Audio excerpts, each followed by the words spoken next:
Alright, we're on the last one. We are on the very last stream for this. Funny enough, I was talking to Malad earlier, so... something tells me he feels bad that I keep doing this. He's like, you the go, bro. You don't have to keep doing it. Crying face, crying face, crying face. But thank you, your commitment is incredible.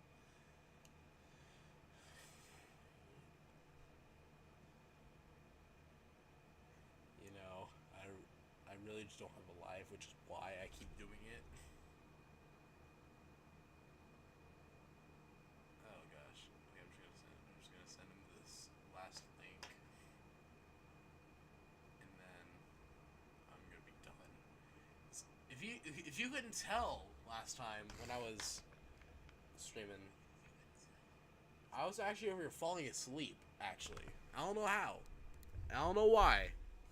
But I was falling asleep. Probably because I was up till 4 in the morning, so that explains a little bit.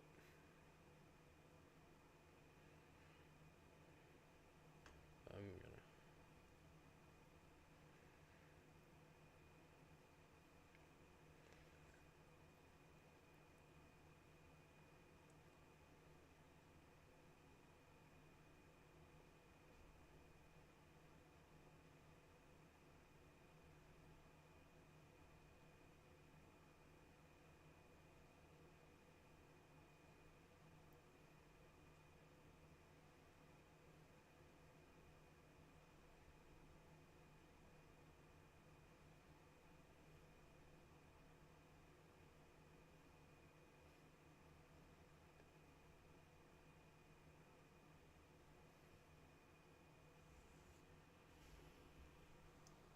Alright.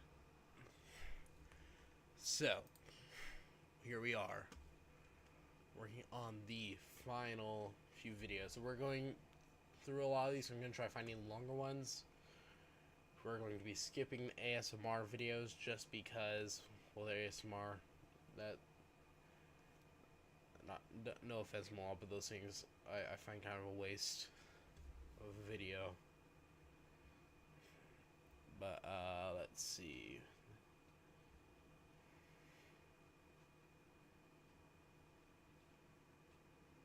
There's some ASMR, we're not doing those. So, okay, so here we go. 24 hours in the basement of Subway. Let's do this. This is 24 hours in the Subway basement. And I got my two buddies, RJ and Joe, right here to stay boys, down here let's with go. me. What's up? I'm scared. Me too. Boys, I didn't tell you this, but there's a couple things to this video. Oh my god.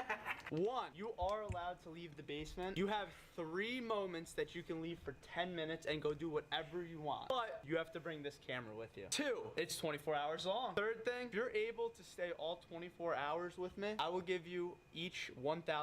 Oh my god. Damn sorry. If you can't stay all 24 hours, you have to spin a wheel and take a punishment. Some of these punishments are really bad. I'm not gonna lie. Let me see that. Eat the everything sub. Something tells me that's one of them. No. Okay. Sorry. But I'll tell you the worst one.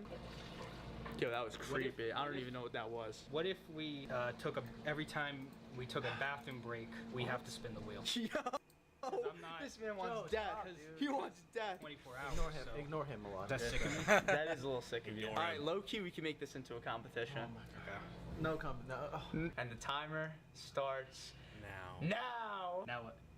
No. I don't know. What do we do now? I'm You guys going want to go home. play games? You're gonna go home? Yeah, I can't do it anymore. All right, let me give you lads Already? a tour of the Holy basement. crap. There's the boys. Over Oh, there, let's just go! chilling. We have What's this up, ominous buddy? back room. I have no idea what's back there. What's We're up, not man? gonna How get you back there at all. doing? We got all this with cargo. We got Joe. Whoa. We got all this stuff. It's kind of a mess down here. I'm not gonna lie. Thank you so Boys, we're much. like You a are minute too. 30 You are in. as How well. do you feel? Feel great. Can't stop moving. Are you okay? I don't know. Oh my All right, we'll gosh. check back in soon. Wait, so like, what if I don't use all 3 breaks. I'll tell you what. If you don't use any of the break, like not one, I'll give you $2,000. I forgot What? about this video. Yeah. I'm not gonna lie. I was You looking too. at this. I'm like, oh, I No, not forgot you. about this one. So you could rob me of $4,000 right now. I mean, like, it's not robbery 'cause we're all in the basement together having a blast. Hold on, But yeah, you guys have the potential to make $4,000 right now, boys. I'm not Mr. Beast. I can't be giving away money like this. Yo, 2,000 is a good amount of money, boys, right? All right, Dude, did I I will. tell you who owned this before? too. They're mob runs. So this basement's haunted. This basement's 100% Haunted. This basement's haunted. I'll bleep out who owned it, but yeah, this basement. There's definitely been people that have died in this basement. Little PG-13 for your YouTube.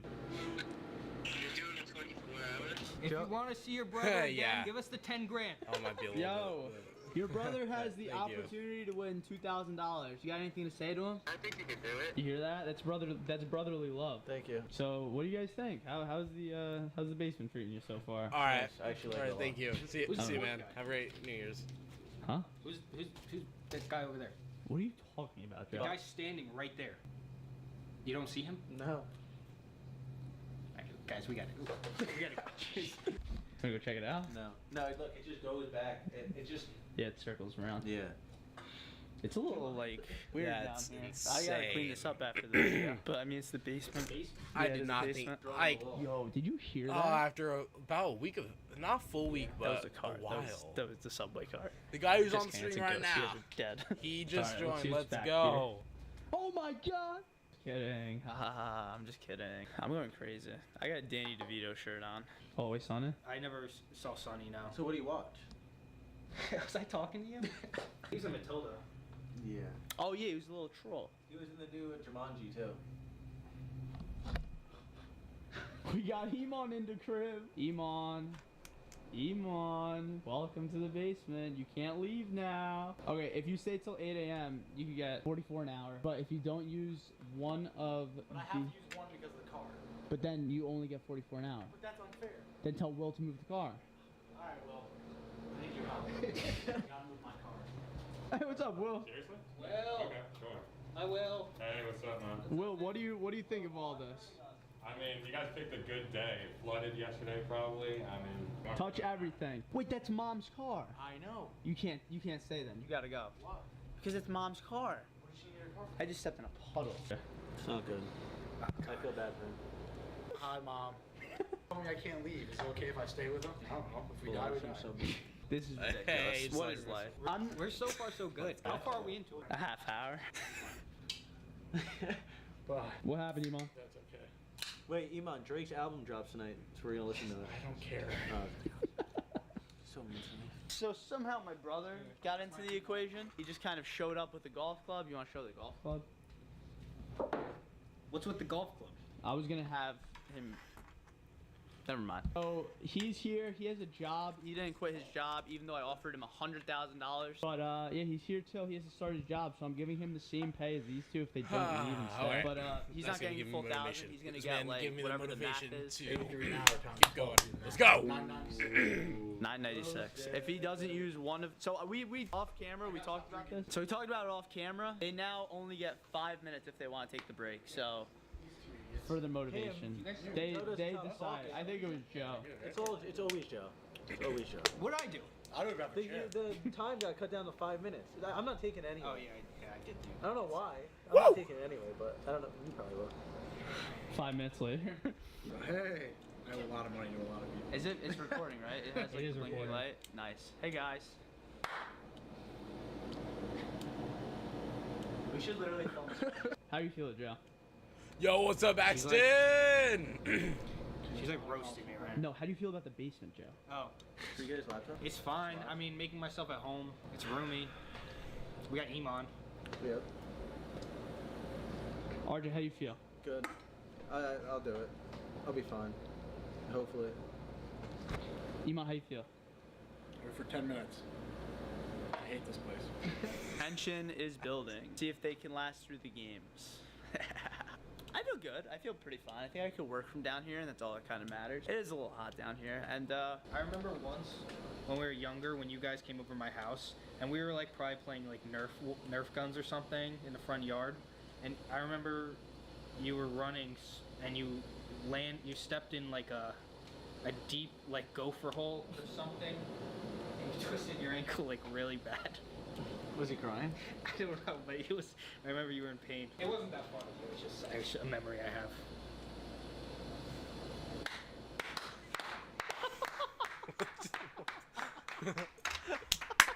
My goal is to make you guys crack. I don't know if you guys understand that. Try your hardest, bro. RJ's like, don't try your hardest. No, Joe has to stop. So like if one of you like actually backs out, yo, I'm bleeding. All right, I gotta use one of my brakes. All right, using a brake. We're gonna go do this. Oh my God. You need some help? All right, I cut myself.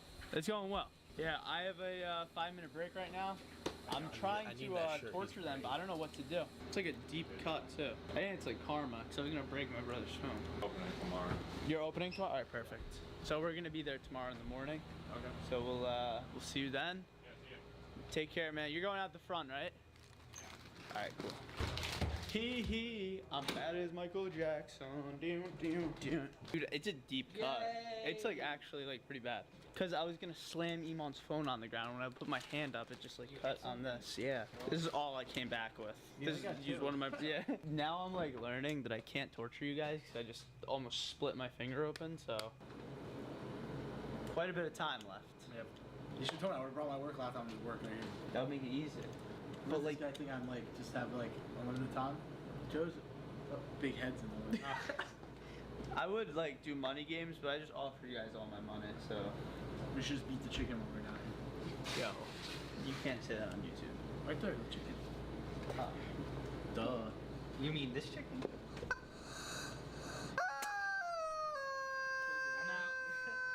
Or in the morning. You sound like that. I want to spin the wheel. How much stuff I did they do. do? It's all fun. I give consent. Yeah, no, so do I. Nah, I can't. Lads, is this like cheating? Cause I brought my friends down here. You know why I'm doing this video? Do any of you know why? Because I got 100,000 likes on my store tour video, which I didn't think 100,000 likes was even possible. So if I get 1 million likes, we'll spend 24 hours in. What's the first place that comes to mind, RJ? Another person Subway. Another person's Subway. We'll figure it out. We'll break in. We can't do that. Let's name somewhere else.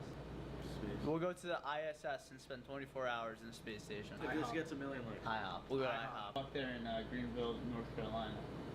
We were so scared. Yo, That's night vision. what just happened? That was night vision. The basement's haunted. That was crazy. Did you see that though? Yeah. Let's see if it happens again. Bro, our camera is going black and white without us You're even pressing doing the black and white button. I swear to God, I'm You not could, like, clicking the you record could, like, button. use that. Like, it's creepy. Yeah, okay, I'm gonna record from like. This is our camera setup. We're like sitting here, right, and you're gonna see the live footage here. Look what happens when we turn off. I'm clicking the end record button, see? And dude, it just turns black and white. My camera's never done this before. It's kind of scary. What are you thinking about? So like 7 tomorrow. Life. What about life? 7 Some more tomorrow. events brought me What to is she this doing? basement. Next to my buddy Joe.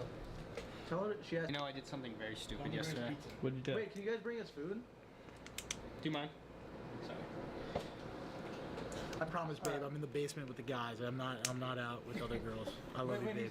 Maybe he's probably texting other girls and we're down here. They said they're gonna bring us Brothers. Are they? 77 bottles of beer. He's on the been wall, going since 77 100. bottles of beer. Take one down, pass it around. 76 bottles of beer on the wall. 76 bottles of beer on the wall. 76 bottles of beer.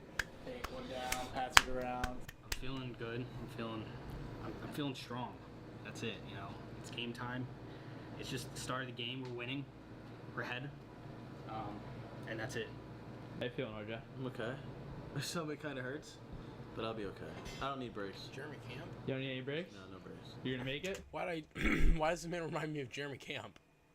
He's not gonna make it. You're not on the witness stand. You don't have to.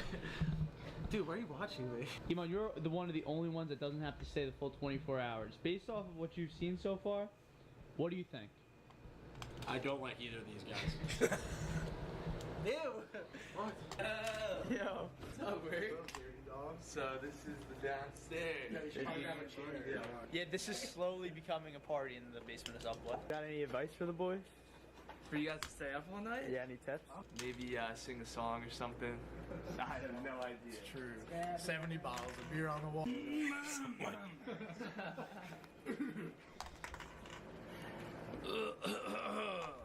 I might just live down here at this point. It's not that bad. Not that bad. It's not that bad. It's hot. That's pretty bad. It's really hot down here. Saquon Barkley, MVP this season. Wow. You watch. Wow. You watch. Wow. That's a bold take. That's a bold That's a very bold take. I'm fine. You're fine? No, Malad, I'm fine. Okay, Malad, I'm fine. I don't think you're fine. Malad, Joe's freaking out. I'm fine. All right. Arch. No, I'm fine. It's hot down here though. I'm fine. Fine. Milan, So RJ starting to touch me. What do you guys call, you call each other about the black shirts?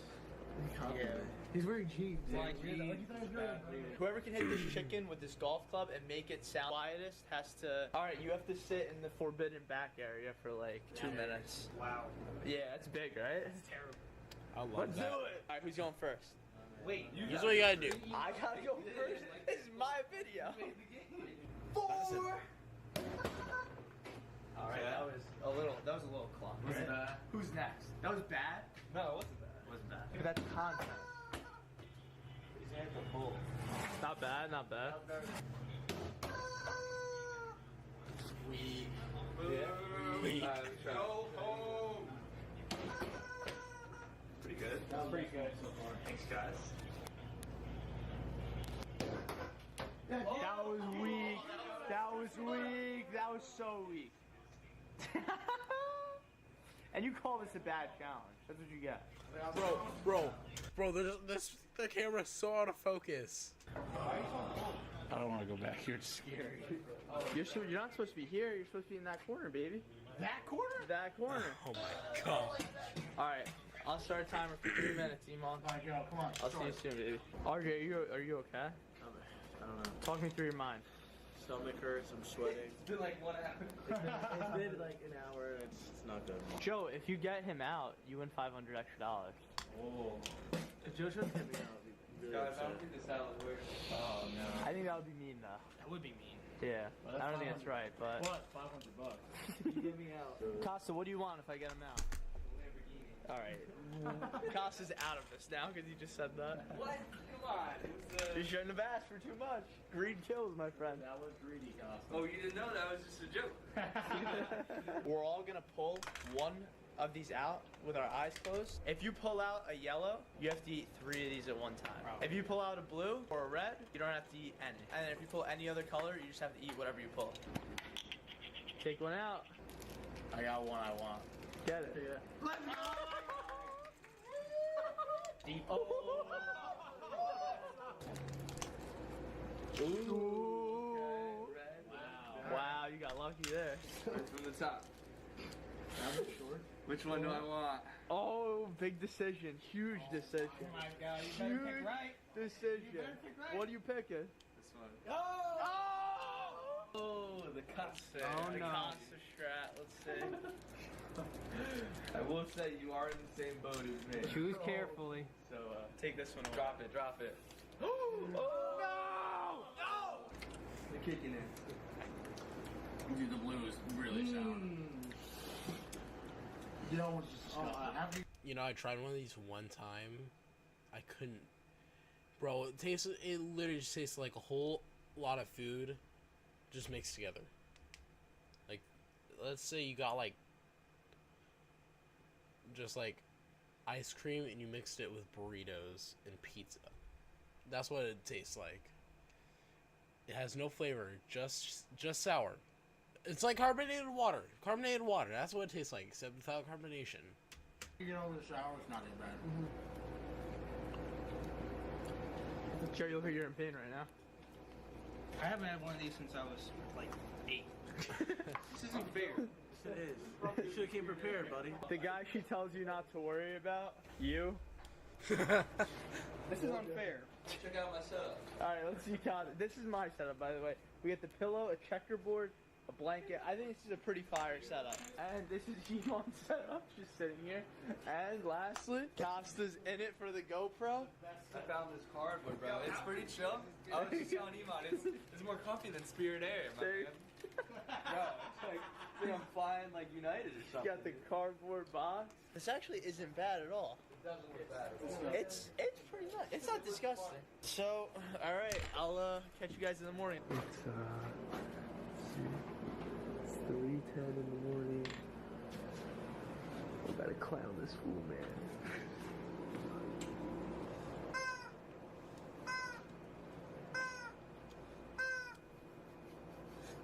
Dude, hold, squeeze This it is as me hard and as you Burrito can. this morning.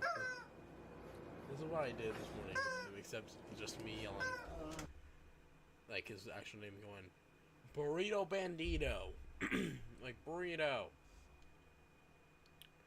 burrito. He eventually didn't wake up, so what I did was, Burrito Bandito. But except that was his first and last name, but that's definitely not his first name because, well, you know why. That was stupid. Wake up, Milan.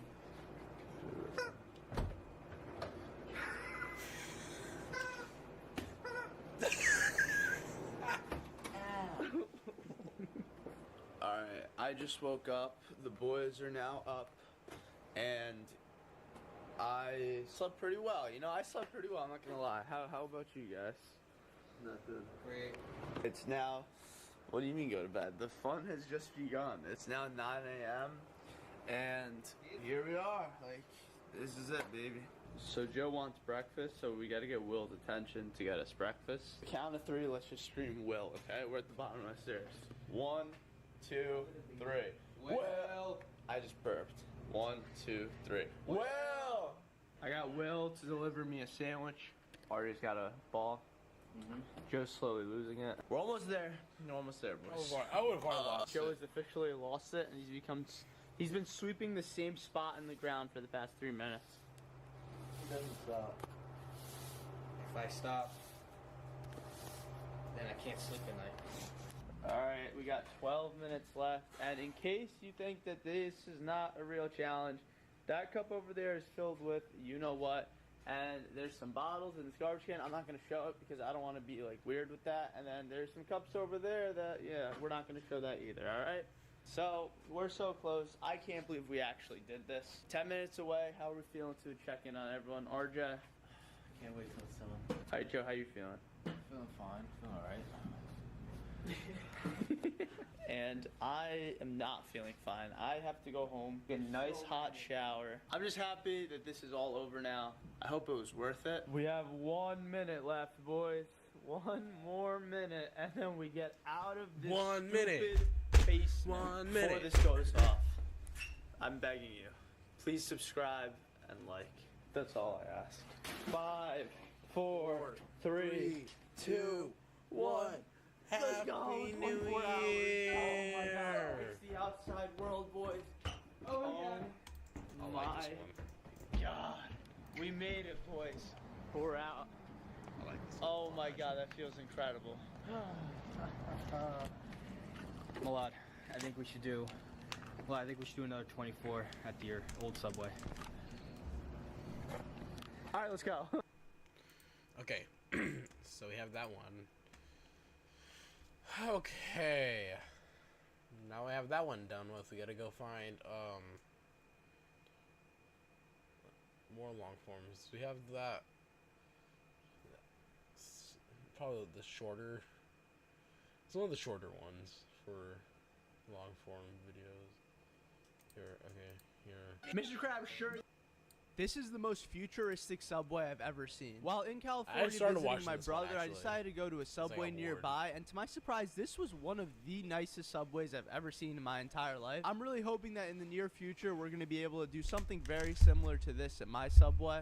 I have a theory about white Gatorade. It's called Glacier Cherry, so my theory is that if I mix this Gatorade with To be snow, dead that honest, it'll actually taste a lot better. So I took a spoonful of clean my snow heart from take- my backyard Gatorade's and I not mixed the good. two and tried it. And I want to be 100% honest with you guys, It's I didn't not. taste any difference, but it was still fun to try. This is the weirdest snack I've ever made. They're called cookies and cream cookies. And basically what they are is 2 chocolate cookies with cream in between. So literally cookies and cream. Honestly, I picked this up from the supermarket because it was extremely colorful. And based off of the first look, I was like, man, these have to be delicious. And well, they were. The vanilla frosting in between 2 chocolate cookies was just so good. And the fact that there were sprinkles and Oreo cookie crumbs on it, that was like the cherry on top. Would you guys eat a pickle pizza? This is from the youth fair. I got one at Tulsa State Fair. It was so good. in Miami, Florida. Pineapples on pizza? Okay. Pickles? Wait, hold on. Wait, no, we started watching this one, then I stopped because I didn't realize it was 21 minutes long. Well, perfect. On pizza? It works. I don't know about that. Only $100? Subway is broke. A lot of people were clowning on the fact that Subway gave me a $100 gold card. People were saying they should have given me a lot more, and the comments were just extremely negative in general. But I mean, like, I was grateful. Subway doesn't really have to give me anything at all. And if you keep thinking to yourself something like only $100 or trying to find the negative in everything, well, that's a dangerous pattern to fall into. What is one thing you don't like about your job? Making salad. The average time of making a sandwich is somewhere from 2 to 3 minutes, while the average time of making a salad is somewhere from 5 to 8 minutes. You wouldn't think this is the case because you just have to throw things together in a salad, right? But at Subway, we have to chop up all the ingredients, and well, that takes some time, especially if you're alone and you're dealing with a line. Salads are one of the most annoying things to make.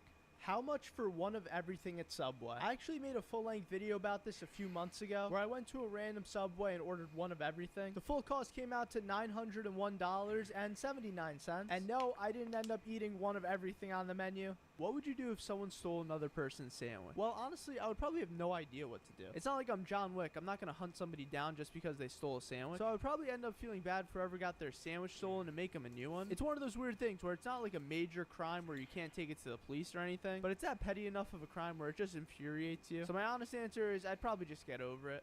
Malad, what's the best food you can make besides sandwiches? Well, I would say steak, but we all know how that went. I wouldn't consider myself a master chef at all, but I do like to cook. Now, I must admit, I'm not good at cooking anything besides sandwiches, but I really want to try and I really want to become better at making food for myself because eating at home is a lot more powerful than eating out. So I'd love to hear suggestions for what you guys think I should try making and whether or not you guys would like to see me make more cooking videos.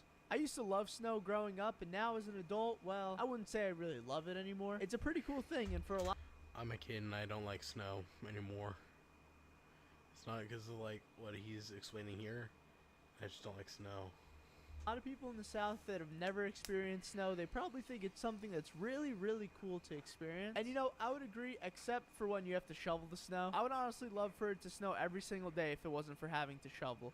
As a kid, mushrooms used to scare me to the point where I wouldn't even touch one. But now as an adult, I realize how much of a foundational food that mushrooms truly are. I helped my mom prepare some pasta, and I don't really know anything about pasta, but I do know that she puts mushroom in this pasta sauce. And well, this is now my favorite pasta. So thank you, Mom, for helping me get over my fear of mushrooms. I can't even hear the word mushroom anymore. Pasta sauce anymore. 2 words pasta sauce anymore.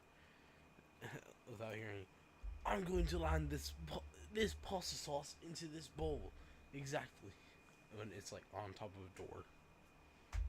Mr. Beast Burger is extremely underrated. For only being around for a little over a year, it's insanely shocking how they could deliver to almost anywhere in the United States. My family and I had it delivered and it was insanely fresh and delicious. Mommy, what's your favorite name to be called? So over the last like 8 months, I've had my audience calling me different names because of how hard it is to pronounce my name, which is Malad. I bet some of you didn't even know that. And this is nothing new. I mean, literally since my birth, I've been called weird names. Like the substitute teacher would literally call me every single name in the book. But the one that has always stuck with me throughout my entire life is Millard. And it's funny because it's not even like anywhere near how you actually say my name, but it's just so fun to say. Try it with me out loud right now. Just say it. Millard.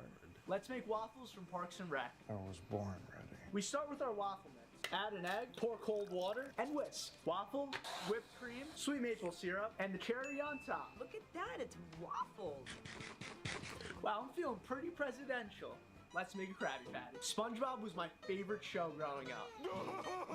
We start with our bun. This is what Ace and I staying up till 2 in the morning watching in Branson every day. SpongeBob's creator said that the Krabby Patty contains no real meat, so we use an Impossible Burger. That's what I had today. Add our Krabby Patty, add lettuce, cheese, onions, tomato, ketchup, mustard, sea pickles, mustard. Cheers. I thought of something funnier than 24.45. Wow, this is delicious. Really, really, really? Yes, already. Mr. Krabs sure isn't going to be happy about this one, but my thoughts on Jared from Subway. I believe Jared from Subway single-handedly ruined the entire Subway brand. This may be a bold take, but I think without Jared from Subway, Subway would probably be one of the highest earning fast food chains across the world. But I genuinely think that this man literally ruined the name of Subway and turned so many people off from ever eating Subway again. "Hey Milad, you're really a gentleman for giving all those free cookies out. That's pretty heartwarming, thank you. But I honestly don't think it's too big of a deal that we give out free cookies. It's kind of just like a little I love you to the customer to remind them how much, well, we love them." They would lose so much money if you were CEO for one day. Well, that hurts. But yeah, they definitely would. My first order as CEO would 100% be to give every sandwich that somebody orders a free cookie. And I'm pretty sure that decision alone would probably bankrupt all of Subway. But the customers need free cookies. It kind of hurts me, though, that you think that I would instantly fail as the CEO of Subway. I mean, you're not wrong, but, like, at least believe in me. What happens if somebody's card declines? Well, if I make somebody a sandwich and when I go to ring them up, their card declines, it's really simple what we do. We'll just take the sandwich back apart and act as if nothing ever really happened. And if they really want the sandwich that badly, well, then I'll just hand them a mop and they can get to work. A lot of you guys have been asking me recently what happened to buying the Subway, and over the past few months I've kind of been working on trying to figure out how to go about doing this. And to be 100% honest with you guys, I've decided that I don't think it's the best idea to buy my parents' Subway. I realized how much of a commitment that it really is to own and operate a Subway. I'm really sorry to my audience because I told you guys a couple months ago that I was going to buy it, and I should have never put out that video without being 100% certain that I was going to do it. So I don't really know what I can do but say sorry. In the future, I'm going to try my best not to ever put out videos without actually meaning what I'm going to say. I feel really bad. I made Italian cookies for my family, but I messed up somewhere along the way. Italian cookies aren't like normal cookies. They're more like a sugar cookie that's Italian. But I might have not added enough baking soda or put too much flour or something, because when I bit into it, it was just very, very doughy. But other than that, they were delicious.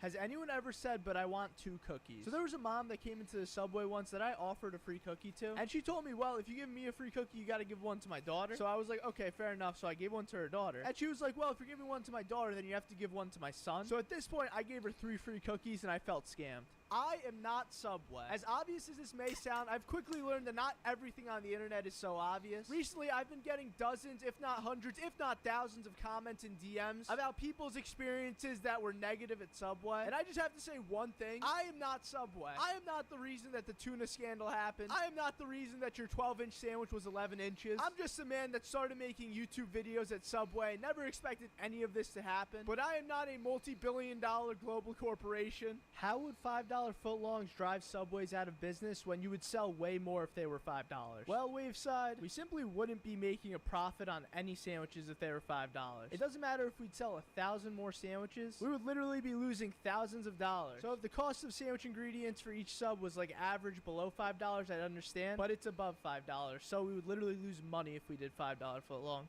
Will Subway ever bring back the $5 footlong? To be honest, probably not. The $5 footlong was introduced in 2008, and the value of $5 from 2008 to 2022 is about $6.47 today. Now, a $1.47 increase might not seem like much on the surface, but this is a 29.4% inflation of the dollar. If $5 footlongs ever did make a return, it might just drive the rest of the Subways that exist out of business. How to get free Subway. There are 2 different methods to go about getting yourself a free Subway sandwich. The first method is to download the Subway app, and every time you buy a sandwich, just scan the app. And the second way is to just rob your local Subway.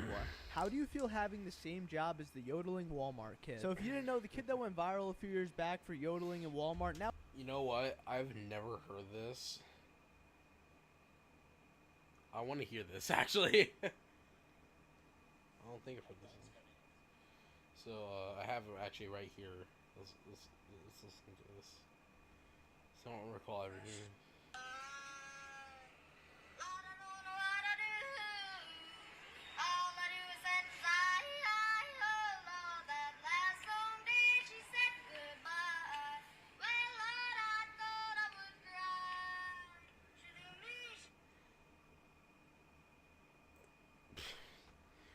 What happened? What? Yeah, I've never heard that. Now works at a Subway. And well, honestly, I think this is the single greatest thing that's ever happened in Subway history. He seems like a pretty stand-up kid, and good on his parents for making him work a job while he's young. And he actually released a song that's now going pretty viral while working at Subway. Pretty impressive if you ask me.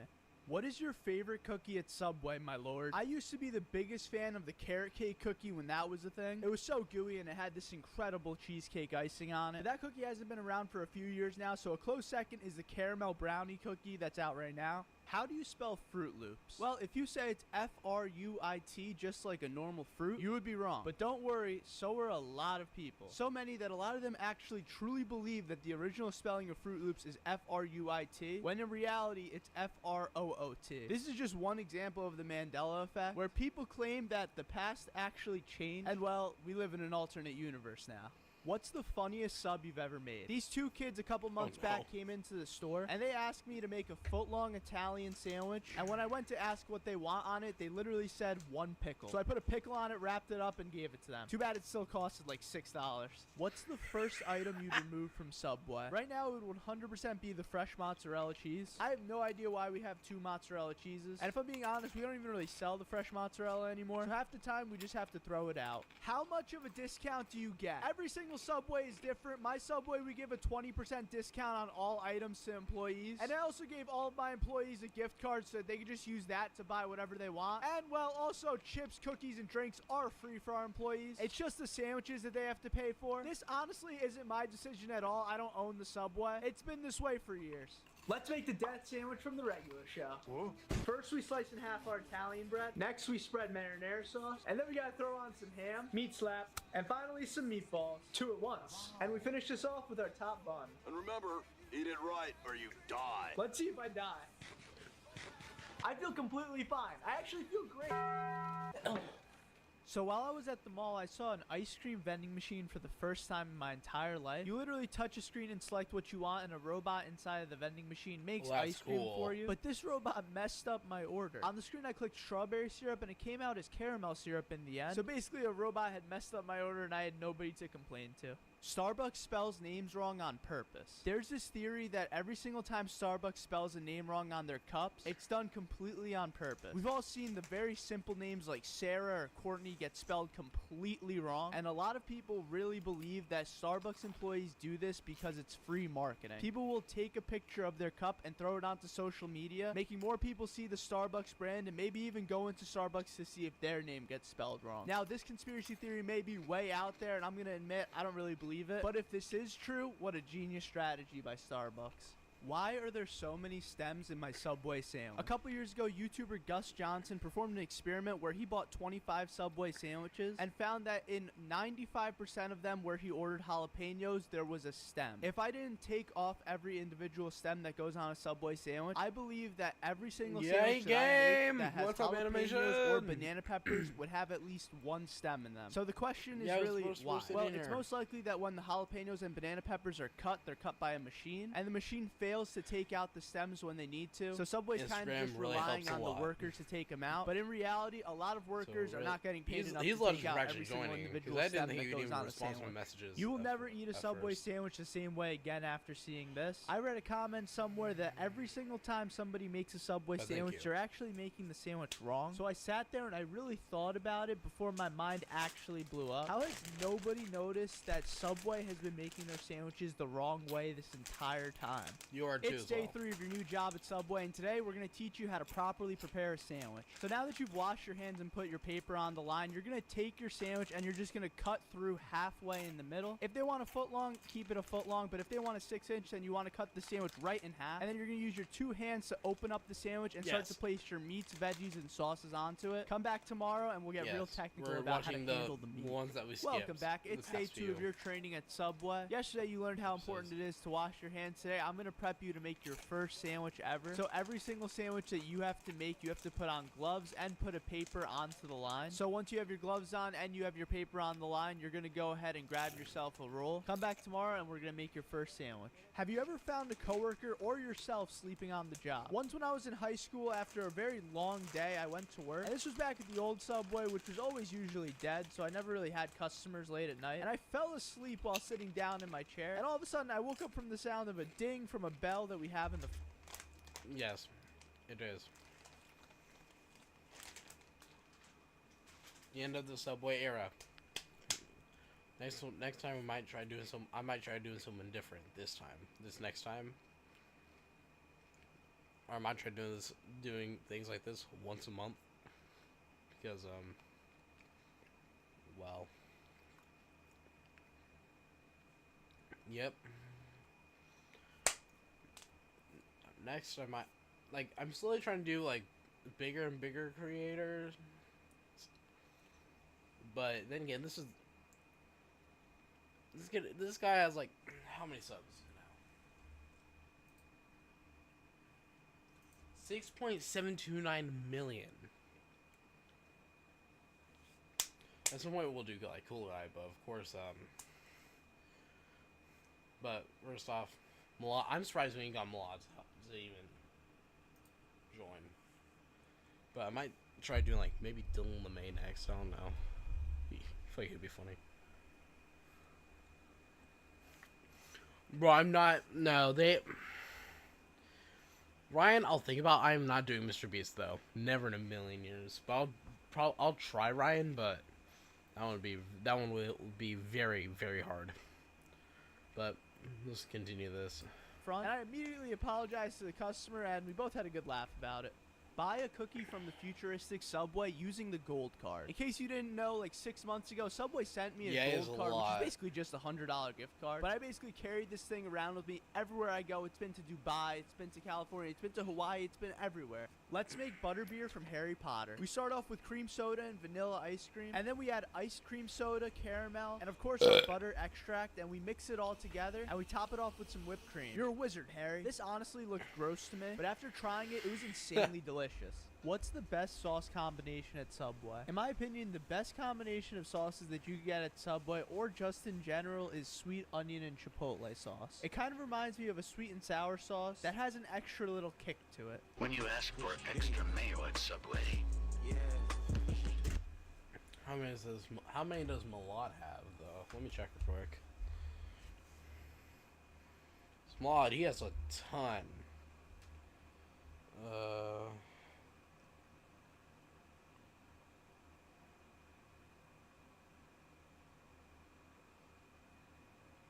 Well, I don't know, but all I know is that he has 1.5 thousand videos in general. But yeah, it's crazy. Turn me up, B.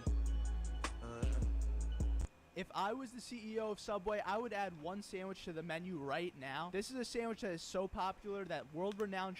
Oh yeah, I forgot about that. Yeah, no, we're not doing that.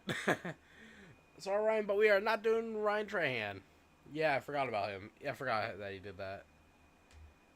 That's the reason I didn't watch him for a while. Chef Gordon Ramsay has literally talked about and made this sandwich so many times. The sandwich in question is the idiot sandwich. Has anybody tried breaking in before? One night when I was closing up the shop, I was putting everything away, and all of a sudden I saw somebody come up to the door. And on the inside of the restaurant, we have a bolt lock because sometimes the actual lock won't work. And the bolt lock was the only thing preventing the person from coming into the store. And the person pulled the door a little too hard, and the bolt lock actually broke. The guy basically walked in and was like, "Wait, are you guys closed?" And I was like, "I mean, yeah, all the lights are off and everything's away." And he was like, "Oh, my bad." Jersey Mike's is better than Subway. What do you want me to say to this? Because you've commented this on literally every single one of my posts for the past like 25 posts. So here's your sliver of attention. I'm not even thinking about what's better than what. I literally just work at Subway and film my life. Okay, I'm done screaming. You know, I feel like these it'd be funny two college students got the opportunity to play rock, paper, scissors for $1,000. This was in front of a packed stadium, and that was probably the easiest $1,000 he's ever made. This is a $500 Subway gold card that I bought myself, and I'm gonna be giving it to my coworker Will. So let's see his reaction. Yo, Will, I got something for you. This is a $500 Subway Golds card, and this is Animation. I did that with this series. What do you mean? I did it with Malad. I already slipped into insanity years ago, and I went even farther with this guy. Cool. I'll think about that because something tells me I might get copyrighted on that. And I already lose enough brain cells just talking to him, so I can't imagine how much I would lose with that. Because, you know, I'll see if I can find some though. I know I have another guy playing now. Oh my god, it won't open. But this is yours, alright? That's yours? Yeah. It's $500 on it then. Damn. Thanks, bro. Of course. Now go enjoy some sandwiches. Subway is the largest food chain in the world. Say what you will about the quality of Subway Look, or the fact that you're buying I go a sandwich, insane but Subway is watching clearly doing streams something and right if just they're talking beating with out people. companies like McDonald's, Starbucks, and literally every other food company. When I first heard the statistic, Yes, I was I shocked. did. As of right now, nobody really knows what the future of Subway looks like, as close to 2,400 Subway locations, including my parents' old Subway, closed in 2020. A decade from now, who knows whether or not this will still be the case. What would you do if a customer who was giving you attitude dropped their sandwich? So if they dropped a sandwich that was still wrapped, I'd do literally nothing because, well, your sandwich isn't infected at all. But if they dropped their bare sandwich on the ground, and even if they gave me an attitude, I'd probably feel bad. And, well, I'd probably tell them to throw out that sandwich and take another one for free. When are you going to be in a Subway ad? Reese, I'm asking the same thing. I honestly don't think Subway will ever put me in one of their ads. I'm not a D1 athlete, and I'm not an NBA player like Steph Curry or Tom Brady. But maybe, just maybe, one day I will be able to be in one ad, but at the same time, I don't want you guys thinking that I'm conspiring with Subway, because for some reason, a lot of you guys like me because I'm not paid, and I give a very unbiased opinion about everything, except for the fact that Subway is the greatest sandwich franchise on the face of the planet. Please, Subway, if you're listening, put me in an ad. How come the flatizza isn't served in the West Coast? I mean, honestly, I have no idea why your Subway wouldn't give you a flatizza. If they have flatbread and they have meatballs, then it's purely out of pettiness or by choice. I mean, every Subway is different and different ones have different protocols. But a flatizza is literally just a piece of flatbread, marinara sauce, and cheese. So I guess if they're denying making the flatizza for you, you can just ask them, can I get a flatbread with marinara sauce and cheese? That'll probably do the trick. What was your most wholesome moment when working at Subway? I once had a kid by the name of Amir come into the store who told me that he watches all of my videos, which is extremely impressive because I have over 1,000 videos, and he brought in 2 matching Milad Merg shirts for me. Will Subway bring back the pastrami? I have no idea. I'm not Subway, so I can't tell whether or not they'll ever bring any items back. But I will say the pastrami was extremely good, but we never really sold any when we had it. So if I was CEO of Subway, probably. Buddy, I ate Subway on the street on the second stream we did this. Yes, I've been to Subway multiple times. I love the place. But I've never been Jersey Mike, so I can't be talking. But I'm still gonna say Subway's better because you can make your own sub. Probably not, but who knows, they could bring it back tomorrow. When will you be the CEO of Subway? Probably never. I mean, let's be real, the CEO of a massive corporation like this has to be some kind of like 50 or 60-year-old. But this is an open invitation to Subway. If you made me CEO for one day, I literally think the video would go so viral. And Subway, I know you're watching this, so what do you say? Once I made a steak that upset millions of people. A few months back, I made a video of me trying to make a steak, and instead of using a cast iron skillet, I ended up using a pan, and oh boy, the comments were infuriated. I quickly learned how much of an art making steak truly is. So when this Frenchman came into my restaurant and asked for his steak to be well done, I mean, I lost it at that point. This robot had some nerve. I became a boxer in a VR world. Honestly, it's pretty fun. I got this VR headset last week, and the first thing that I started doing on it was play the boxing game. And some of y'all told me I'm built like a Roblox character, so it's actually a pretty good at-home workout while gaming. I think in the future, I'm going to start posting a lot more VR content, so stay tuned. What headset do you use, Millard? I have a Quest 2. Well, Seren, I also have a Quest 2, but I don't think that's by choice. I feel like I don't really have any other really good option. It's just the easiest one to use and record on, in my opinion. These are blue and green cherries. Yes, you heard that right. Blue and green cherries. I never knew that these existed.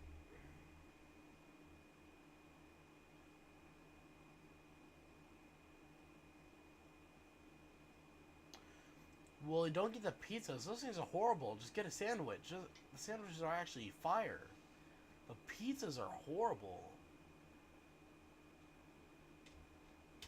Until somebody DM'd me and said that I need to try blue and green cherries, and I also ordered a jar of yellow cherries, but they never came in the mail, so maybe I got scammed. But these things blew my mind. I never knew that these existed, but then after trying them, something was a little fishy. I honestly think that they just took Marciano cherries and dipped them into food coloring, because it literally just tastes like a cherry that's been drenched in food coloring. A few months back, I went to In-N-Out and told everybody that I thought it was overrated, but today I have completely changed my opinion. I ordered animal-style fries and an animal-style burger, and I can say this has to be the best fast food burger I've ever had in my entire life. Also, shout out to Roberto. He was a subscriber that helped me with my order at In-N-Out. Did you know that Subway wasn't even originally called Subway? Back in 1965, when the first franchise was ever created, the company was called Pete's Super Submarine. 37,540 locations later, the name we all know is Subway. But my question is, why do they make this name change? I mean, Pete's Subs does sound kind of cool. Did you know that you could order a pizza from Subway? To this day, people still get... Look, it's your best friend. It's your favorite food. Intermission? Shocked that I tell them that you can get pizza at your local Subway. And I'm gonna be honest, it's no New York premium slice. But the reason that I like Subway's pizza so much is that you can literally put whatever you want onto it. Alright. Dirty. Your fault for telling me. Your fault for giving me admission. It's kind of your fault for telling me something that gives you PTSD, because that's what I'm gonna do.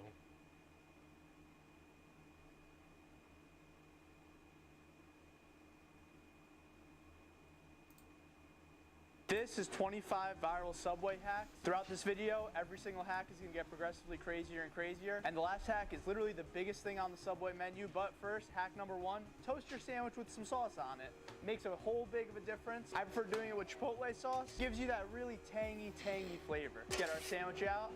You can see the color of it. It just makes it taste so much better. I don't know why. And now for our next hack, putting chips on a sandwich. If you've never tried this, if you've never put chips on your sandwich before, what are you doing? Come on, that's like a Subway staple, come on. But you can see I threw a whole bag of chips onto this. I mean, usually I'll put a full bag of chips for a foot long, maybe half a bag for a 6-inch, but this sandwich is a little chipped out, I guess. I don't know what to say. Now, when you go buy a sandwich, on your receipt, you're always gonna see this little thing at the bottom, which is let us know how we did today at Subway, and you'll get a sweet offer. Our next hack, fill this thing out, and they'll literally give you 2 free cookies. That's a better deal than I give, you know? I give you a free cookie, you fill out the survey, you get 2 free cookies. Now, for our next hack, this is something that Subway actually used to do a lot. They call this the V-cut. Now, what the V-cut is usually a Subway sandwich artist will cut your sandwich right down the line like this, and they'll like fold it open. We're not doing that. We're gonna cut a V into the sandwich. So kind of like you see here, cut one end in,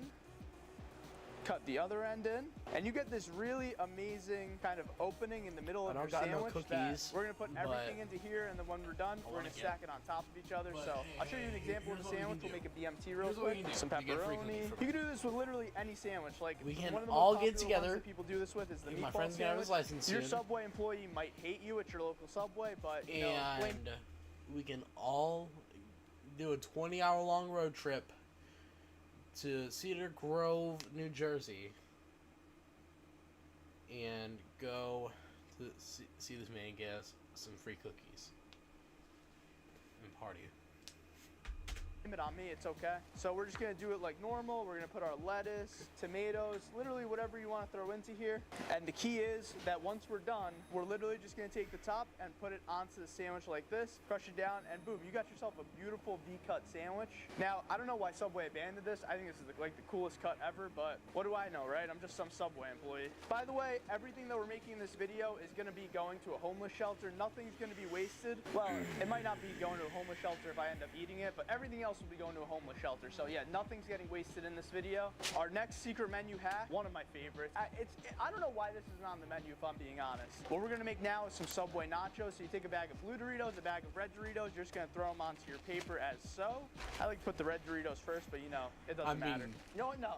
I'm not being serious, buddy. I was just making a joke. But we put red Doritos. For my arm. We put our blue Doritos on top. Bro, look at my arm. It's however you like. Me personally, my arm's gone. I like to make it with steak. Just a little bit of steak. Subway, if you're watching this somehow, why isn't this on the menu? This is like the biggest home run I think that you guys could get. But what do I know? Once again, I'm just a dumb Subway employee. After we put our steak onto it, I go over to the green peppers and I throw some of these on it. Maybe a little bit, you know what? No onions. We're not gonna do onions today, but some jalapeno peppers never hurt. Throw some of these onto them. A little bit more extra spice. And we go back over. We're gonna throw a little bit of cheddar cheese onto our nachos. You know, we need more cheddar cheese. You can never go wrong with some cheese on nachos. And then I throw mozzarella onto it. Once again, you get creative with this. You can do it however you like. Yeah, I but do after we're jokes done too throwing much. all the ingredients on, we literally just throw it into the toaster oven. I'm just letting my brain talk and boom. not me. You got yourself some Subway nachos, so. And check these bad boys out. I mean, oh my God, Subway, put this on your menu. Come on.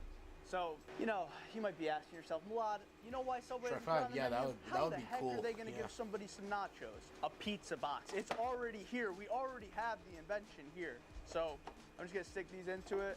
Oh, and I wanna show you guys the cheese pull. Let's see if we get a good cheese pull. Decent cheese pull.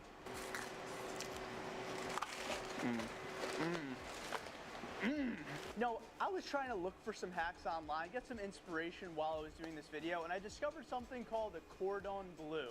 I definitely said that wrong, but I'm pretty uncultured. I had no idea what that was. A cordon bleu is incredible, and you can make one at Subway. So we're gonna make a cordon bleu our way at Subway.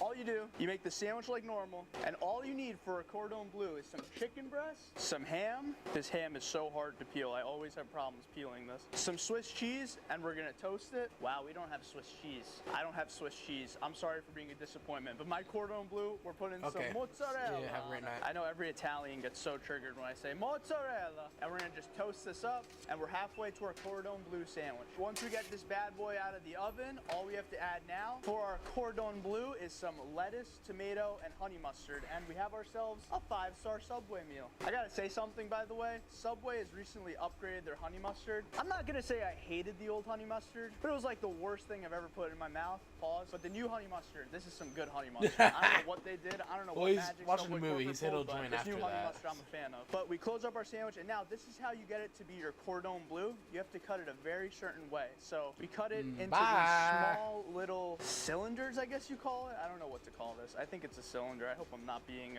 I failed geometry, guys. I'm not gonna lie to you. This is our cordon bleu. Welcome to Subway, your new 3-star Michelin 5-star restaurant. All right, I gotta wrap this up now. Oh my God, I've made a mess. Now, our next hack, this is Subway legend. They say many years ago that this was on the menu, but they literally had to take this off of the menu because, well, people would abuse this sandwich. What sandwich am I talking about, you might be asking yourself? Well, they call this sandwich the Feast. Now, they call it the Feast for good reason. Let me tell you why. On this sandwich, we put salami, pepperoni, 1, 2, 3, ham, turkey. I can't peel this turkey. I always have issues. You leave Subway for 1 year, you can't peel meat anymore. And I'm making this a little different. I'm adding our new mortadella meat. Now, whether or not this tastes good, I've heard mixed things. I assume that if you're like a meat lover, pause, you're gonna love this sandwich. If not, you're probably gonna have a hard time with this sandwich. So I almost just dropped the Feast. Do with that information what you will, but one thing's for sure, this is a lot of meat. I'm not gonna lie to you guys, but now our next hack, this might be a little controversial, but Subway gives you unlimited veggies. Abuse that. What I like to do is I like to literally get every veggie on my sandwich except for black olives. I hate black olives, but that just makes your sandwich like just so much more full and filling. So if you're gonna pay good money for a sandwich, you might as well get some veggies on it, make it a little more nutritious. So I'm gonna put everything onto this sandwich, even black olives, so you can just see what it looks like before and after. You know, every Subway employee in the world might hate me after this, but you know, what are you gonna do? I'm doing this for the people, you know? So go to Subway, order a Feast, and get all the veggies on it. Your Subway person, they're gonna love you. Trust me, they're gonna be thrilled with you. I mean, look at this now. This is like, dude, like this is like double, maybe triple the size, and it's the same exact price. So if you like veggies, like I like veggies, just go for all the veggies. You can't go wrong. For our next hack, one sauce that Subway doesn't have that I've always thought that they should have, and there's no reason why they don't have it, is sweet and sour sauce. We're gonna make our own Subway sweet and sour sauce. So what we're gonna do, it's very simple. We just take the sweet onion sauce, we're gonna put it in a separate condiment thing, and then we're just gonna add some vinegar to it. Now, I've never tried this, but I've had a lot of people tell me to try this, and apparently this is like a sweet and sour sauce. So, and you just mix it together. Now, I don't know if the Subway person's gonna do this for you, but you know, I guess that's the liberty of like having a Subway. You can just do whatever you want. But now you get like this nice sauce, which is supposedly supposed to taste like sweet and sour. I'm gonna give it a try. I'm gonna see what this actually tastes like. I don't think I'm supposed to lick my glove. You know, we'll do it away from the...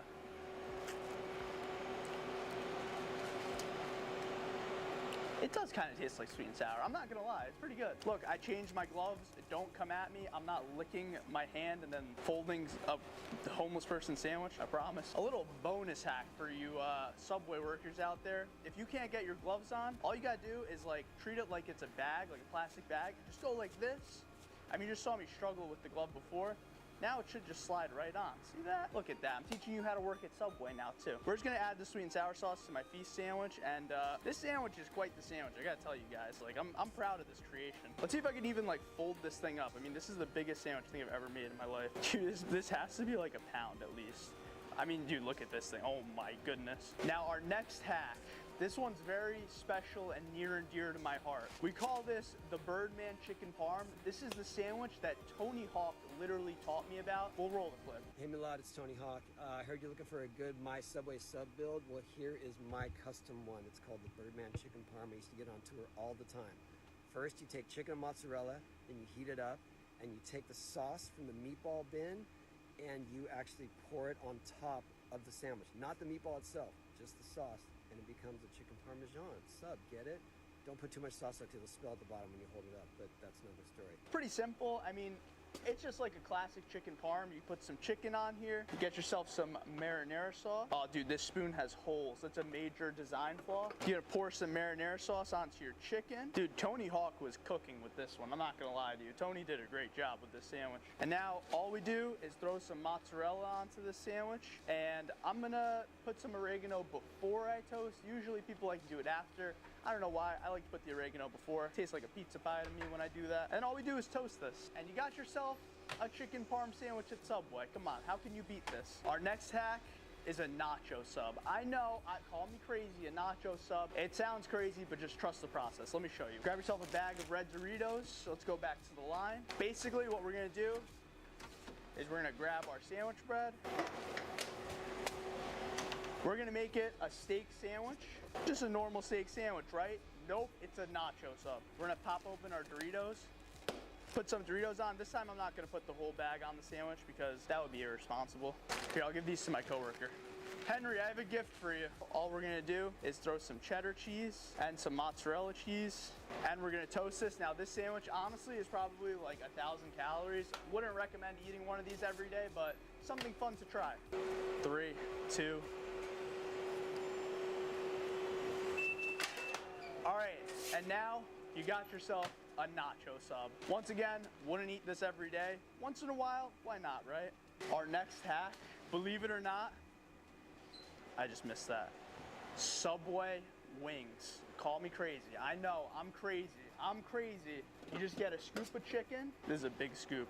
Just throw it into the tray, warm it up. Sue me, I don't know what to say. I know these aren't actually wings, but I call them Subway wings. What we're gonna do now is we're gonna add our sauce of choice. So if you want this to be really healthy, I would throw some sweet onion sauce into it and just mix it up in there, and you have yourself a nice healthy Subway chicken wing, you know? Now staying on the topic of chicken, our next hack is gonna be something I like to call the Chipotle chicken sandwich. Now, once again, no idea why this isn't on the Subway menu. I've seen some Subways actually do sell this, but I don't think it's an official menu item. All you do is literally just ask them to get you some chicken, put some Chipotle sauce onto it, we mix it together, and then we're just gonna get our sandwich like normal, and we're gonna put the Chipotle chicken right onto the sandwich. All right, now that our Chipotle chicken is warmed up, all we do now is just throw it onto our sandwich. Our next hack is honestly, I think one of my favorite hacks I've ever discovered at Subway. We're gonna make a Subway quesadilla. All we do for our Subway quesadilla is we just grab a wrap as so. So we're just gonna put like steak in one corner. We'll use rotisserie chicken for this other half. We'll put it in the other corner. We're gonna throw on some cheese. Now, this is a key with a good quesadilla. You need a lot of cheese, so I'll put like cheddar and mozzarella on this. Some green peppers and onions. All we're gonna do now is just fold this over, make sure it's pressed in. We're gonna toast this bad boy up. And you can see there's some bubbles, just like pop the bubbles. I don't know, give it a little pat. Got ourselves a nice Subway quesadilla. Can't go wrong with the Subway quesadilla, let me tell you. Now our next hack, pretty unconventional stuff. We just grab a Subway cup. We're gonna fill it all the way to the top with ice. Once it's there, to the top, we're just gonna fill it up with some Coca-Cola. Got yourself a nice little like icy, you know? You need like crushed ice though. I don't know, our ice used to be crushed, now it's not crushed. Our next hack, we're gonna grab 2 cookies of our choice. Obviously, I'm gonna pick chocolate chip. You can pick whatever cookies you want. And I'm gonna grab a pint of ice cream. So the ice cream I'm using is gonna be vanilla ice cream. I think you can see where we're going with this. We're just gonna cut out like a nice thick puck. And I know what you're saying, Milad, you're gonna ruin the rest of the ice cream. It's not gonna all be good. All right, listen, we're still gonna eat the rest of the ice cream. We'll just put it in another container, okay? We're just gonna take this puck, put it right onto our ice cream, or onto our cookie, excuse me, ice cream onto cookie. You have yourself a beautiful ice cream sandwich. I mean, look at this thing. This thing looks incredible. If you get some M&Ms too, you can kind of roll it and you have like an M&M ice cream sandwich, but like this is one of the best things I think we've made so far. Fun fact, by the way, Subway used to sell ice cream. I don't know why Subway doesn't sell ice cream anymore. Our next hack is some avocado toast. We're just gonna get a piece of bread. I'll use herbs and cheese bread. We're gonna cut it again straight down the middle so that it's as if we have two pieces of toast. I'm gonna toast this. Now we're gonna grab our avocado and we're just gonna put it onto our sandwich as so, just a line on each side. Spread it all around, get it like everywhere on this toast. We'll add some tomato to one side, some onions to one side, some onions to the other side, and boom. We have some Subway avocado toast. Now for our next hack. Some of you may already know this, most of you may not. We're making a Subway pizza, not any type of pizza, but I call this a stage 3 pizza. So what we do, we're gonna take 3 loaves of Subway bread. This is our dough for our pizza. I'm going barehanded. If you've never been in a pizza shop, everybody goes barehanded. You kind of have to. The germs will dissipate in the oven and we'll just slap it down. I'm not gonna say this is the best pizza in the world, but I think this crust is coming together. We're just gonna get some of the marinara sauce from the front, put it in the middle. Might have put a little too much, but we're gonna spread that sauce out. We're gonna just throw some fresh mozzarella on. Should I throw a little cheddar? We'll throw a little cheddar on here too. Why not? A little extra flavor. And we're gonna pop this thing into the oven. We're gonna let it cook for a little bit and we'll check back on it later. On to our next hack. We're making a Subway pretzel. So this one's actually pretty easy. You just take a piece of Subway dough, you roll it up, get it like nice and long as you can. And then you're just gonna kind of fold it into the shape of a pretzel. So, and you have yourself a nice pretzel. And we're just gonna throw this into the oven. We're gonna let that cook and on to our next hack. Now this next hack, it's one of the most commonly known ones at Subway, I'd say. We're gonna make a pizza sub. So first things first, we just put some marinara sauce onto our sandwich. And it's a pretty easy one. We're gonna throw some pepperoni on top of it. And we're gonna put some cheese onto it after the pepperoni. And all we do now is just let it toast. And this is our pizza sub.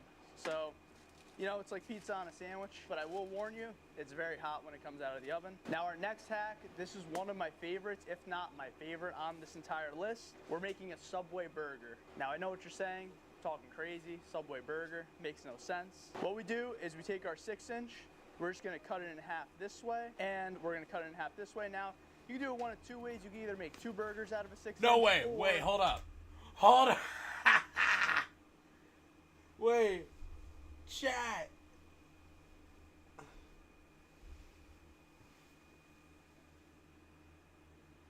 Bro, wait, hold on. Hold on. I don't think, y'all.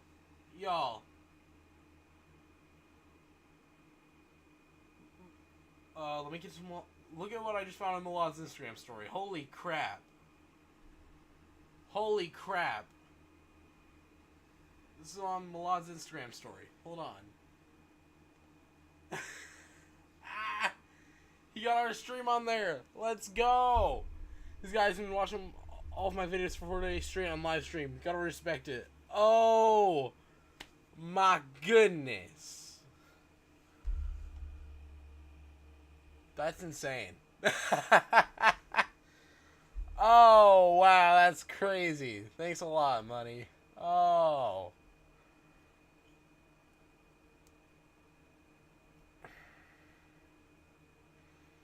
I wish I could say it was 4 days straight, but we had to skip 2 nights. Oh, wow.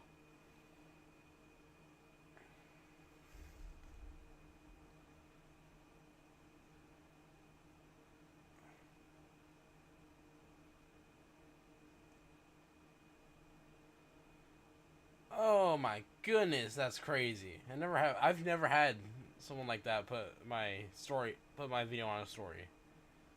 Well, I mean, never mind. I've had Matthew West put it on there, but oh, that's crazy.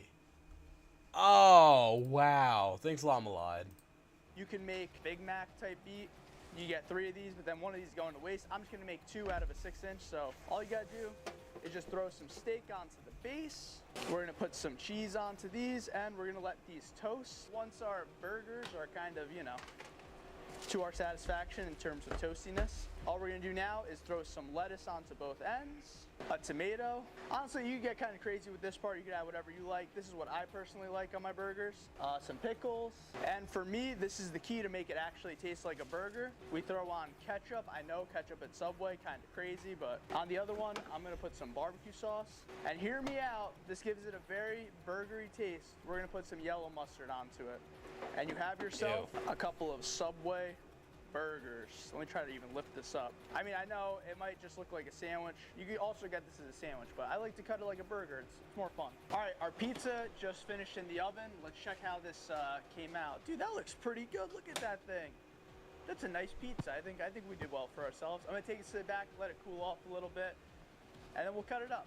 I think this is a nice pizza. I think we did good. Now, our next item.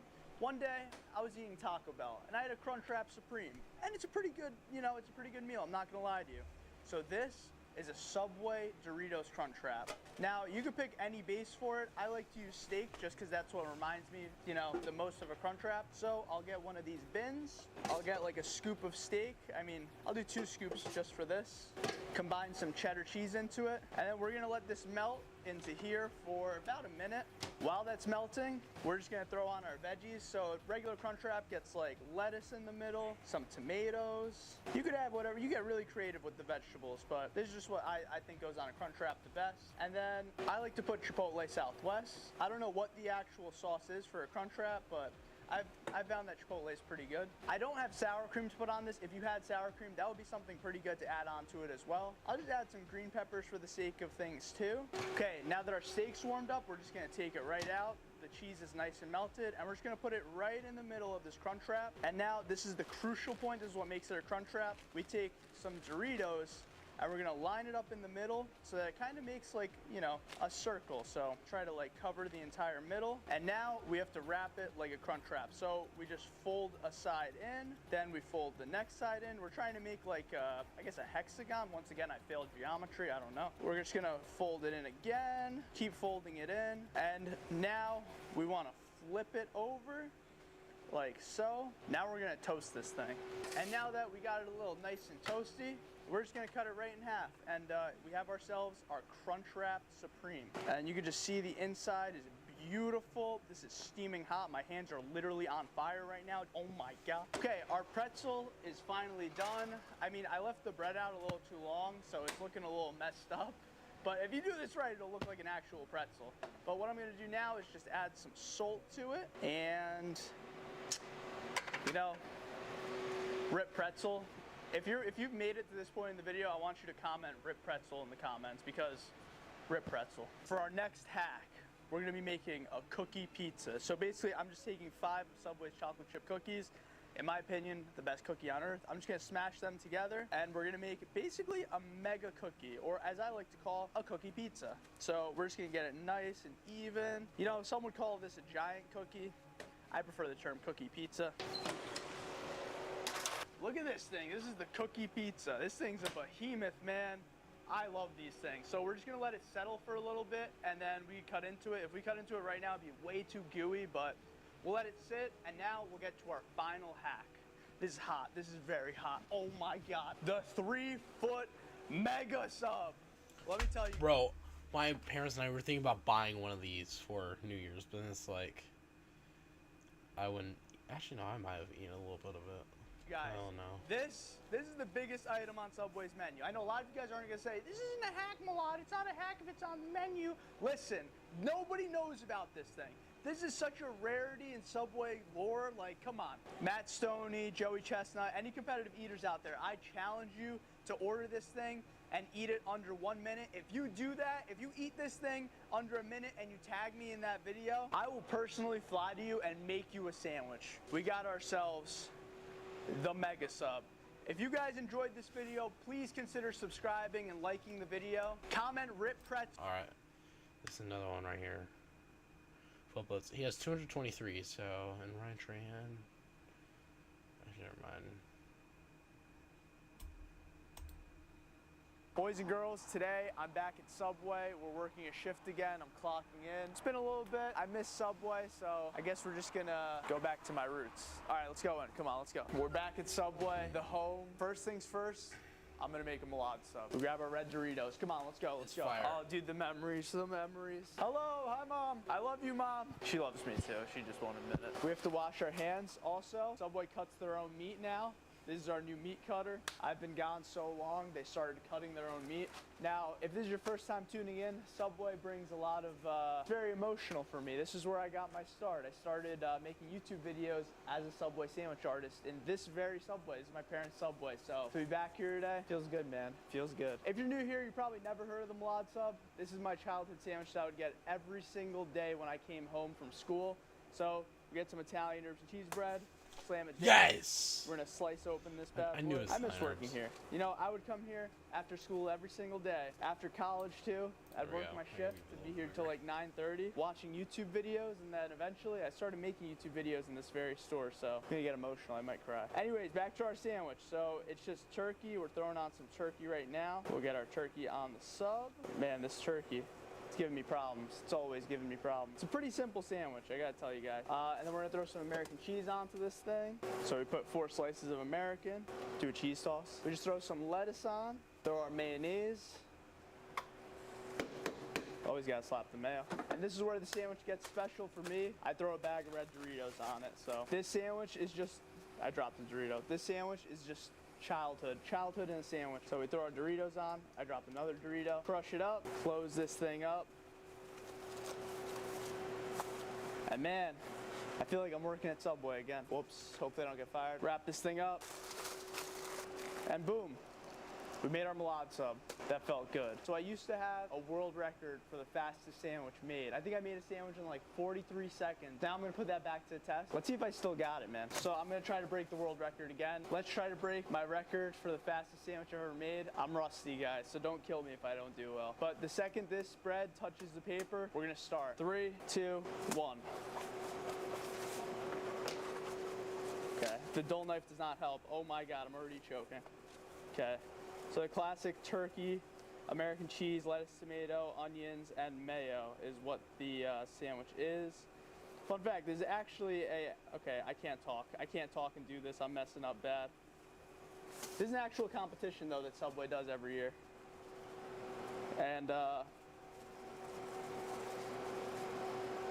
messing up the cheese.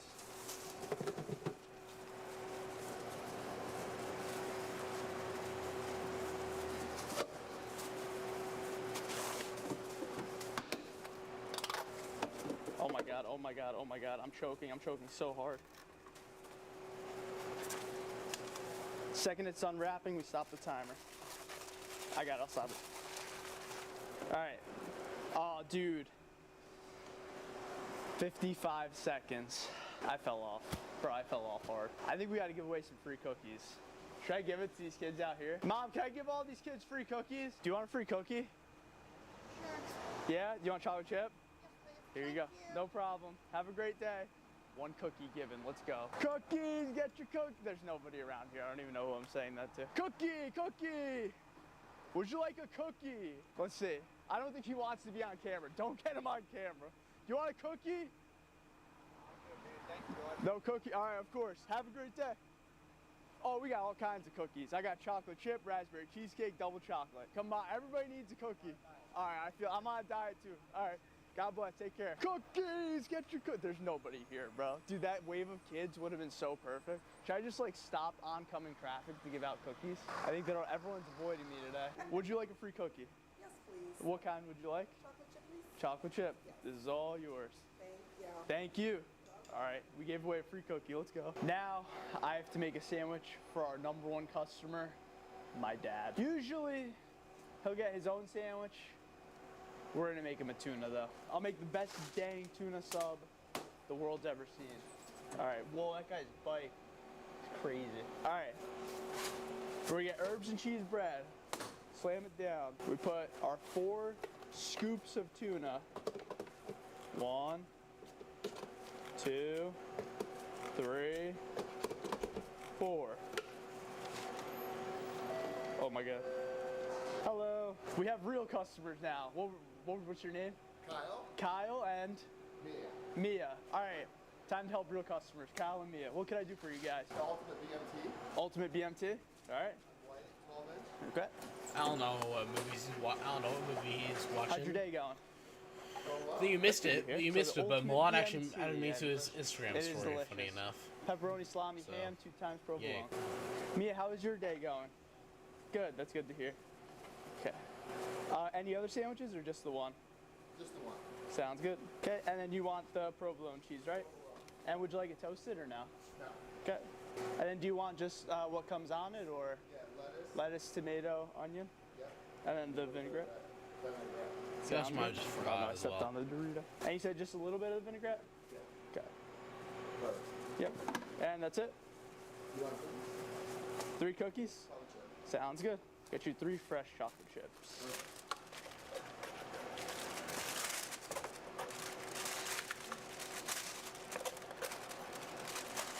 Okay. Oh no, the tissue ripped. And your guys' total is gonna be, carry the 1 times 74, $0. It's free today. No. It's free today. Just for you, Mia. Thank you. All right, here's the tip. Oh, no, you don't have to do that. Thank you. No, oh, too kind. All right, thank you guys. Have a great day, okay? Thank you guys. Yep. All right. Hey, what? Back to my dad's sandwich. Back to my dad's sandwich. Sorry, what were you gonna say? I'll give you the YouTube channel, okay? Oh, this is running. Here you go. And can I get a high five? Yeah, woo! All right. Back to my dad's sandwich. Our tuna. So we're gonna throw some, you know what? We're gonna give him cheddar cheese today. Feeling different. So some cheddar cheese, and then pretty simple. We're gonna put some lettuce, tomato, onions, some peppers, some mayo, a little bit of chipotle. Now, if you ever go to Subway, try this sandwich. Let me know how you like it. Yeah, I'm a fan of sweet peppers on a sandwich, I gotta say. I'm a big fan of sweet peppers on a tuna. Mayo and chipotle is going on. There it is.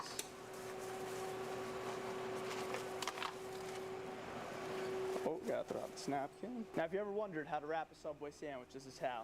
You put it on the corner, you take the corner, roll it over, roll it once, fold one side in, fold the other side in, continue to roll, and boom, perfect Subway sandwich roll. I'm gonna try to make a sandwich blindfolded. Let's see how this goes. We're gonna put my Subway skills to the ultimate test, and I'm gonna see if I can make a sandwich with a blindfold on. Now, Mikey, I want you to put up a certain number of fingers to confirm that I can't see. I'm gonna randomly guess. 2. Yeah. It was 2? Okay, do it again. 4. Okay, see, I can't see. All right, so first things first, let's get a hat on. I'm actually blind. Let's get our gloves on. I pulled so many gloves out, I can feel it in my hand. I'm gonna make a steak and cheese with pepper jack cheese, toasted, lettuce, tomato, pickles, and chipotle sauce. Now, I'm guessing the hardest part is gonna be knowing whether or not I have the right cheese and chipotle sauce, or the right sauce, I should say. But, you know, we're gonna do it. Okay. Italian bread. We're getting Italian bread. Where's the Italian bread? That's Italian herbs. This is Italian bread. Is it? No, that's wheat. That's Italian herbs. This is Italian bread. All right. Is this paper? This is paper. Our knife. Pointy side. Guys, after a certain amount of time, you can make a sandwich blindfolded. Trust me. Okay. So we cut it. We open it up. This steak. Okay, hopefully I'm not just like completely messing this up. We gotta get pepper jack cheese. Is this pepper jack? I think that's American. This is pepper jack. Okay. I know 4 pieces goes on this, but I hope I'm putting it on in the right way. Okay, I think that's good enough. And now we're gonna throw this thing in the toaster. Oh my God, this is so scary. Okay, this is the toaster. This is the tray. Okay. Yo, I got it in, that's crazy. Where's the button? 1, 2. All right, it's toasting. Dude, come on, bro, come on. Who's making Subway sandwiches blindfolded? I missed this, guys. Yo, like this video if you missed Subway, and comment your favorite Subway sandwich. It's still toasting. I'm gonna hear a beep when it's done. I know that much. I haven't forgotten that much. It's not toasted enough yet. I can already tell. That was way too short of time. Where's the buttons? Alright. I think it's gonna work, hopefully. That should be like 15 seconds, I think I just put it in for. Hopefully. Hopefully I didn't like burn the absolute bejesus out of it. Is it 15? It was 15 seconds. Wow. Wow. Okay. Okay. I'm gonna burn my hands right now. Imagine the sandwich isn't even like on here. Okay. This is the line. This is the line. Okay. Where are we at? That's sauces. Sauces. Sauces. Okay. Lettuce. Tomatoes. Gotta move it over a little bit. Onions.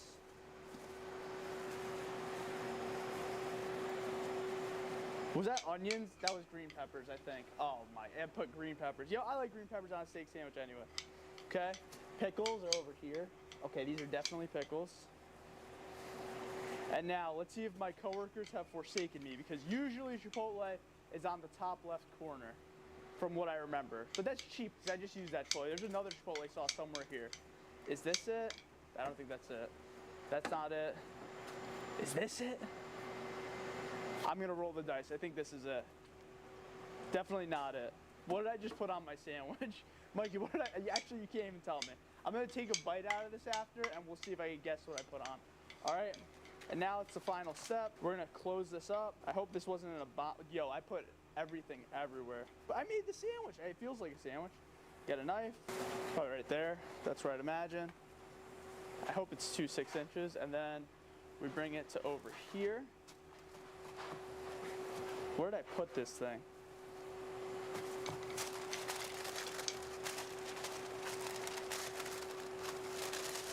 Oh, that's not close at all. Okay. Boom, I made the sandwich. All right. Now let's see if I actually did a good job or not and try it. Yo, that doesn't look half bad. I'm sure people walking by thought I looked crazy. The moment of truth. How's my blindfolded sandwich? I don't think I did that bad of a job. Dude, it looks great. Oh, I already know what I put on the sandwich. Bro, I put ketchup. I can see it. Bro, that's like the one sauce I didn't want to put on this thing. Cheers.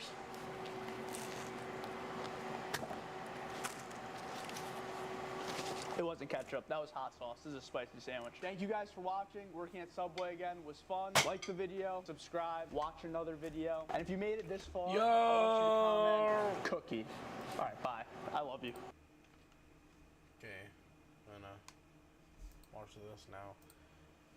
I think this is, okay, let's check real quick. Let's check. I'm pretty sure we have only one more and then we're done.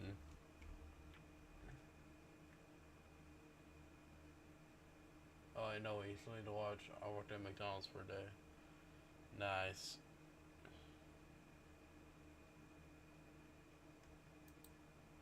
Today, I'm going to be working at a McDonald's. I'm going to be showing you guys behind the scenes of what it's actually like to work in one of these restaurants. And by the end of the video, we're going to be making 1,000 cheeseburgers for people in need, so stay tuned. Now, when I started posting videos working at Subway, I never expected there to be such a community of people at other fast food places. And so seeing these people all come together and speak with each other about their shared experience working fast food really inspired me to start this series where I try to work everywhere, literally everywhere humanly possible. And McDonald's is one of those places for me that hits pretty close to home. After football practice, or honestly any time that I didn't feel like eating Subway, because I ate Subway like every day as a kid, which I wouldn't recommend. You should get a very balanced, nutritious meal of That since this is McDonald's and not Subway, I'll just say this now.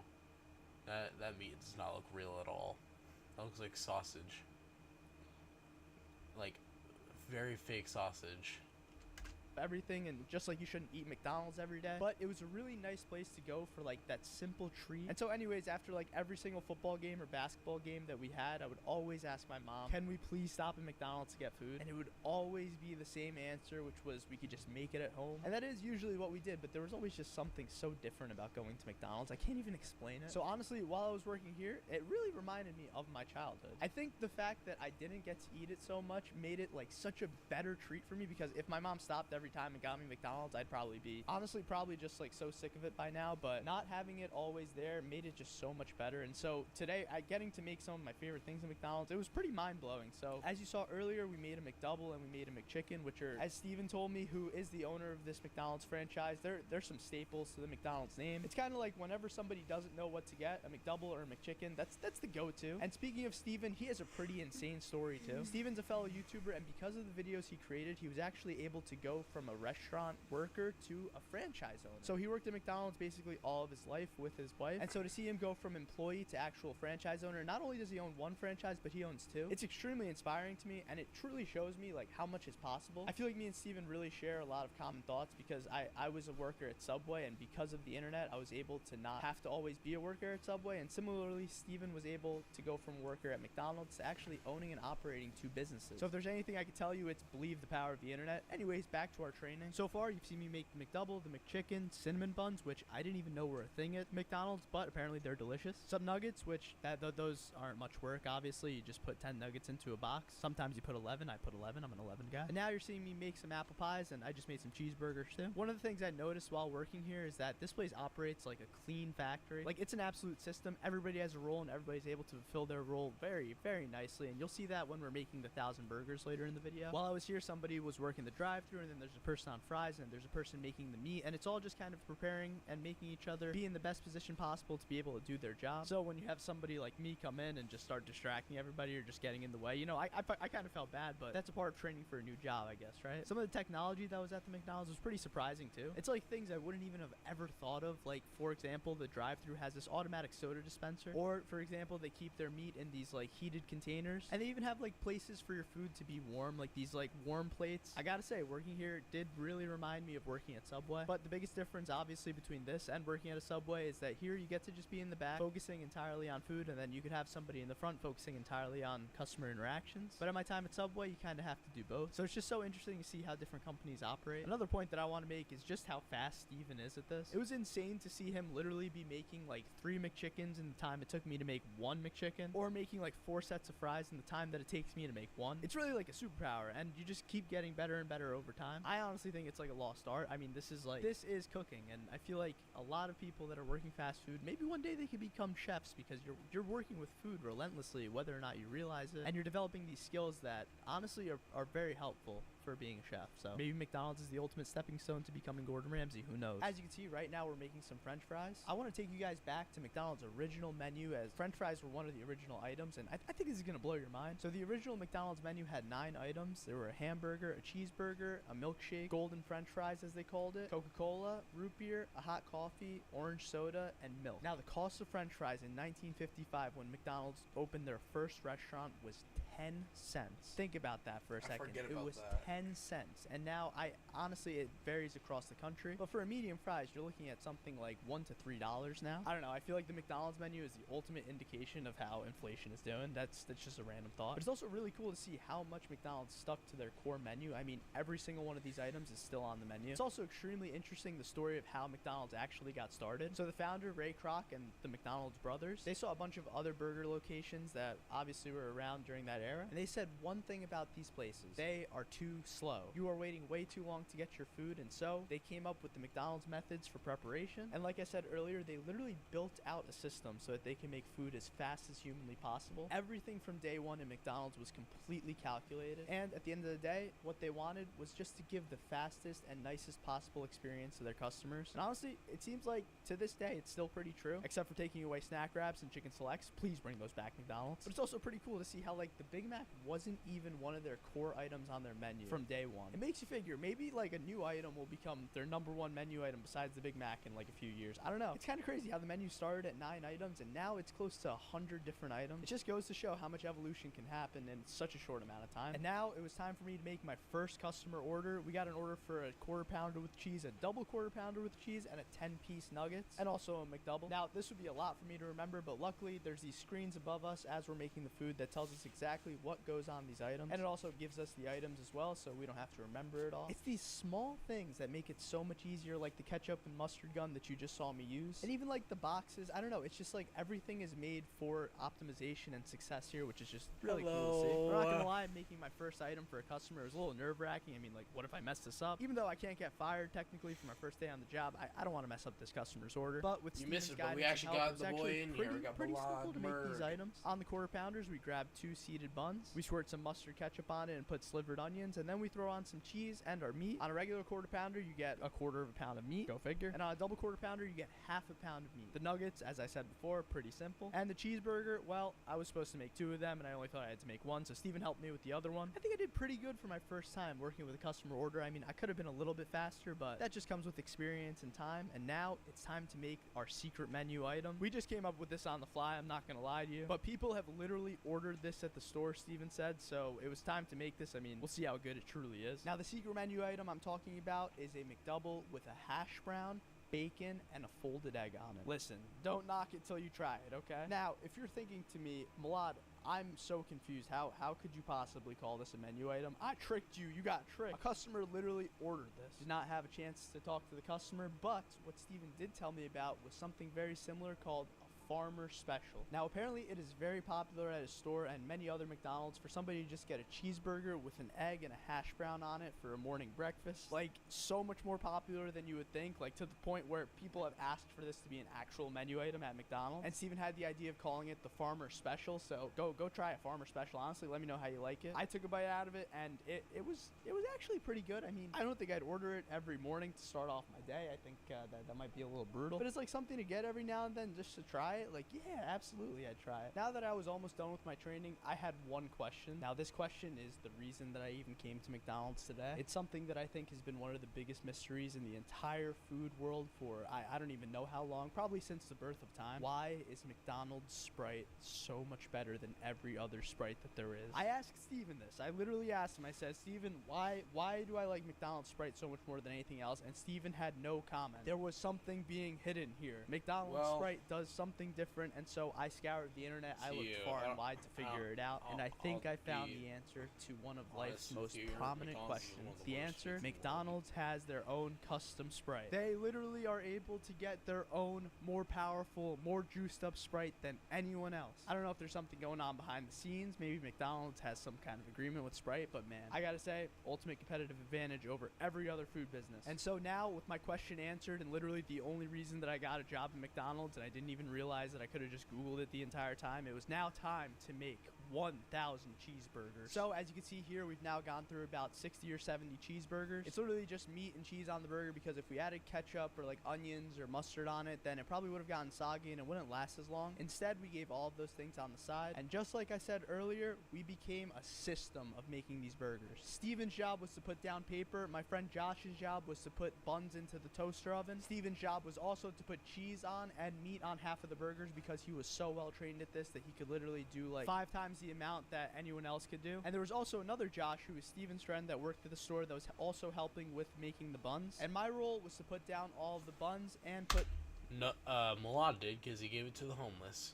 Meat on half of it and give Steven the other half to put meat on his half. So 4 people making 1,000 cheeseburgers. At the beginning of the day, we were pretty stressed out about how we were going to do this. I'm not going to lie. We were racing against the clock because I had a flight. We had to get these cheeseburgers to the foundation in time. And honestly, neither of us had ever made 1,000 cheeseburgers before, so we had no idea what this was going to be like. But the system came in so clutch, let me tell you. It was almost as if like all of our training and just like the McDonald's system itself, it all came together in one crazy moment. I mean, to make 1,000 cheeseburgers just sounds absolutely insane, and it sounds like a lot of work, but to break it down into multiple parts, it actually makes it so much more manageable and so much more easy. Sort of like breaking a restaurant down into multiple parts. It's this really symbolic, weird thing. Like, in order to do this like gigantic task of making these burgers, we broke it down into many different smaller tasks, and all these tasks were very easily manageable by like any of us. So at the end of the day, we were able to make 1,000 burgers for people in need, and we were able to literally use like the McDonald's technique in order to do this. So my first day at McDonald's was a pretty big success. Watch another video and don't forget to subscribe. I was stood up by the CEO of Subway. Okay, let's see if we can find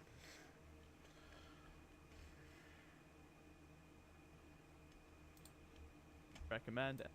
Okay, so my Subway has some of the wildest Google reviews known to man, so today we're going to read some and I'm going to react to them. We're going to start with 5-star reviews and then work our way to the 1 stars, but as you'll see, every review is pretty much chaos. Jennifer S. 4 days ago says, today I was going about my day peacefully eating pickles when all of a sudden Bowser, Ganondorf, Eggman, and Voldemort all teamed up to try to turn me into a Goomba. I found this peaceful Subway and I ran inside where a handsome young man named Milad, aw handsome, thank you, gave me a laser blaster to shoot Bowser, Ganondorf, Eggman, and Voldemort with, and an iPhone 15. I ran outside and blasted them with the laser blaster, but it didn't work. I'm a Goomba now, but I still got my food. 10 out of 10 would recommend, and all they left was this picture of a sandwich. You know, Jennifer, that might have been the nicest thing anyone's ever said to me. Thank you. Ash. Went here during lunch rush and became appalled by the excellent customer service. A kind man greeted me with a smile, led me to an empty table, and pulled out a chair for me. After sitting down, I was unsure what to order, so the worker chose for me. He ran behind the counter and prepared 3 gourmet sandwiches. This man then rushed to me and placed the food on a large plate. He wanted me to eat them under 10 minutes and it would be free. I declined that offer and instead paid for the meal, heading out the door after. The employee ran after me, handed me 3 cookies, and kissed my forehead.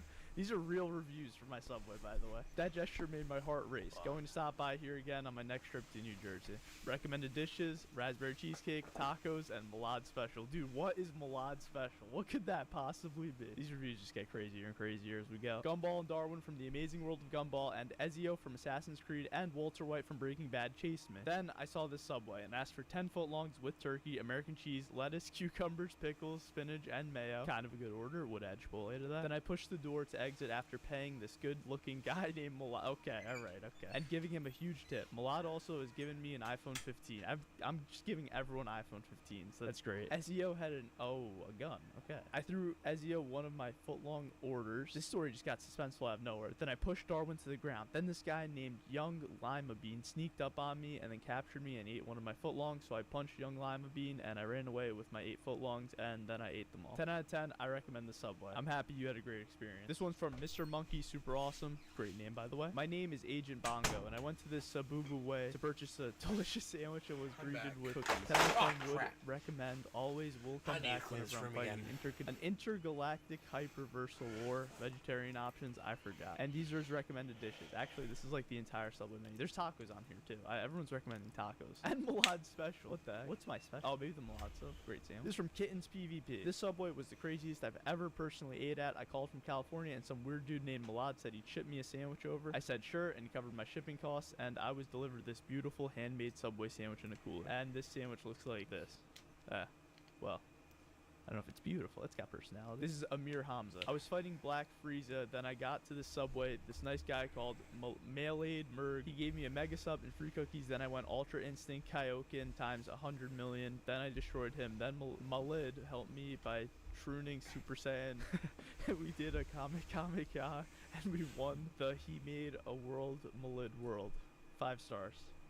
Thank you. Ben Collins says, so I was randomly walking around my town when a gorilla popped out of the sewer and threw me all the way to the Subway. Wow, that's a pretty random thing to happen. So this cool dude named Millard gave me a free cookie and an iPhone 600. Thank you. I'm glad we could make your experience great, Ben. Croc7, eating from this Subway was one of the best experiences in my life, hands down. In fact, I'm not even from USA and I've never been to America in my life. I contacted this Subway through TikTok of one of the employees and he literally made me a sandwich and delivered it from New Jersey, USA to Lahore, Pakistan in a private jet, and he gave me money to open my own Subway in Pakistan. 10 out of 10. Wow, what a story. I'm happy I could help this guy. Honestly, you know, that flight to Pakistan, it was no big deal. I've never I don't gone to know Pakistan in my entire exactly. life. Maybe one day though. Okay, this one's from Jamie. I'm from Ohio and I walked to the Subway, but right before I got there, Mr. Beast was running after me, so I went to the Subway and the worker named Mommy gave me a sandwich with mayo, turkey, steak, and cheese, and I threw it all at Mr. Beast. He forgot the pickles. I did not forget the pickles in this sandwich. There's no way. Okay, this is from Pancake Yum Yum. Apparently he spent over $100 at the Subway. Now, if you're spending $100 at Subway, there should be like an award for someone like you if you're spending $100. I was walking down the street when I saw this shop called Subway. That caught my eye, so I went in and got a sub, and the polite person behind the counter kindly offered me a cookie, and I politely declined, and when I walked out, I saw Joe Biden eating ice cream in a bikini with 2 trolls. Wow, that took a turn. Food 4 out of 5. Are you kidding? All right, Julian. I went to Subway where I met a handsome young man, Milfard. I asked for a 12-inch Italian bread. I asked for pickles and mayonnaise, but they were out of mayonnaise. Sad emoji. Thankfully, Milfard used his own Okay, we're skipping that one. This is from Malika. I ate a sub which was made by Millard, and suddenly I was TP'd to the back rooms. A weird tall man was staring at me. It tasted heavenly though. 5 out of 5. Thank you. I think you met Slender. He noticed and let me warm my hands up in the toaster before making the stage 3 pizza. It was the best thing I've ever devoured. I think the worker's name was Milk or something. Okay, nobody knows my real name. He gave me a free cookie too. I don't know what to say. I'm just happy I could be of service. Thank you. Thanks for visiting the shop. Ron Weezer. There was a guy who was making a batch of cookies while I was there, and when I started to order a sandwich, he asked me, "Are you subscribed to Millard Merg?" And I said yes, and then he went to the back and gave me a whole batch of free cookies, 5 stars, vegetarian options. They have multiple options for vegetarians. That must have been my brother or something. I came here to eat and saw Adam Sandler waiting for me. I hit him, and then I drove straight into Millard Subway. I'm in jail now. I still got my food. You better like. And then a picture of this tuna fish sandwich. This isn't even a Subway sandwich. This has to be a homemade sandwich. Dude, Subway ain't got no bread like that. His name's The Truth, bro. More like The Lie. Oh. Okay. Powerhouse Games. I was walking down the street minding my own business when this stranger jumped out wearing a Subway uniform and a name tag. I think his name is something like Malark. He grabbed me, pulled me into the store, and forced me to take a free cookie. It was a really good cookie. Okay. Joey Smith. I got out of my car, went inside to see a man making sandwiches. He made mine. The name of the man was Malad. He was a cool dude and gave me a free cookie and heart transplant. Good man. I'm happy that you let a guy from Subway perform open heart surgery on you. That I'm honored, man. I was in the middle of the robotic war. I was starving and being chased by the things we call robots. Once I saw that Subway, my life was changed. When I walked in, I was greeted by a handsome man who I would later find out was called Mayonnaise or Milky Way. Okay, I'm getting back off topic. Back to the story. I told him the robotic war had me down so bad, so he gave me a free 6-inch with every meat, cheese, veggie, and sauce. That sounds like a disgusting sandwich, and a free cookie. Milky Way, you've changed my life. Later, I found out if I subscribed to his YouTube, I'd get a free cookie, and it worked. Fun fact, if you subscribe right now, one day, you'll potentially get a free cookie. The next week, Milky Way / Mayonnaise had ended the robotic war and set the human race free and gave everyone a free cookie and made his own country that I now proudly live on. Now Milky Way is even more handsome and has the most honor and power in this world, and he taught the world AI is in the future and that he is. Bro, some of you guys are so creative. Like, I don't understand how you can get this creative with just writing a review on a random Subway.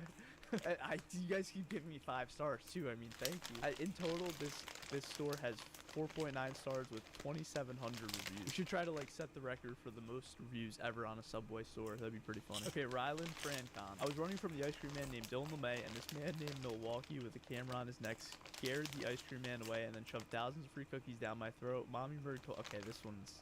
Okay, next review from Sarah. Some dude named Mitochondria or something like that gave me a free cookie. If you ignored the gorilla guarding the ground, it was a great experience. 10 out of 10 would recommend. Kid friendliness, gorilla scared my kids. I'm so sorry that our in-house gorilla scared the kids. That's never our intention. Cotton.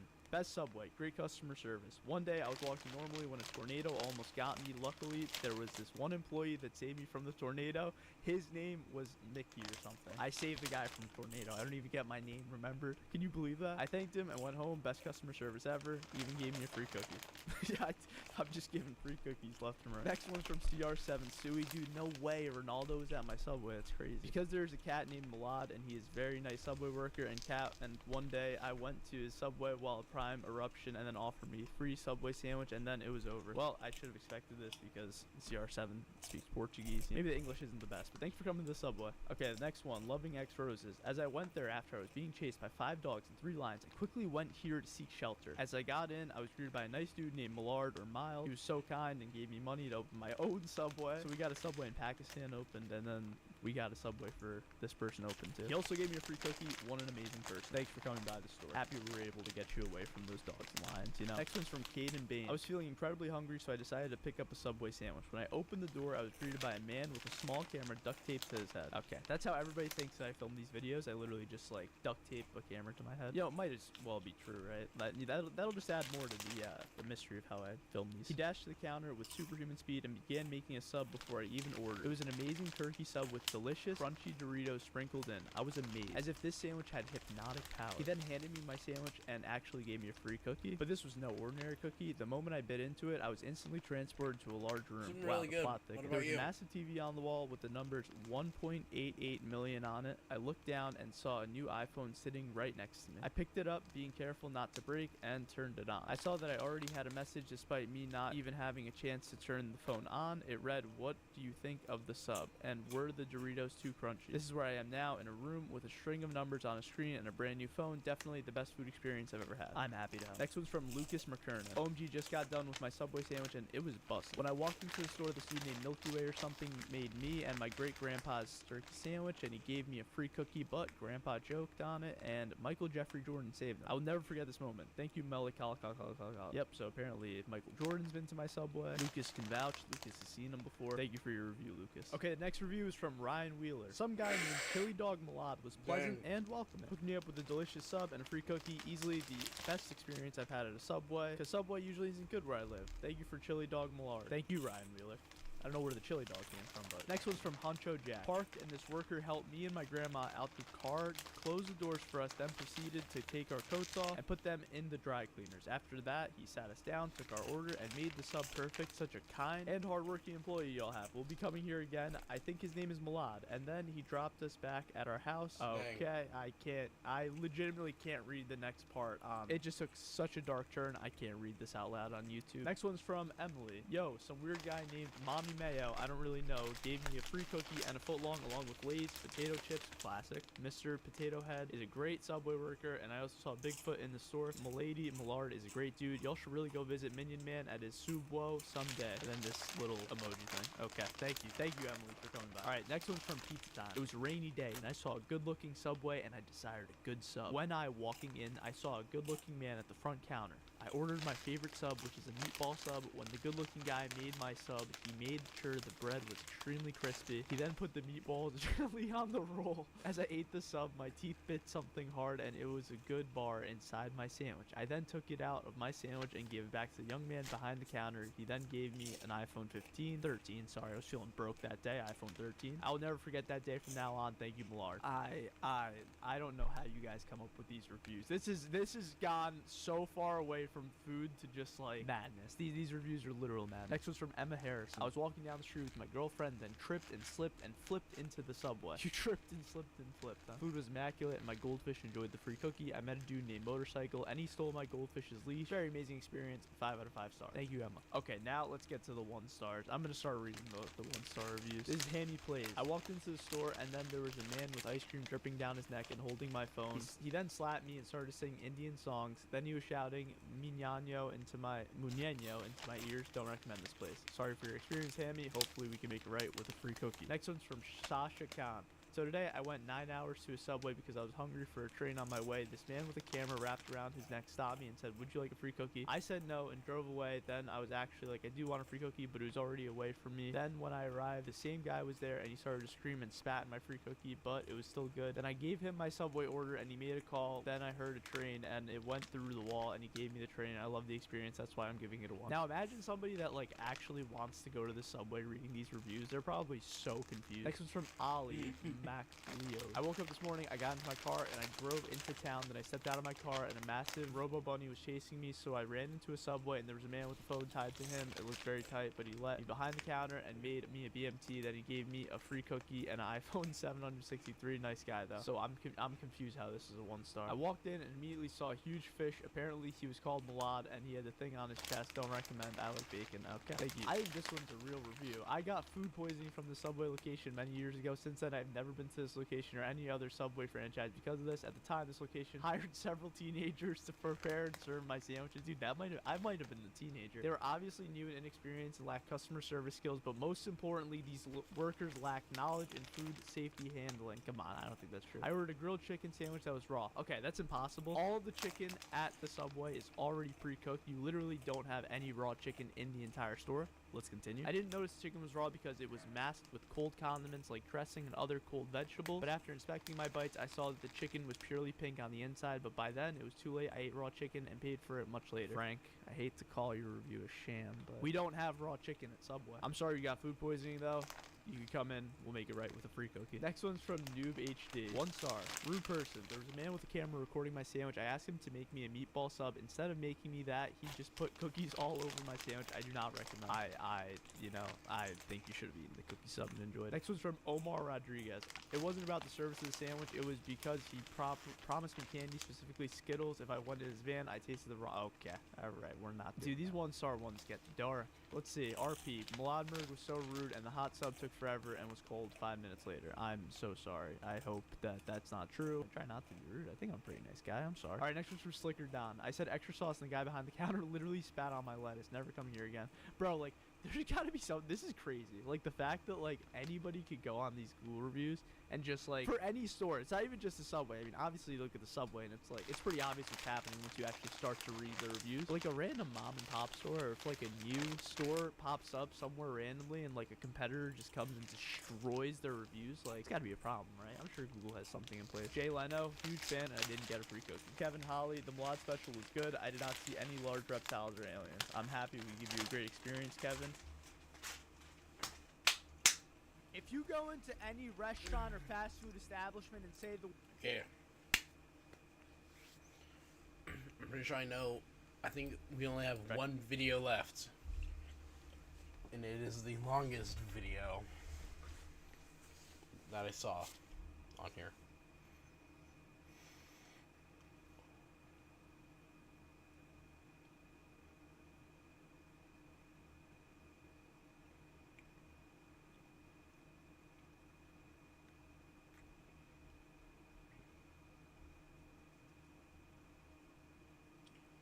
Shorts, maybe.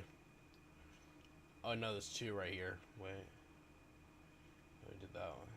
Hi, Jesse. Shorts, maybe.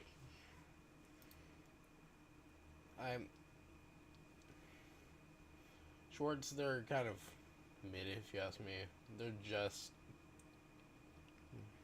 We do. Hello. Shorts, they just... I'll lose my entire attention span. I already lost all that during this.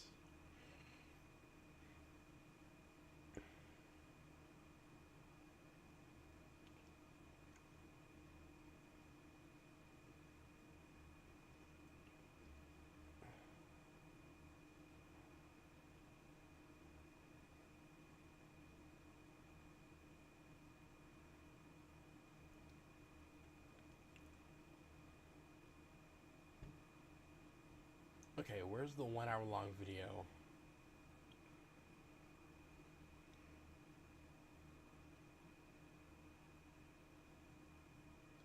Oh, wait, oh, no, we forgot two of them. Crap. What's your favorite food in the entire world? This is Tua Tagovailoa, quarterback for the Miami Dolphins, and today I'll be asking him, along with some of the best players in the NFL, what their favorite meals are, and show you my favorite play from each player this year. So, Tua's favorite meal? It's pretty good. All right, thank you. Easy enough. We now, got a lot I'm by actually no in the means a stream professional today chef. as I'm well, actually so. probably the furthest thing from it, but I'm just making all of these foods the way I would personally make them, and here's your fried chicken, Tua. This is my favorite play from Tua this year.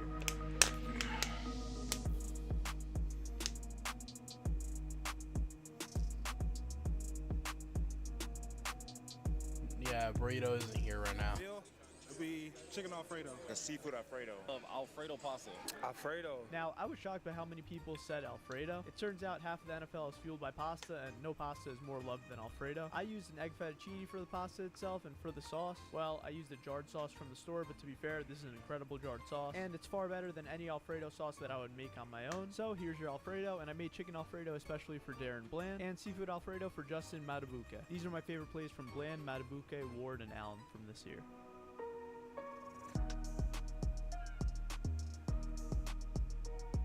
I also don't call him taco. This name is burrito.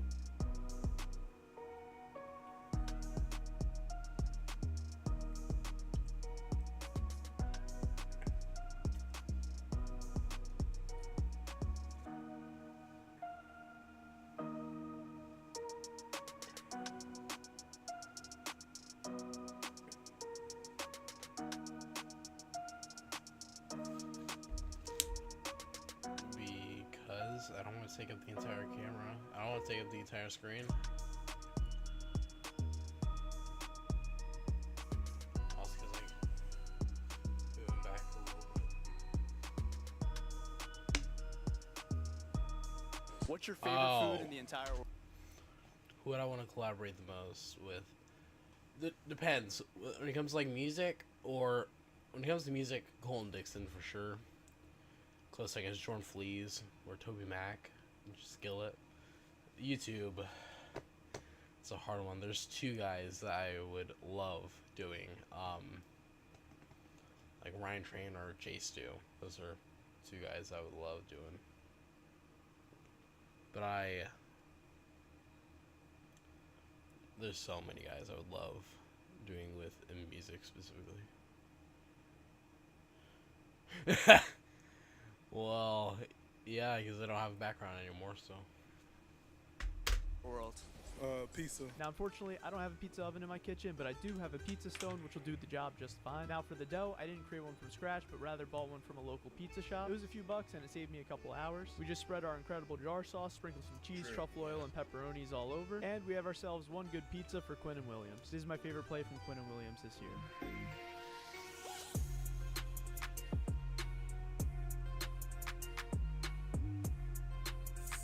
Probably pancakes. Pancakes? That's solid. Nothing better than a good pancake. This honestly took me like 2 minutes to make thanks to using some pancake mix. I made one with chocolate chips, one with blueberries, and a strawberry one, which was just not good. I do not recommend ever cooking strawberries into the pancakes. It's a lot better to just throw them on top. And boom, we have ourselves a nice plate of pancakes. This is my favorite play from CJ Ham this year.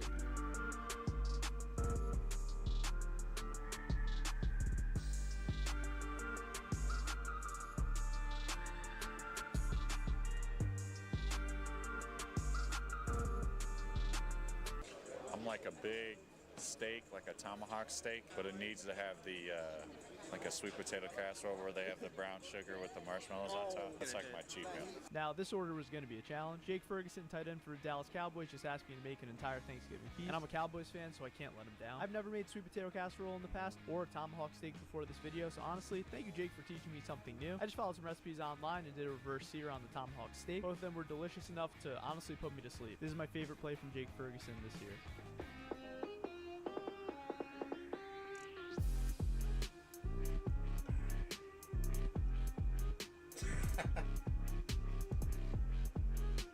What's your favorite food in the entire world? Steak. I would say steak. Steak and mashed potatoes. Steak was another pretty popular request, which I expected. I used to be really bad at making steaks in the past, but over the past year or so, I think my skills have gotten better. I usually try for a medium rare steak, and I've learned the key for me is to use a cast iron skillet and a meat thermometer. That way, I know when it hits 135 degrees inside and that we have a good steak. I did a simple seasoning on both. Y'all are gonna hate me for saying this, but I don't like steak.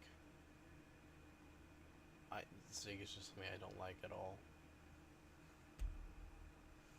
Sides of salt and pepper, and then top the plate with some flaky salt. These are my favorite plays from Gardner Minshew, Shaheed, and Lindenbaum from this year. I like chicken Alfredo.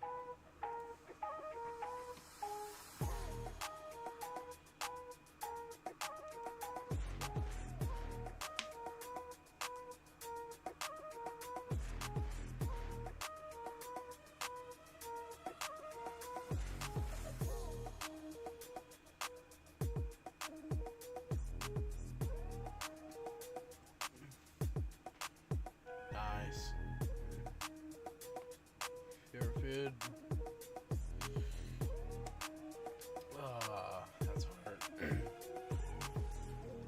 You know, I'm glad Burrito Bandito is here with us right now. Spicy vodka rigatoni. Now, I'm gonna be completely honest. I Because didn't have any he rigatoni in my would, kitchen, but this is cool. He would completely disagree with me and probably crash out because I say this. But at my school, we have this chicken Alfredo. It is fire. It is so good. And people are saying it's some of the worst. Which is why I eat burrito banditos on Thursday. And it's so good. I don't get why he doesn't like it. I don't care if he says it tastes like plastic. But it is so good. And that's probably my favorite. I look forward to it every week.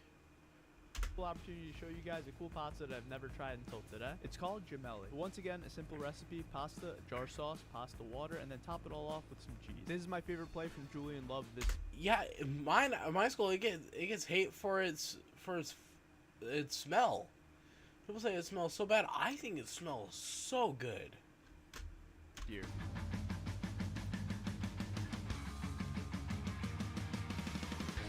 How about hot wings? I decided to bake these wings and once again use the meat thermometer to know when they were finished. I marinated them before putting them into the oven with some seasonings, and when I took them out of the oven, we just bathed them in some hot sauce mixed with a little bit of butter. This is my favorite play from PS2 from this year.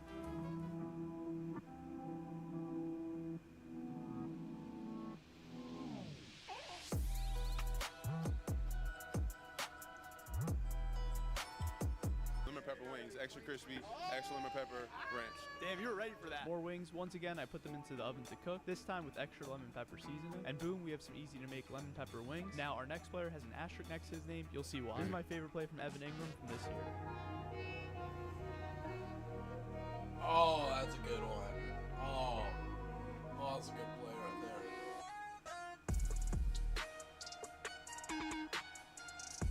What's your favorite food? Spaghetti. Spaghetti? He said spaghetti?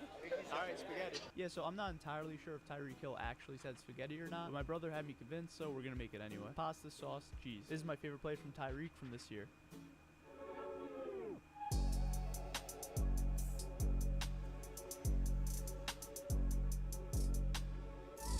Didn't see that.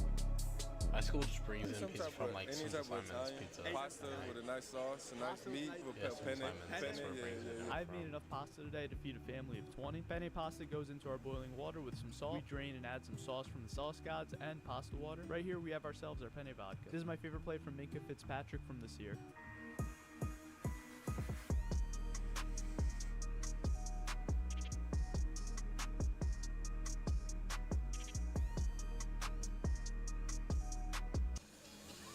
Ooh, that's a good one. I probably got to go with like chicken and dumplings. Chicken and dumplings on a cold day, you can't beat it. Honestly, this is a vibe. I want to take this moment to say thank you to YouTube and the NFL for having me at the Pro Bowl. This has truly been a one-of-a-kind experience, and thank you to every single one of you guys watching this video too. 2 years ago, I was working fast food, and now I get to go do the NFL Pro Bowl. Are you kidding me?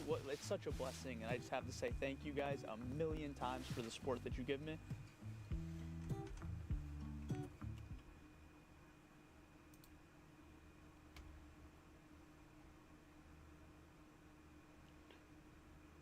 You know, they do that with like ramen in a way. It's like cheese flavored ramen, like those ramen packets.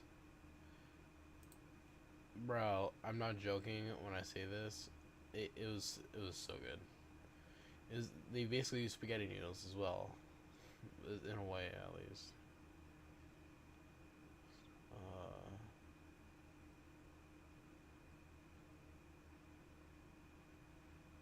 Where is it?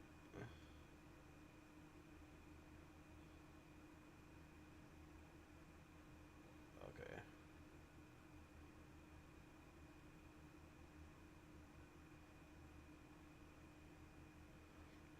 I worked at Cold Stone for a day. Today, I'm gonna be working at Cold Stone. First thing I'm gonna do is learn how to actually work here and train. Second thing, we're gonna do a couple of secret menu items, and then hopefully, by the end of the Hint, hint. I might be doing him next for watching every video, since I don't think he has too many. I don't drink milk, I just drink water. Great value. But I think it's like the Highland milk, I think is what we got over there. I don't drink it, because some kid at my table, he gets it all the time. It always is chunky.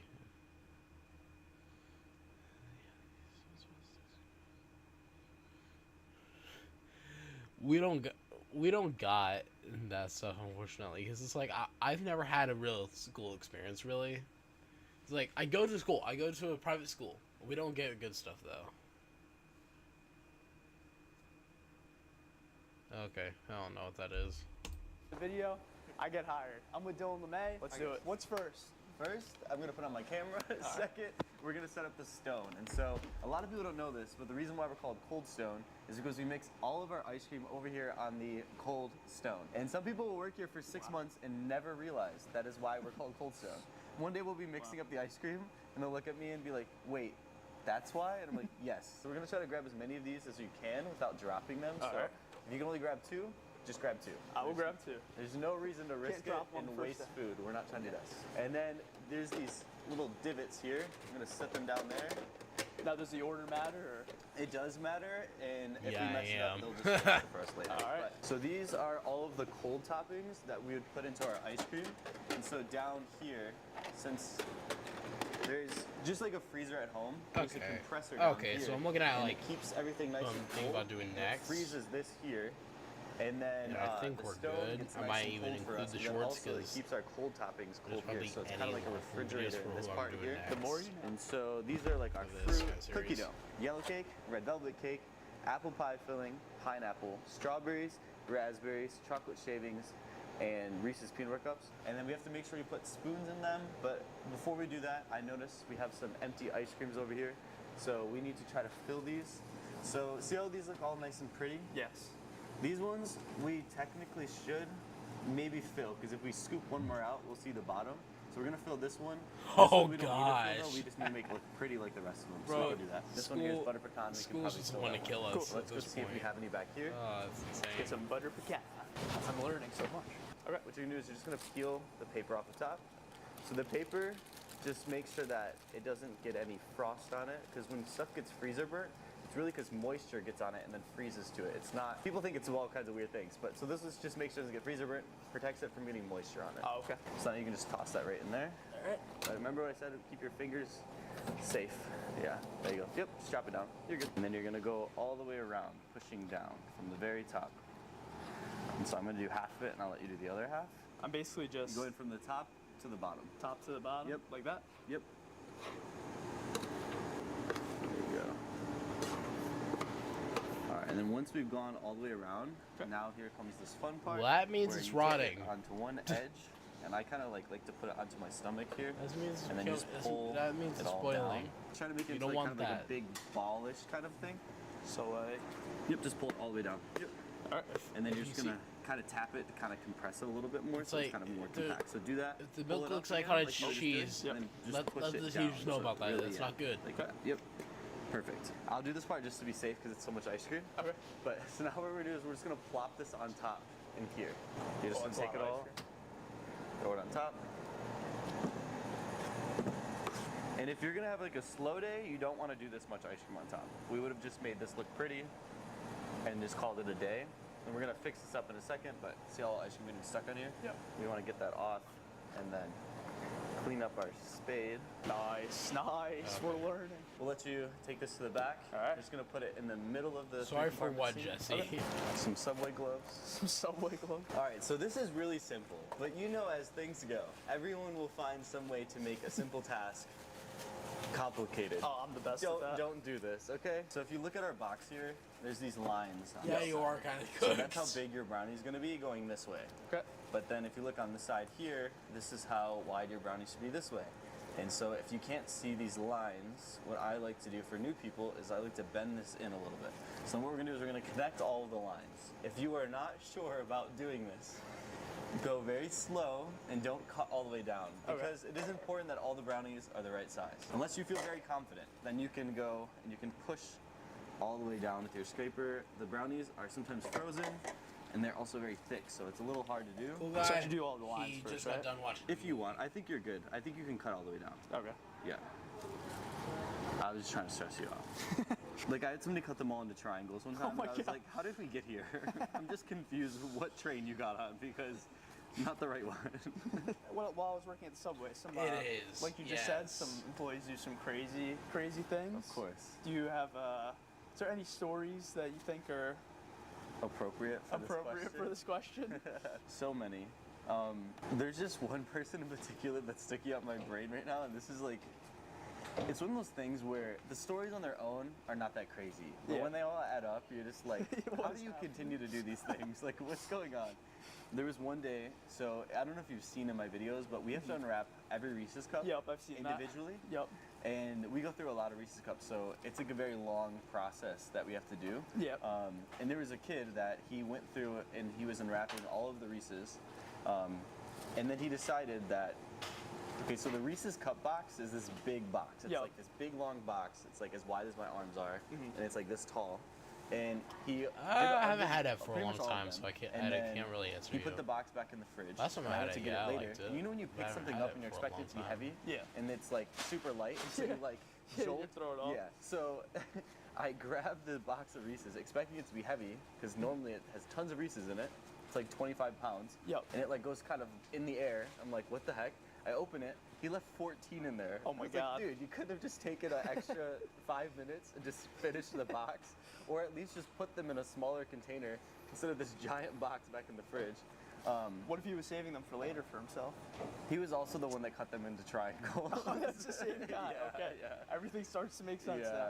but I really can't hate on him too much. When I first started working at Cold Stone, I notoriously asked the manager who had just hired me. He was like, "Hey, can you change the water for the dishes because because it's dirty and we need to change it?" So I was like, "Okay, yeah." And I'm looking at the sink and I'm just staring at it, and I'm like, "How do I change this water?"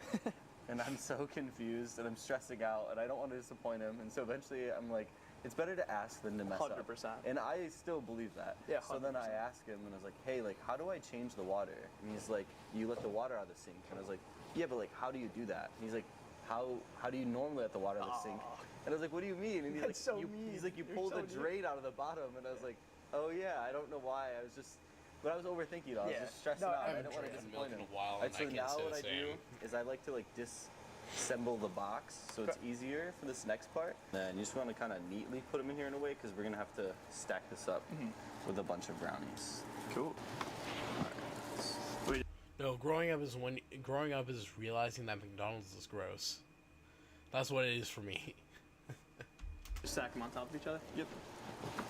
All right, and now we're done with brownies. Nice. And then I think it'd be fun as we fill up all these spoons for us to tell these guys how we actually became friends. Dude, yeah, that is Right? a crazy story. I'm trying to remember the story exactly. Like, we were both making content. I don't like McDonald's. It's gross. You were Our Subway, audience is I was at Cold Stone. Yeah, like, And then everyone kept tagging us in each other's videos. yeah, our audience is kind of like showed us to each other, and then like, I forget if either you hit me up or I hit you up, and then we just Yeah, I think I followed you, and then you said hi to me, and then we just started messing each other, and you were so nice. You were so nice. Dude, I don't remember all the stuff that you said. I just remember you were like so nice. I just remember vividly like the I don't know, Dasani TikTok water and is everything. the best Like thing the they have social there. media stuff was so new, and I didn't know anybody that I could like relate to. Like everybody was trying to make this like Mr. Beast-esque content, or they were trying to make the content where it's like, oh, this is a day in my life. Like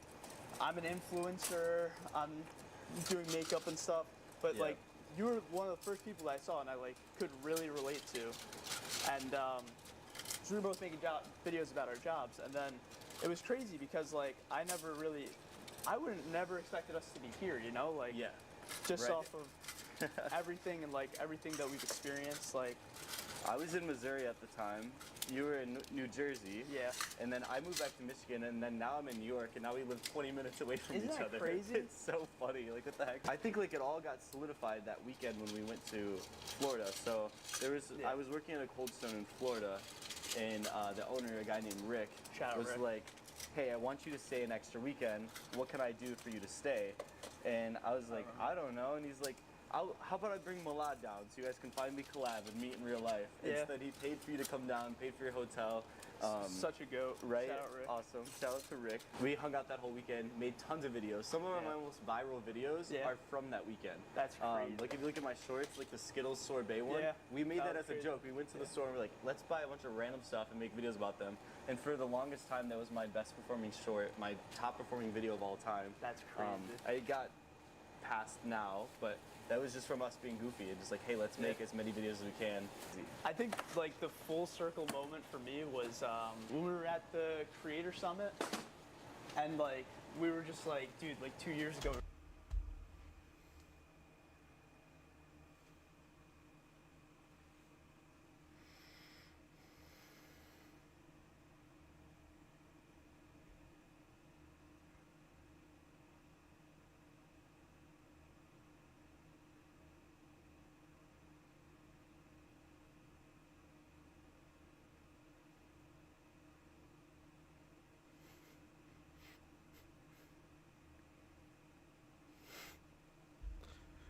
Oh my gosh.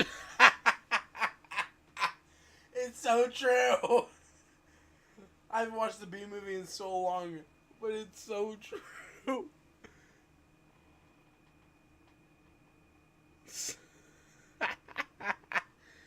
Oh, it's so true. Alright, thank you, Jesse.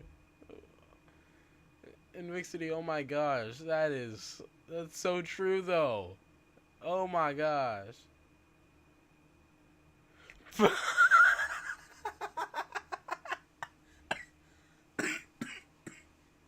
Oh my gosh. Oh dang. We're working fast food jobs now. We're like sitting with the biggest YouTube creators in the world. Yeah. That was a trippy moment. It is very crazy. Life Very is crazy. Work fast food. Right? Make videos. Yeah, Be a YouTuber. Be a YouTuber. Post shorts. Post shorts. That's yeah. You have made brownies. You've prepped spoons. You've prepped the stone. Next, let's have you make an ice cream. So the thing is, I've taught him a lot how to do this, but it's Yes. been a long time. It has been a couple of years. So we're gonna see how he does it by himself. I'm not gonna say anything, and then I'm gonna teach you and correct your mistakes if you make any. All right. And then if you do really well, maybe we'll do some tricks for you. So some tricks. let's see All how right. you do. I'm not gonna say anything. Take it away. Welcome to Cold Stone. How may I assist you? I will like a. I'll make it easy. I won't get a signature. I'll just tell you what I want.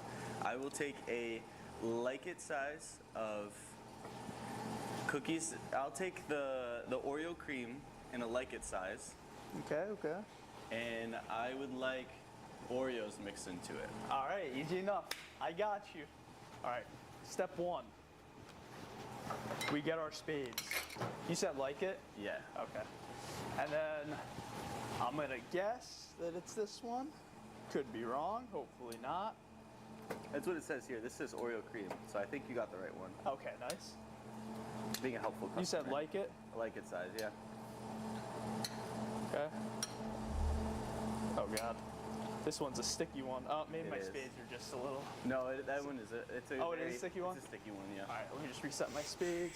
It's because it has like the Oreo cream in it, so it's like the Oreo frosting, like the stuff in the middle. Yeah.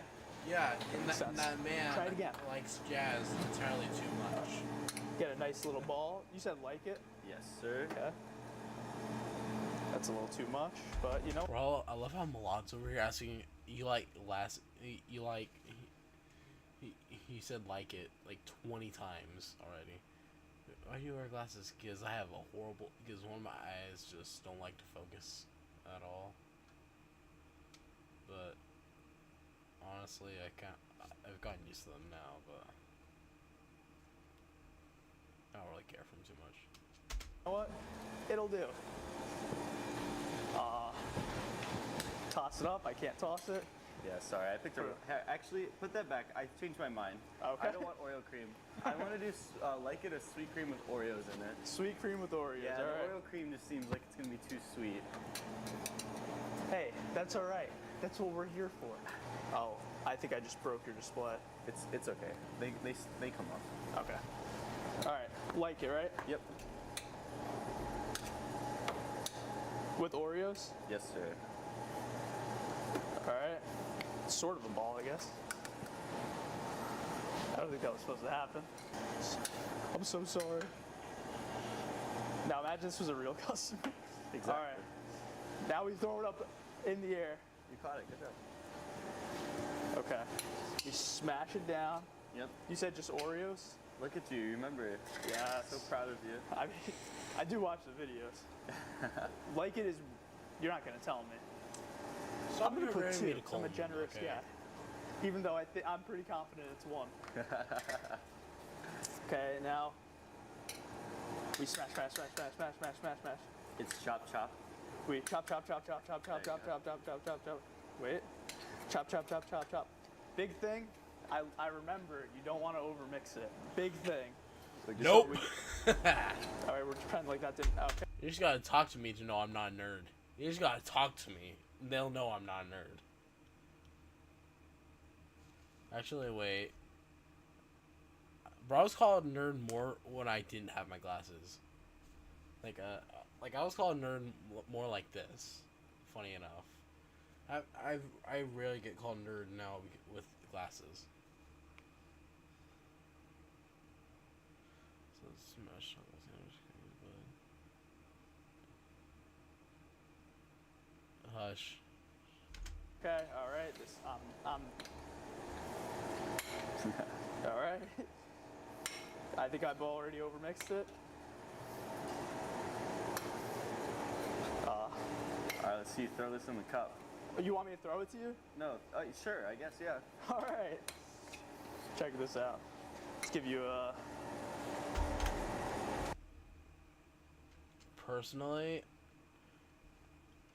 I don't know how to respond to this. So I love crumble, but it is super overrated. But I love it. I haven't had it in a while, but I love me some crumble cookies. But it is definitely overrated. Like it, right? Yeah. All right. God, please don't let me drop this. Make sure you get your spades wet. I will tell you that. Okay. To help you because I'm not trying to wear this ice cream today. Okay, let's get the spades wet. Wow. The moment That's of not truth. how it works. No. Oh my God. Ready? Yeah. I don't think this is gonna work, but you know what? Wait. 3, 2, 1. There you go. Look at you. So proud. So proud. Beautiful. How did I do? Did I do okay? No, you did great. So it is just a little overmixed. Yeah, it is. But also a little undermixed. That doesn't make sense from what it sounds like, but it does make sense. So it's the way you mixed it. So you kind of like fumbled around with it. Yeah. But like I said, it's the chopping and folding. So what you do is you want to smash the Oreo down. Okay. And you want to like fold it over, give a few more chops, and then you hug it into your ball. And then once it's in the ball, you want to try to get it in the cup as fast as possible. Okay. But it looks good. Look, you did a good job. But yeah, it is one Oreo. But if you do the Oreo overload, which is the signature, it's like it. Since the overload, you put 2 Oreos. But you did good. How is it? Delicious. Nice. Now we'll make another one together. All right, cool. The right way. Do you like cheesecake? I do like cheesecake. And Oreos? I thought I you do did. like Oreos. There's this one that was called The Pie Who Loved Me. Oh, I remember that. And it's cheesecake with fudge, graham cracker, and Oreos. It's not in the menu anymore. It hasn't been on the menu in probably like 8 years or something. The Pie Who Loved Me. The Pie Who Loved Me. All right. You need spades. I do need spades. Can't forget that. All right, so you need cheesecake ice cream. All right. So I will make one with you. Okay. Just to make sure you do it right this time. All right. I get it. Do you know what cheesecake I is? just don't. Just call it Yes, Oreo. sir. It's that simple. All right, so the Like It. If you're ever not sure about how big to make your cup, you can weigh it. But since we're not going to weigh them today, you can just get a cup out and look at it and be like, I need to fill that cup.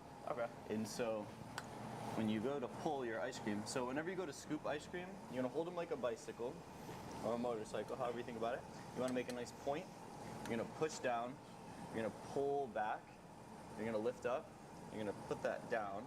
You're going to do the same thing on top of it. So push down, pull it back. And then now you have a rough ball of ice cream. This is about a Like It. Since I played around the ice cream too much, I can't really throw this, but I'll come back so I can throw it. All right. And here we go.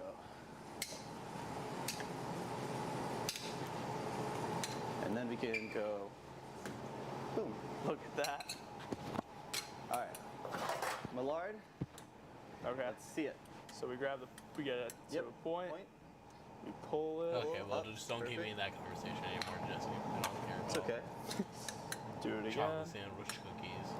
I'm making you overthink it now because you did amazing earlier. Now you're Now now really you're messing up. overthinking it. It's okay. Okay, just ignore everything I told you. Just do whatever you were doing before because you were doing it great before. Okay. I messed you up somehow because I don't know what I Why is the conversation in this video reminding me of SpongeBob?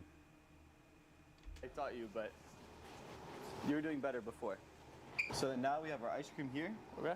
And whenever you make a signature creation, you want to do the sauce first. So we're gonna do 1 figure 8 of fudge because it's a Like It. So 1 figure 8 of fudge, which means that you draw an 8 for all of those that don't know what I mean by figure 8.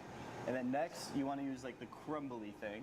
And so the crumbly thing in this one would be graham cracker. We're just gonna do a nice level scoop of it because it's just a Like It. Okay. Graham cracker.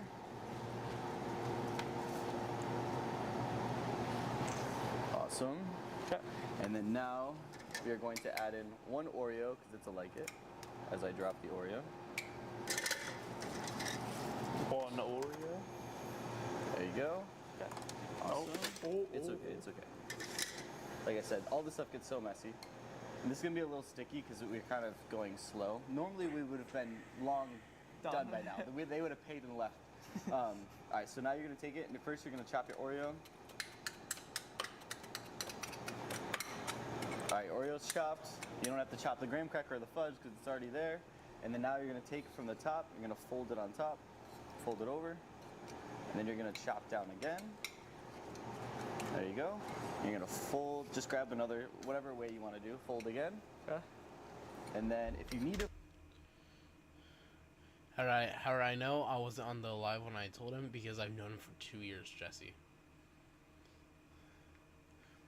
One more crazy thing that is that she helps to stop honey products, but then her shop goes out of business because there's too much honey.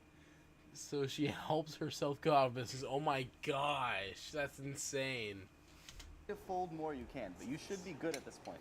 Now you just kind of want to take it and hug it. And for those haters at home that are going to tell me this is not mixed enough, I just want you to tell me which part of this doesn't have enough toppings in it, because they're all evenly distributed throughout. And then normally we'd throw it up, but since we took so long, I don't want to risk dropping the ice cream. And then there you go. Perfectly mixed ice cream. Bon and then, appetit. Thank you. There you go. And so normally when you go faster, the ice cream stays less melty, and then you can throw it up and then hand it to the customer. But nice. Here we go. Look at that. Oh my gosh. And then now you want to make sure you That's take your insane. spades, put them in the spade well, and you want to scrape this off, and then it goes down into here. And then what happens is there's water that runs through here, and if you want to get in there, cameraman, I'm going to turn the water on. It's going to shoot all of the ice cream away down into the drain. Now I want to see the difference between a professional that's been doing it for 12 years and me who started my first day just now. So yeah, what ice cream should we make, you think? Let's make one of our most popular signature creations. It's the birthday cake remix. Birthday cake remix. All right, I'm going to Wanna do time it? you, okay? And then You're you can gonna time time me. me? Okay, Or okay. should we have somebody neutral time? Nah, I mean, you just can. did. Yeah, you're good. So Dylan's going to go I first. unsubscribed from him Okay, ready? like 10 years ago. All right, start.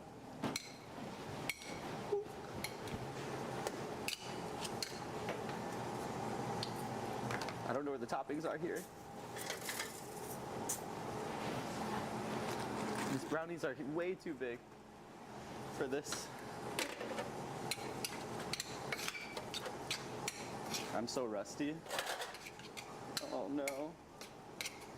This is taking me way longer than it should have. Why is this falling apart? It's the See, pressure. the brownie's way too big. I should have picked a different signature. This brownie's massive. Done. Wow, drink, sweet tea. 39.35 seconds. Oh It my should have god. been like 20 seconds. Here we are. Damn. Beginner's turn.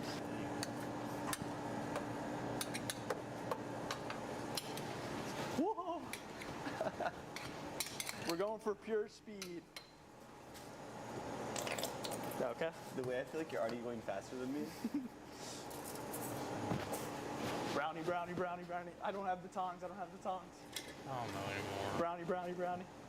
This is a big brownie. That's what I'm saying. It was way too big for the ice cream. It messed up my entire process. Chop, chop, chop, chop, chop, chop, chop. Mix. Chop, chop, chop, chop, chop, chop, chop. Mix, mix, See, mix. look, it's making the ice cream not come together because the brownie's too big. Yeah. Oh my god. See, now do you understand the importance of those lines I was telling you about earlier? I do understand It the all importance comes of together. It It all comes together. I definitely didn't make a like it. Well, no, yours is better portion than mine. Wait, did you stop the timer? Oh, sorry. Yeah, you could minus the 4 seconds that I messed up. Like 10 seconds longer than mine. Yeah, but yours looked so much better than mine, and No, you no, didn't, no. you Yours didn't looks, do all this. This looks way better. No, mine was messier than this. You did better than me. No, for real, you did. Good job. This is the best 12 day of my years, life. 12 years into what? This is what I got. A failure. Just like my business. I'm just kidding. You can leave that in there. Okay, let's let them decide which one looks prettier. Yours looks way better than mine. No way. No, that's But yours literally- is sitting in the fridge. Yeah, I know, but like still. Oh man. Both of ours are too big, but it's because they're brownies. Hey, customer would be happy with that. So Dylan, I know you know a lot of tricks. Could you teach me some tricks? Of course. Let's teach you the tricks to how to do tricks. Ooh. Pop quiz. Do you know the hardest flavor to scoop of ice cream, especially at Cold Stone?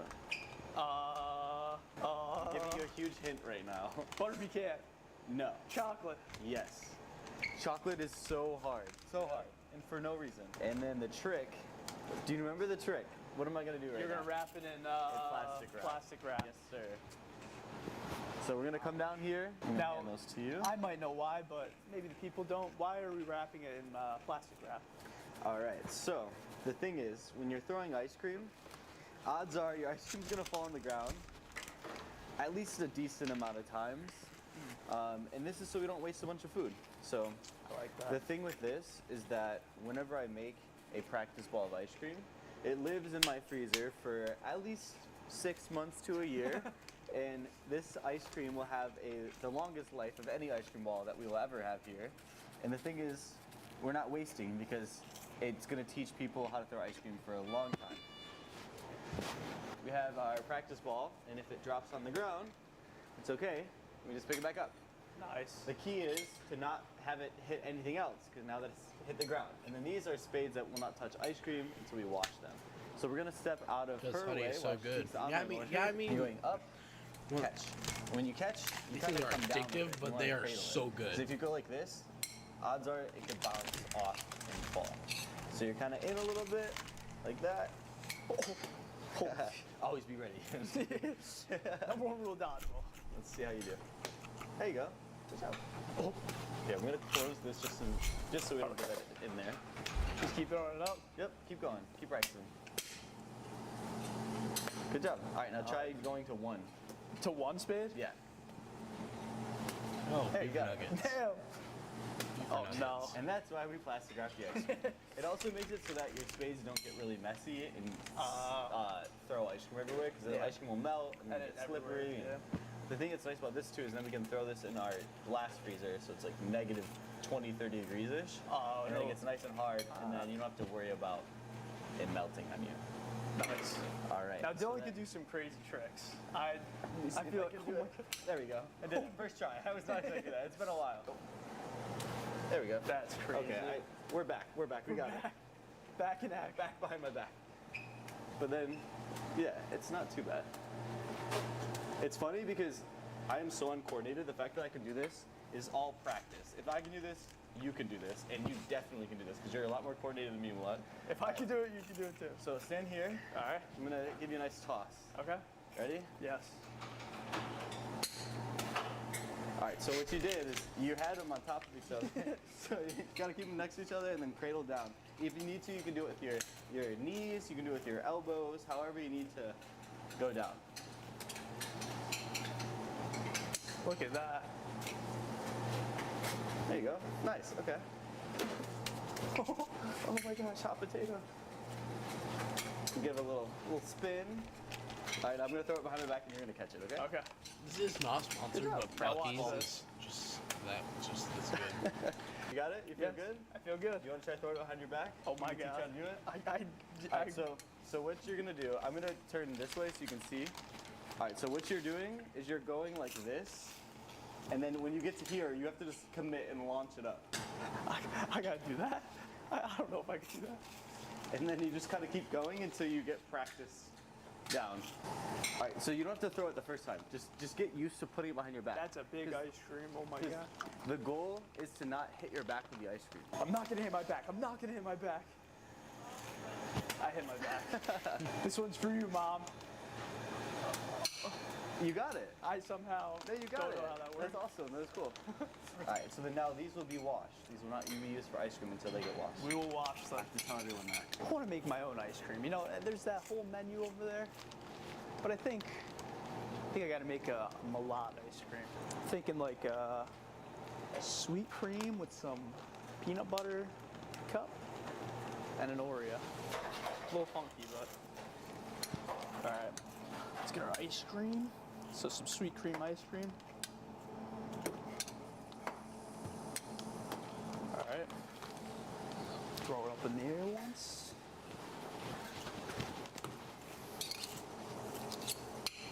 Okay.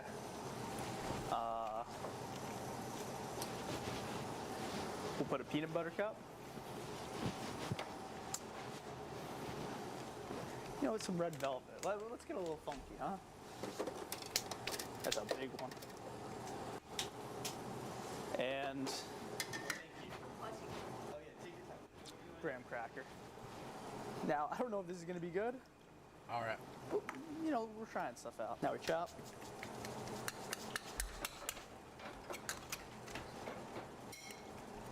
You know, I've never tried this before, but it's the first time for everything. Remember our training? We fold once, fold again. I'm making a mess, making a big mess. Voila, our ball. Toss it in the cup. Every last bit counts. Moment of truth. Is it good? I can't eat it in the front. It was sweet cream, peanut butter cup, red velvet, and graham cracker.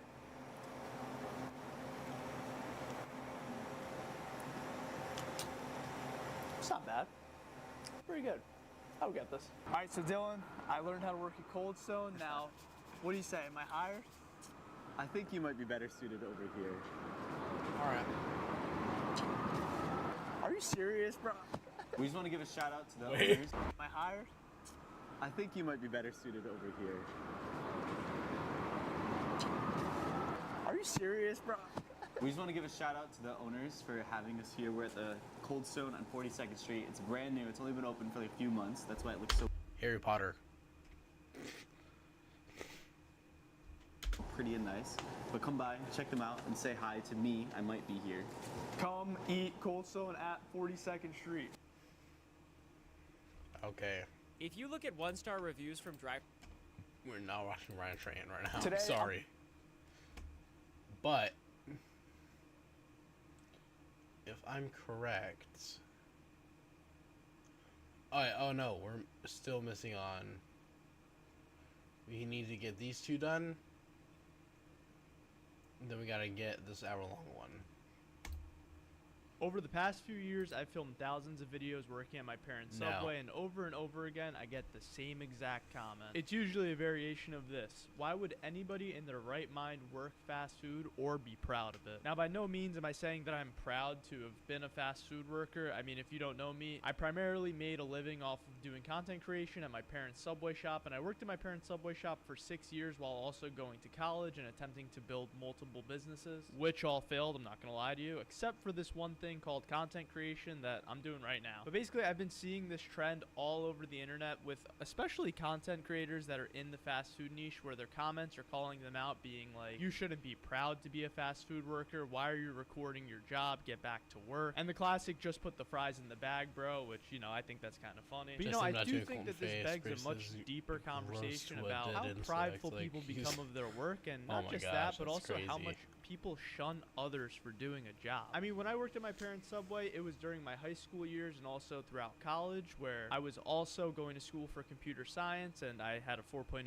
GPA. Not that I'm bragging or anything, but I'll just never forget when a mom came in with her son and she said to him, hey, make sure you study hard and go to college, otherwise you're gonna end up like this guy. Literally right to my face. I wanted to say so badly, ma'am, I am going to college and I have a 4.0 GPA in computer science, which nowadays I don't know if that's that big of a flex. Computer science is kind of out of the way, but AI is literally taking all of our jobs. But anyway, the point still stands. Like, there's so much judgment around what other people do, and like I think people are afraid that like they're gonna fall into that place where they have to go in and work every day, or like they look at this as like such a negative thing to have a job in like food service, when I think it's honestly been the most important years of my entire life. I mean, it's obvious that I've been able to grow a Just so career you out don't of being ask a those food service questions. employee at my parents' Subway, and many others on the internet have done the same thing. And even if it wasn't for me making content, like there is some pride in actually going in and earning a paycheck and coming home and like providing for yourself or your family. Like, there's no shame in having a job. And I think that a lot of these people on the internet that are commenting stuff like this, they're one of three things. Either one, they're literal children, like actual 10-year-olds that don't understand how the world works. Two, they were handed most of the things in their life, which I mean, that's okay. Like if your parents worked hard and I mean, I literally got a job because of my parents. Like I was a Subway worker and I got pretty good treatment at the Subway because my parents owned the shop. But like, it's one thing to have that, and it's another thing to like use that as leverage to be like, I'm better than you because of my job and like what I do. Like, no, you still gotta work hard. don't and answer the it. third reason that I found that People should will already know that by actually now. comment stuff like this is that they're just actually, if trolling. you, But the ones because that are I've like reading did a this full stuff stream that work on in my food birthday, service so. and they like feel down on themselves or whatever, like And don't feel the down guy on we had on yourself. stream, You know, in Brio, life, I think that he- everybody's on a different path, and eventually everybody, he if they just work hard, spoiled are that able to completely. go to where they want to be. And maybe something like a food service job is just a stepping stone, or you never know. Maybe it could be something much bigger. Like, for example, in my story, I was a Subway worker that honestly I didn't really know what I was gonna do. I was working at the store every day, going to school for computer science, and honestly I just thought that I would be a computer scientist at a big tech company Oh my like a Google or gosh. Meta or whatever, and I was applying for these internships and such. But because of the way the world was in 2020, all of my internship opportunities got canceled, and I was back to square one. I was just working at the store while doing school online, and honestly it was a pretty low point. I was like, am I just gonna be working fast food the rest of my life? But you know, instead of like continuously thinking about it and like running away from it, I wanted to do something about it that could actually like result in something. I don't know. So I picked up my phone, I started making TikTok videos and YouTube videos, and what do you know? It grew into this beautiful career. And well, I would have never thought then that something like fast food could grow into anything, like literally anything. I just thought like, oh, this is one stepping stone. But my first 24 days on YouTube, I was able to go from like 2,000 subscribers to 1 million subs, and that was all from working a fast food job and just talking about the experiences that I had while at the store. Truly invaluable experiences. Like, I think I learned how important it is to like talk to people and have conversations and like have very good like customer interactions, you know? And it's not just me. Like, the famous director Quentin Tarantino, he worked at a video store, and he says that talking to his customers were some of the greatest experiences he had for his film knowledge. Former President Obama worked at Baskin Robbins, Jeff Bezos worked at McDonald's, and heck, even Donald Trump worked at McDonald's for a day. I'm kidding, I know that wasn't real, but having a job in fast food really isn't something to be ashamed of. I mean, sure, there's outside judgment from others, but like, who cares? Like, how does that matter, you know? Why does somebody's thoughts about what you're doing have any effect on your life? You shouldn't let it. And if it does have an effect on your life, just think about it as you're building up these conversational skills, and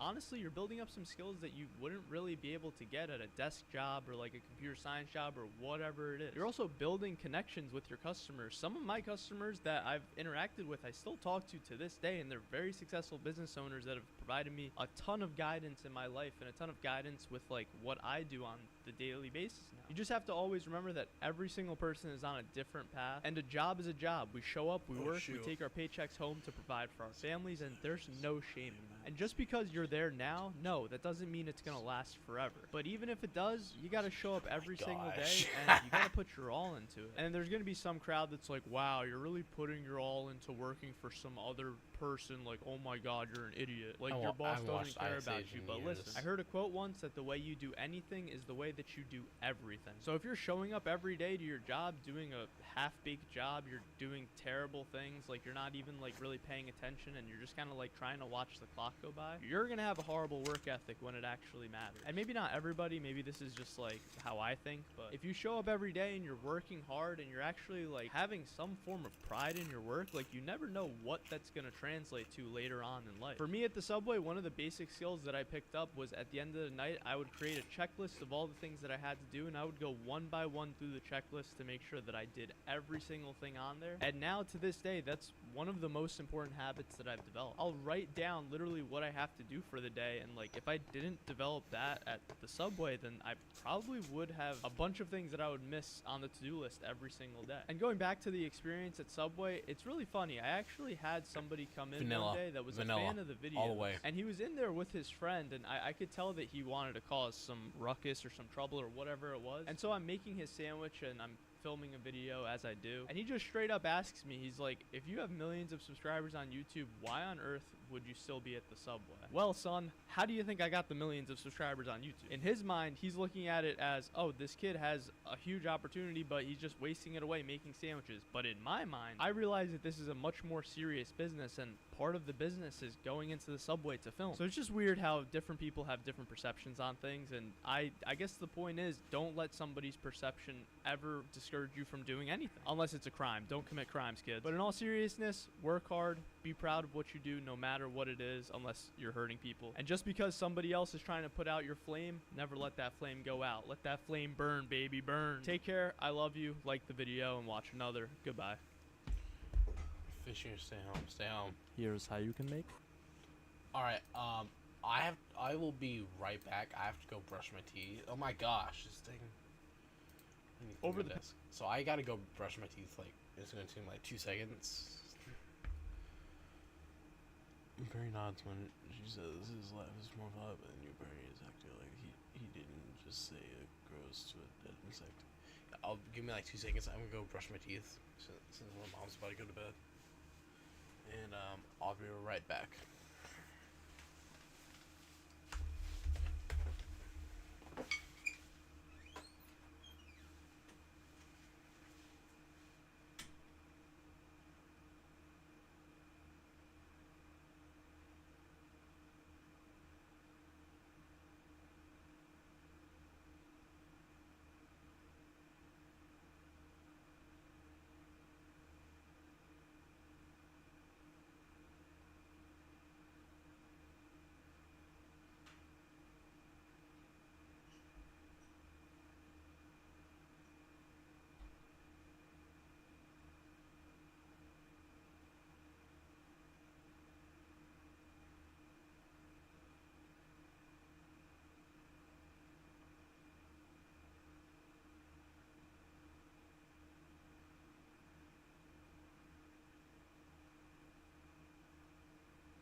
Jesse, how'd you take an hour to brush your dang teeth?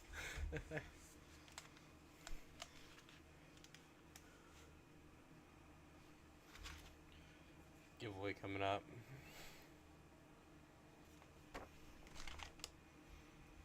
Okay, so guys, prepare for a long one because this is the last video. I should know. Oh, yeah, 2 more videos. Hold on. Subway, and the worst part, it was on balance. I was stood up by the CEO of Subway, and the worst part, it was on Valentine's Day.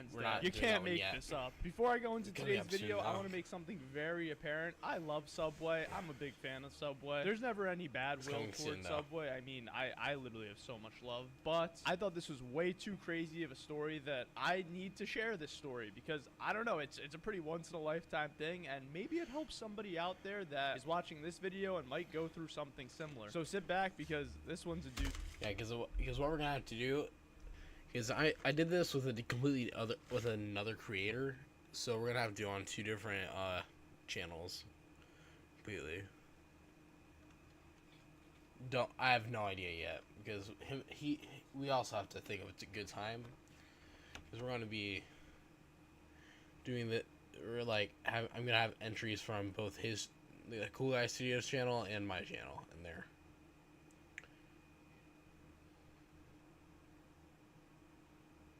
Oh, I actually like that. I think it looks really cool. Like that. My signature.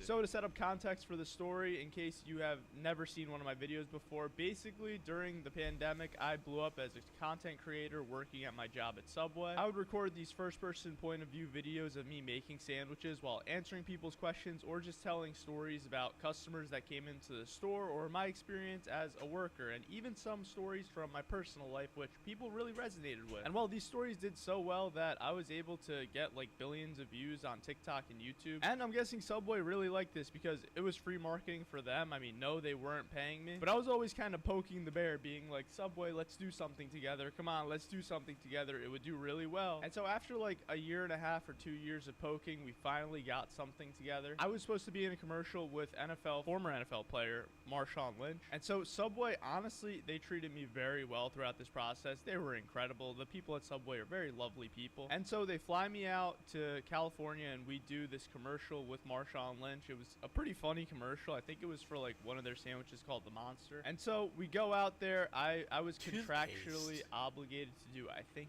8 videos. You only do no toothpaste if you just don't have toothpaste. If you don't use toothpaste, you're not even brushing your teeth. You're just putting water on your teeth. Bird daydreams in. She kills an insect, but Bird finds it funny. Okay. For them, which is okay, like all my content Subway, so I'm like, no problem. But one of the things they told me was that I would be able to do a lot of my videos at the shoot itself and a lot of the videos with Marshawn Lynch himself, which was honestly one of the biggest reasons why I was so excited for this. I was like, wow, I get to post videos with this NFL running back. That is unbelievable. I'm so down. And so fast forward to the day of the shoot, they like gave me some pretty crazy treatment. Like they made me get a manicure for my hands, which I was like, oh my god, are my hands that disgusting? But anyways, we get to the shoot and it's a little different than what I expected. I'm not gonna lie to you guys. I did not end up being able to shoot any content with Marshawn Lynch. I got one clip with him where I handed him a bunch of Skittles and promptly the Subway team said, yeah, you can't post that anywhere, so that one's in the void. But I did end up shooting this commercial with Marshawn and it was a pretty good commercial. I mean, it was fun. I wish I could show you guys this, but unfortunately something happened in Marshawn's personal life like literally 1 week later, and well, the commercial got pulled and it never saw the light of day, so I never got my chance. But you know, the good people at Subway, they saw this and they were like, you know what, Milad, like we really appreciate what you do, like you're a good person. And I'm like, why, thank you, you're also good people. And so they tell me, we want you to do this spot on Good Morning America. Now if you don't know what Good Morning America is, it's basically the show in America where it's like the morning time. That was the worst explanation possible that I could have given. Wow, I can't believe I just said that. But it's like a morning talk show where like they go through things happening in the world, and I mean it used to be like extremely popular. Nowadays I don't really know many people that watch TV, but their YouTube channel's good. Anyways, they basically told me that they want me to do the rollout for their Subway series sample. Jesse, what do you mean by that? Any more context?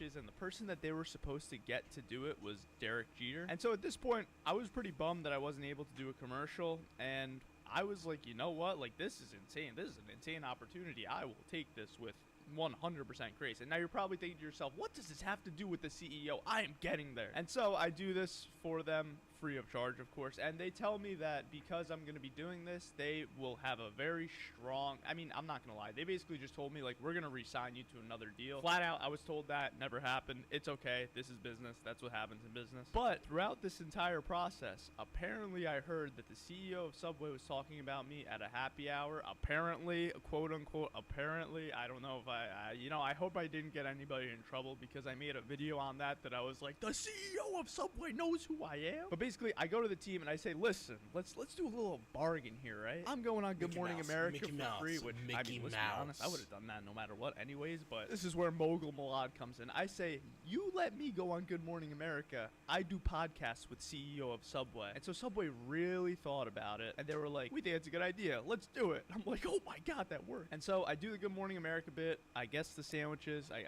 It was like a blindfolded taste test. I got both of them. Call me a Subway god, call me whatever you want. Don't call me a god, I'm not a false prophet. But anyways, it goes well. They tell me, Malad, you did an amazing job. Let's get to the books on this Subway podcast. And I'm like, oh my God, this is gonna be legendary. I get to do a podcast for my channel where I talk to the CEO of Subway. Like, what is going on? What world am I living in? And obviously, I did not want any payment for this. I mean, we were already under contract for the other thing, and they were saying, like, Malad, you're like a good partner. We're gonna get you more, like, whatever. Like, listen, it's not about the money. It's about respect. But anyways, fast forward like 2 weeks, and they tell me, Malad, the CEO of Subway is a very busy guy. The only day that he's going to be able to do this podcast is on Valentine's Day. And this is like 2 years ago, by the way. And I'm like, dang. Me and my girlfriend have plans for Valentine's Day. We were supposed to go on a trip together. I was, we were going to, like, kind of, have a little getaway for Valentine's Day. It's our trip of, like, the first, like, half of the year. And so I was like, can you just, like, let me think about it? Because I wasn't about to,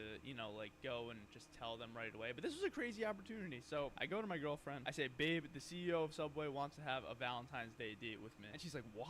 But once I explained to her that it was a dude, she was like, babe, you need to do that. That is like a crazy once-in-a-lifetime opportunity. We can go on this trip any other time. You go, Glen Coco. And so I was probably going to do it anyway. But having the blessing of my girlfriend, I mean, I knew she was going to say, like, I want you to do it, obviously. But it's just a little annoying. We have to, like, cancel the trip. And, like, really, there's not one other day in the entire year that this guy could do it. Whatever. He's a busy guy. He's the CEO of Subway. What am I saying? But I agree. And so they asked me, okay, great. We just need you to submit your questions that you're going to give to him beforehand. We'll hop on a call. We'll talk through it. We'll figure this out. Get this plan. We'll fly you to Miami. We'll have you do this thing. We were really rolling. So maybe a month or two passes and I submit my questions. And guys, I'm going to be honest. I was going to give them some hard-hitting questions. I was going to ask, is the tuna real? How do you feel about, like, the sales decline that's been happening? How do you address, like, how there's so many franchisees and how it got pulled back and now there's not as many, and, like, is it going to go back? I had some hard-hitting questions, which this was a big mistake, let me tell you. This is like a global corporation, and I now see from their perspective, like, some random YouTube kid coming in and asking, like, hard-hitting questions to the CEO of your company, probably not the best look. It might have taken me a year to recognize that, but, that's a lesson. Play the heel when you can. I mean, especially if you get a meeting with the CEO of a company, like, just get into that meeting first, and then you can start asking the hard-hitting questions. But anyway, it didn't really seem like they had an issue with the questions. Now, here's where it got a little sketchy. So it's like a week before the meeting is supposed to happen. We're like locked in. I've already canceled the trip. I'm ready to go. They're like, we got your flights and everything settled. We got it all going. And then we hop on a call. They basically had me in a Zoom call with like 10 different people. It was like a bombard. I was like, whoa, what is happening right now? Originally, I was talking to like 2 people the entire time. And then all of a sudden, I'm in a call with like 10 different like executives and all nice people, all great people. But they're going through the questions and they're like, okay, like we need to adjust some of these questions. Like we can't have you just directly asking if the subway tune is real or like some other questions. It wasn't that exact question, by the way. That's just an example of like one of the edits that they made. But basically, throughout the conversation, they were saying like we need to be able to kind of like edit the video how we want, which I was like, okay, like we can figure that out. I don't think it's gonna be too bad. But then they throw in there that they wanted me to do basically another free ad for them where it was me making sandwiches with their chef promoting their like Subway series line, which is like their new line of sandwiches. And you know, there was a point there where I was like, guys, we are 1 week out from this thing, and like you're telling me now that you want another video made when like the entire focus of this was to do the Subway CEO thing. Like I can't guarantee you that I'm gonna have the time to like make it this month, like when your new thing launches. And also, this is another free ad. Like, can we just stick to the plan of like I go in and be able to like make this incredible video with the CEO and like have a podcast for my audience? I told them, hey, like we'll record it, but I just cannot guarantee you that I can post that second ad where I'm just literally shilling the Subway sandwiches. I mean, I do enough shilling as it is. It's like I talk about Subway all the time in my videos at this point. And so like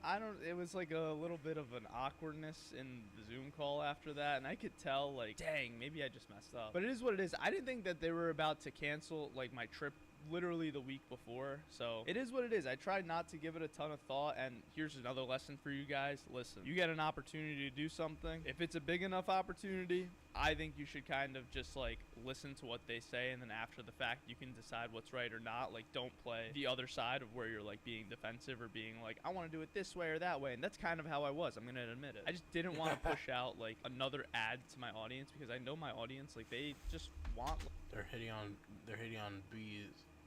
They're hating on the bees because they're trying to riz them up.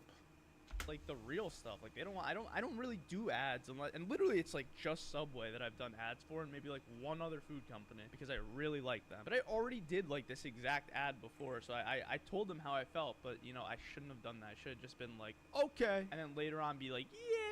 I mean, if the video was great, I would have posted it. But if it wasn't, then like, you know, I could have been honest with them. Anyways, fast forward to 2 days before Valentine's Day, which is the day I'm supposed to fly. I was supposed to fly in on like the morning of Valentine's Day, and I basically get a phone call, not even from like the Subway people. It was from like the agency people, which was like, that kind of felt like a punch in the face. Like, you couldn't even call me to tell me. But they were like, yeah, the CEO has gotten like busy today, he won't be able to do the meeting, and we've basically canceled your flight, so we're not going to be bringing you down to Miami. But they were like, oh, don't worry, we're still going to reschedule it, and we're going to be able to, you know, like get you a new contract still, like we promised. Like, you did so much for us with going on Good Morning America, and you know, like we promised you that you were going to do videos with Marshawn that you never got to post, and you had to do your own entire set of videos on your own. You basically did what you didn't sign up for us, but it's okay, we're still going to resign you and do this. And well, it's been 2 years later. Never got the call. Never got another contract. Kind of hurts, but I understand. This is a giant company. Like, it is what it is, you know? Listen, at the end of the day, I see their perspective.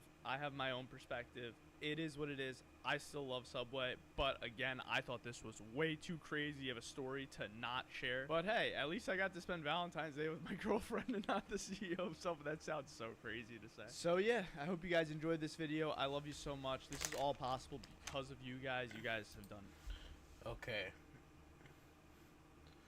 Let's remember, this will be 4 hours of streaming. Let's do it. Even count. I'll be making somebody Malouche, what? Okay, when our work stories at Subway. Let's do this. Malouche, what happens when someone's a penny short? So this situation has actually happened more times than I can even count. I'll be making. Wait, chat. Should we watch this one? Because we watched all these last stream. Like from this afternoon before dinner. We watched all of these, I would think.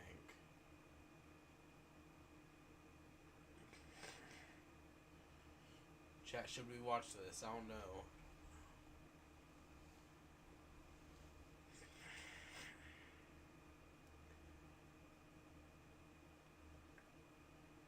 Vixity, I need you to I need you to lock in and answer this question. Should we watch this video, because it has basically everything we just watched.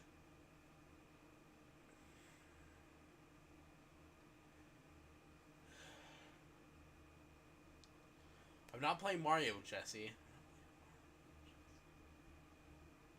Jesse, you can't seem to answer a dang question, and yet you can say play Mario. I guess we're watching an hour-long video of something we've already watched. Here we go. Somebody's sandwich and we get to the register and they'll have like $9.79 when the total was something like $9.80. And this has actually happened to me before. Well, I'll tell that story at the end. But if a customer comes in and they're a penny short, well, there's a few things that we could do to alleviate this pain. The first thing that we could do is just let them go, but nobody likes that. That's no fun, right? So the best thing that we could do is literally just take apart whatever they made and put it back into the bin. And the next best thing that we could do is I'll just hand them a mop and they can start mopping the floor for that extra penny. Nah, I'm just completely kidding. I put out a couple shorts about that a few weeks ago and people took it really seriously and got really offended. I was just kind of like, oh man, it's a joke, I'm sorry. But in all seriousness, if somebody's a penny short, we're gonna let them go. But once you start getting into like being 10 cents short, 25 cents short, 50 cents short, even $1, well, usually we will still let them go. But if they have something like a bag of chips or like a drink, you know, sometimes I'm gonna be honest, I'll be like, you can just put this back or you can come back and pay tomorrow. And one time I asked somebody that was basically $1 short for them to put back the cookie so that they have enough, and he did not seem too happy with me at all. This was somebody that I'd never seen in the store before, and I just kind of said it because I think I was having a rough day or something. Usually I'll let them slide. You all know the free cookie rule. But after I said for him to put back the cookie, he was basically like, you know what? I don't want Subway anymore. And then he walked out and didn't pay for any of this. Bro, Vixity is over here just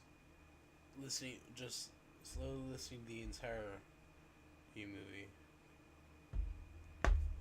Stuff that he bought and didn't take it. After that, I learned my lesson to never ever hassle somebody over $1 again. It's a hard lesson to learn. But if they're a regular customer, every single time we're gonna be like, yo, just come back and pay for that whenever you come back to the store. Because you never want to upset your customers. I think that's the biggest issue with a lot of franchise people. Like, they'll be such sticklers over a couple cents when in reality, that customer is priceless. You have to appease yourself to the customer, but you don't have to break your back. It's just the little things, right? The nice acts, those always prevail. But one time, I went to a Dunkin' Donuts and I bought a coffee, and I was with one of my friends, and I was 1 penny short for the coffee, and I asked him if he would just let me slide with the penny because I had like $4 and the coffee was literally $4.01, and the dude said no. He pointed to the ATM right next to me and he said, you can go take money out of that ATM. I was shocked in this moment. I don't think I was being a bad customer at all, and this dude basically just told me to go take money out so I could pay this 1 cent. I was looking at his tip jar and I saw a couple pennies in there. I'm not gonna lie, I was thinking about reaching in and just grabbing a penny and calling it a day, but what I ended up doing was going and saying, oh, I'll just get the penny from my car, and luckily I did have a penny in my car and I paid for it, and well, I never came back to that Dunkin' Donuts ever again in my life. The mother of all Karens. It was another fine afternoon at the Subway store. You know, I was doing my thing, putting up veggies in the front, making sandwiches, doing everything right, you know? And I had this woman that walked in. Let me begin by saying that this woman immediately started complaining by telling me that the menus don't say the prices, and I literally pointed at the prices for her and walked her through how much everything costs. After about 2 or 3 minutes of explaining this to her, she goes ahead and orders 4 sandwiches.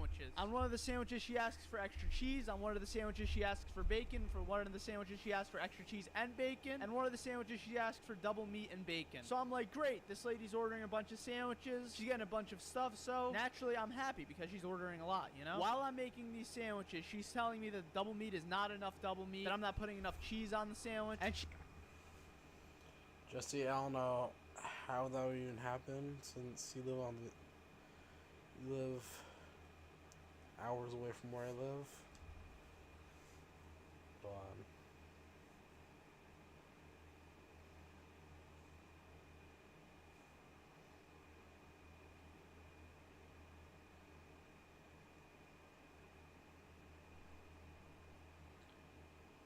I would rather go to a concert all the way. Yeah, Jesse, you live 20 hours away from me. Ain't no way I'm doing that. But goes to a concert all the way. I don't even play Mario games that much anymore. She even told me that I wasn't making the sandwich right. I mean, the nerve. I've only worked at Subway for 5 years, right? So after getting through the hell of putting the meat on the sandwiches, I finally got to the veggies, and she literally asked me to load these sandwiches up. I'm talking extra lettuce, I'm talking extra onions, literally extra everything. This was literally nightmare fuel. So I finally got through making the sandwiches, and I go to ring this lady up. I asked her, do you want any chips, any cookies, or anything? And her first question was, are those included? Are those free? And you know, if somebody asks for a free cookie, usually I'll give it to them. But not for this lady. I said, no, you gotta pay whatever the price is on the menu. And she's like, no, I'm good, I don't want it. And I'm like, okay, fair enough. So I ring up the price, and this lady starts to go ballistic. She tells me, how come you charged me this much for these sandwiches? And I said, you got double meat, you got extra bacon, you got all these things. And she was trying to tell me that I should not have charged for double meat or extra cheese or anything. She was like, I've never been to a place and they charged me extra for extra meat. And I'm like, lady, have you been out of your house for the past 5 years? You go to literally... Also, because I only asked that because I can't text. I can't text and work at the same time. It's super hard for me. any fast food place. And I'm also shy. So I'll just let you know by that. I am also shy. And yeah, I talk to people all the time. Or anywhere, they're gonna charge you extra for extra meat. I literally loaded these sandwiches up, and she ended up walking out of the store saying that she didn't want to pay for them. Dude, I don't get angry when I'm working, but this was something that got me fuming. You give me a hard time. You make me make these sandwiches. You make me make these sandwiches very precisely and with a lot of stuff on it that I should probably be charging even more for. And you have the nerve to walk out. Also, because you don't have to do a video call. You can just do a regular phone call.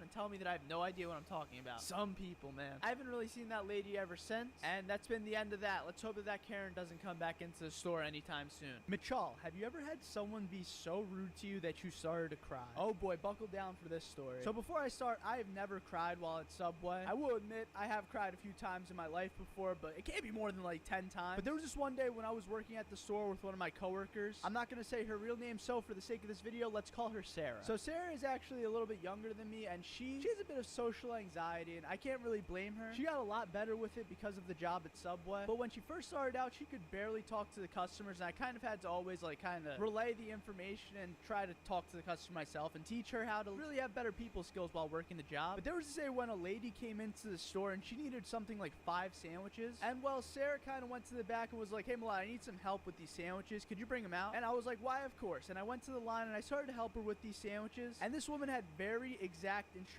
as to how to make the sandwiches. Now, there's no issue with having exact instructions. Like, if you want mayo on the bread first, that's completely okay. If you want me to put stuff on it before it's toasted, that's okay too. But now what we do have a problem with is how you ask. And well, this lady was not asking in the nicest way possible, and it got to the point where me and my coworker literally just looked at each other and were like, what is going on? This is like a grown person, and they're talking to us as if we're literally like the scum of the earth. I don't know. It was kind of hurtful in the moment, I'm not gonna lie, because it seemed like every single thing that I was doing would be told that I was doing it wrong. And usually with 5 sandwiches, it should take something like 8 or 9 minutes, but this had to take something like 25 minutes to make these sandwiches for this woman. And well, at one point during the sandwich process, she began to just completely ridicule the way that my coworker was making the sandwiches. And my coworker just kept saying, like, I'm trying my best, I'm trying my best. And I was just standing there like, how dare you? Like, this poor girl is just making sandwiches all day. It's not very nice to just keep ridiculing it when you come into the store and you're buying from us. But I kept my mouth completely shut, and obviously she did too. And at the end, well, I guess that my coworker was so like overwhelmed with everything that she charged for 6 sandwiches instead of 5. And well, when this happened, the lady literally lost it. She started to go off and say things like, how could you mess up something so simple? And basically had zero regard for human life in that moment and started to ridicule every single thing that my coworker Sarah was doing. And so I quickly stepped in and I was like, okay, I will just fix this right now. I basically told my coworker to go to the back, and I started to, you know, give the customer like an apology. I didn't really know what to do in the moment, so when that happens, I like to just apologize to the customer. And so I finally got the customer to leave, and the store was dead, so I went back there to just check on my coworker, and I literally thought that she was about to cry. It turned out maybe she was just cutting onions in the back, but still a very emotional moment. Okay, my friends, my children, gather around. We have a beautiful story to tell today. I don't know if you guys are familiar with what PDA is. I don't know what it actually stands for, but it basically means people showing each other affection in public. And for some reason, people love to just come into Subway and start making out with each other. Listen, it's different if you're just holding your girl's hand or you have your arm around her shoulder,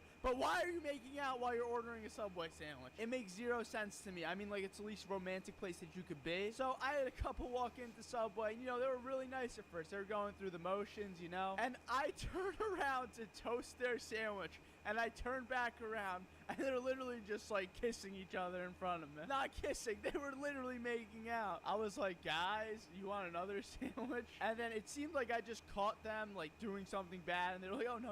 They were so embarrassed. I felt kind of bad, if I'm being honest. And yo, don't get me started on the older couples. I mean, I literally had one old couple come in. They were so cute together, I gotta admit. But they just started kissing in the subway. I mean, they were alone, but like they were just kissing each other across the, you know, little table they were eating at in Subway. I was like, oh, this is kind of gross, but that's okay. They seem like nice people. But like, if a girl's in the subway and she's like yanking on her like boyfriend's arm, like, give me a kiss, ma'am, this is a Subway. I understand if you want affection from your boyfriend, but holding hands is just gonna have to do it for now. You can't be making out in the store in front of a bunch of other customers, especially when you're getting served food. It's kind of nasty, I'm not gonna lie. And the fact that you take your mask off to kiss each other, like, what is going on? Oh wait, but the best is when people kiss with the mask on. That's like a whole nother beast. But anyway, I had another ma'am, this is a Subway moment the other day. Well, it wasn't actually the other day. I'm pretty sure this was like 2.5 years ago. But a woman came into Subway and started asking us if we served tacos. I literally thought that I was being pranked at that moment, but she was dead serious, and I was like, oh, I shouldn't be laughing at this. I'm sorry, ma'am, we do not sell tacos at our Subway. And then she started laughing, I started laughing, and I actually did drop the ma'am, this is a it's Subway natural line for on everybody. because I thought she even was have pranking me. But yeah, that lady ended up getting a nice steak sandwich. I literally made her a taco out of Subway ingredients, if I'm being real, and it looked absolutely delicious, I must say. So props to that lady. She made herself a taco at Subway. Who knew it was even possible? In yesterday's video, I promised you guys I'd make a stage 3 pizza, which is one of the rarest items in existence at Subway. If you're not subscribed, please subscribe right now, and I'll give you a free cookie when you come into my Subway. I've literally only ever made one of these 3 times my entire life, and this is the 4th time because I just want to show you guys. It literally took me days to prepare making this video. I tried making it before, and it just didn't work. So yesterday, me and Jeremy got busy, and I had to make it. Trust me, you want to stick around to the end to see what this bad boy looks like. It's literally the greatest item on the Subway menu. Wait, it's not even on the Subway menu. In fact, this is such a rare item that you literally need to know the owner to make it. And if somebody asked me for this, I honestly don't think I would even be able to make it, you know? Imagine someone walking into Subway being like, let me get a stage 3 pizza. Please don't do that. Anyways, I use the Subway dough, which is incredible. I know a lot of you guys are gonna say, yo, Malad, the Subway dough's made out of cake. I don't care if it's made out of cake. It tastes delicious to me, and I don't even think it is made out of cake. I don't know, man. I'm not Subway. You gotta go ask them for that. And then this is the major key to making this pizza so incredibly good. I took the herbs that you put onto the Italian herbs and cheese bread, and I sprinkled it all over the dough after I spread it out in my pan. Bro, this is such a major key. Other companies might use their garlic sauce or whatever, but this herbs, oh my god, it hits so differently. It's incredible. Subway, if you're watching this, you gotta add this to the menu, man. And I want my 20% royalty for this being added to the menu. Thank you. So anyways, after we put that herbs onto it, I put the Subway marinara sauce onto it. I took it straight from the bag, not from the meatballs, just because, you know, I kind of want a cold marinara so it would bake better. Little life hack. I don't know if that's true, but you know. And then after the marinara, I put the pepperoni onto half, and then I put some onions and green peppers onto half. I put it before the cheese. This is a major life hack if you ever make pizza. I don't know what it is, but to me, it tastes so much better when it's all hidden. Like, it's hidden under a layer of cheese, so it's like a nice little surprise for you. And then I did half cheddar cheese, half mozzarella cheese onto this pizza, and threw it into the oven at 350 degrees for like 13 minutes or something like that. I literally had a customer walk in while I was baking this pizza that was a fan of the videos, and I showed him the pizza, and he was like, oh my god, dude, that looks incredible. He said this video is going to be a banger. We got to prove him right? And then we took it out of the oven. This is what I call a secret menu item to the max.